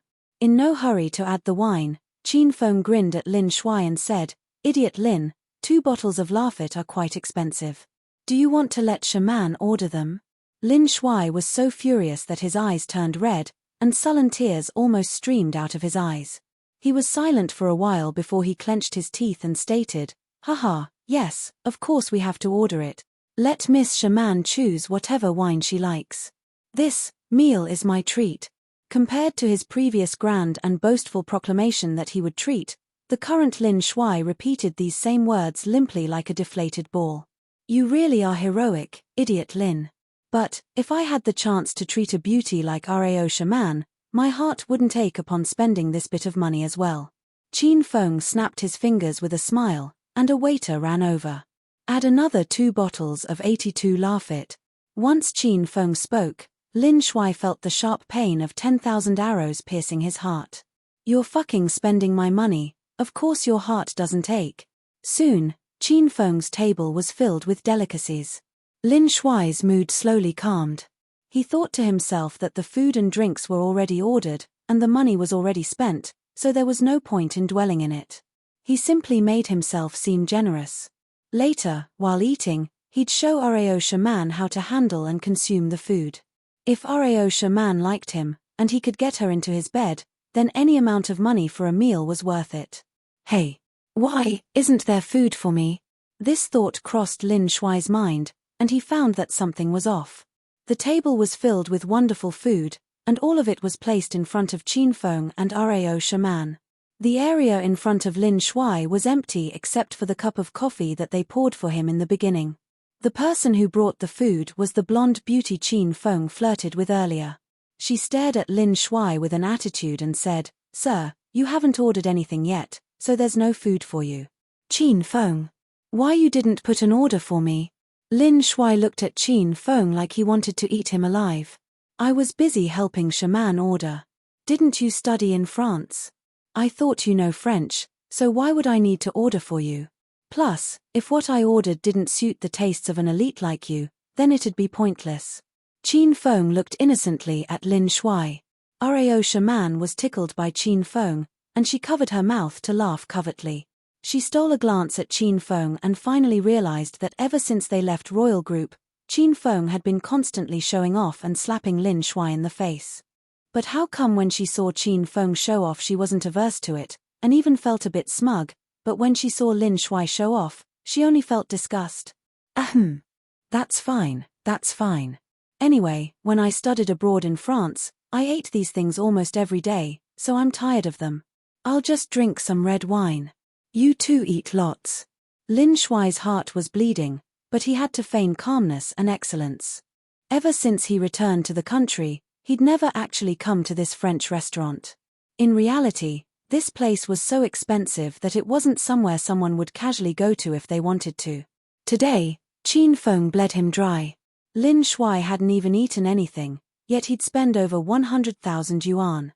He was heartbroken, but he didn't dare order anything else. The feeling was worse than death. Shaman, this French restaurant's Lafite red wine is a quality product from a French wine estate. The red wine is mellow and rich, and smooth and aromatic when it enters the mouth. And drinking wine is a very particular process. You can't hold the bowl of the wine glass. It's best to hold the stem, otherwise, the warmth of your hand would change the taste of the wine. When you drink wine, you first have to slowly swirl the wine a bit and allow the bouquet to fully disperse. Then, take a small sip and keep it in your mouth while slowly tasting it. Lin Shuai couldn't eat, so he raised the glass of red wine, wanting to take a sip of the Lafite. He usually didn't have the opportunity to drink such an expensive red wine, and what he had just said was something he memorized from a book. "Wait, idiot Lin, you can't drink." Qin Feng stopped Lin Shuai just as he set the wine glass to his lips. Lin Shuai had enough of Qin Feng today, and the fury he suppressed suddenly burst out. He glared coldly at Qin Feng and yelled, "Fuck, what are you trying to do now, brat? Your elders treating Rao Shaman to a meal today, yet you benefited and freeloaded a meal. What more do you want? Your elders paying, but I can't even fucking drink a glass of wine." "Idiot Lin, you really can't drink the wine," said Qin Feng with seriousness.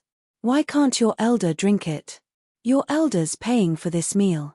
Lin Shuai angrily gritted his teeth. "Idiot Lin, did you forget who you are? You're Shaman's driver today. After we're done eating, you're in charge of driving. If you drink, who's going to drive?" Qin Feng's words rendered Lin Shuai speechless. He immediately suppressed the anger within him again. His abdomen was inflated like a basketball and felt like it would explode at any given moment. "That's right, Mr. Lin. You're in charge of driving today, you shouldn't drink wine." Laughing uncontrollably inside, Rao Shaman spoke up to aid Qin Feng. "Besides, when you were studying abroad in France, you always ate these things, and I'm sure you had your fair share of Lafite. Why would you care about this bottle of wine?" That's right. Why would I care? I was just so happy that I forgot about driving." Lin Shuai clenched his fist so tightly under the table that it was about to burst. He pasted a smile on his face as he looked at Rao Shaman and said, "Then I won't drink tonight. It just so happens that Qin Feng has never tasted such fine wine, so drink more. Maybe you'll never get the chance to drink it for the rest of your life." Qin Feng never cared about Lin Shuai's mockery. He snapped his fingers again, and the blonde beauty walked over again. She had a sweet smile on her face as she asked, "Sir, how may I help you?" "Beauty, you have a small band here, right? Call over the most expensive band. There isn't much of an artistic mood to this meal without music. Our Rao Shaman is a high-class person and needs an elegant atmosphere to mar her identity. Top-grade and authentic Western restaurants like this all had small bands, and they were extremely expensive. A casual violin song was over a couple thousand yuan. How could Lin Shuai not know this? His heart ached for his money, and he never called over a band.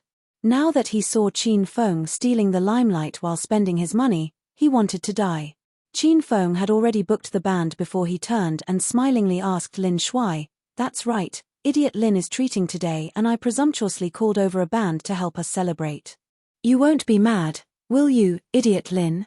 "Qin Feng, I quite like the accompaniment of a violin while I'm eating. If Mr. Lin isn't willing to spend the money, then how about you pay for me?" Rao Shaman grabbed Qin Feng's arm and acted cute. She had just clinked her glass and drank red wine with Qin Feng, and she was feeling a slight buzz. Her charming face was slightly flushed, and was so beautiful it was enchanting. "Miss Shaman, how could I not be willing to pay? I'm willing to pay for whatever you'd like." Lin Shuai looked stupidly at Rao Shaman and thought that if he could bed such an exceedingly beautiful and famous celebrity once, he wouldn't hesitate to have his life shortened by 10 years. Not long later, the Western restaurant's first-rate band arrived. There was a saxophone, violin, cello, and even a conductor. Based on appearances alone, it was evident that this little band absolutely wasn't cheap. "Sir, this is our French restaurant's most famous Faya band. 3 years ago, they had the fortune of performing for the Queen. They are extremely famous in France, so their appearance fee is also considerably higher. In our restaurant, one song is 20,000 yuan. What do you think, sir?" The blonde beauty looked at Qin Feng with a smile as she sought his opinion. Qin Feng didn't need to translate. Lin Shuai understood. His jaw dropped. How can it be so expensive? 20,000 for a song? This was a song that required him to sell his blood and kidneys. Money isn't an issue. What our Mr. Idiot Lin has is money. Let them play. "Let's start with a spring day in Paris," said Qin Feng with a laugh. Without waiting for Lin Shuai to speak, the conductor began to wave his baton. Spring Day in Paris is an iconic French song. The melodious and gentle violin played, and the grand and impassioned saxophone was blown. With the deep and profound accompaniment of the cello, the potent ambience of the French countryside filled the air. Qin Feng and Rao Shaman enjoyed the wonderful food while listening to the elegant tune. This style of enjoyment made Rao Shaman's lips curve into a sweet smile. Her mood improved greatly. There were a fair number of times in which Qin Feng fed her pieces of steak that he sliced and she didn't even refuse them. No one who hadn't had the personal experience of spending money yet weighing someone else pick up a girl and show off could understand how much Lin Shuai wanted to die right then. He had the urge to pounce on Qin Feng and strangle him to death. His original plan had been to use the lunch at the Western restaurant to ridicule and totally suppress Qin Feng. However, the situation changed in a way that superseded his plans. He found that whenever he was with Qin Feng, unexpected things would always happen, catching him off guard.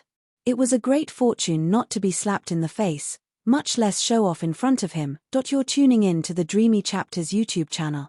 We're so grateful for your support and don't forget to subscribe to join us on this incredible journey through captivating stories. Your generosity through donations truly makes a world of difference, as it's the primary source of revenue that allows me to expand and enhance this channel for you. Thank you from the bottom of my heart for being a part of this adventure.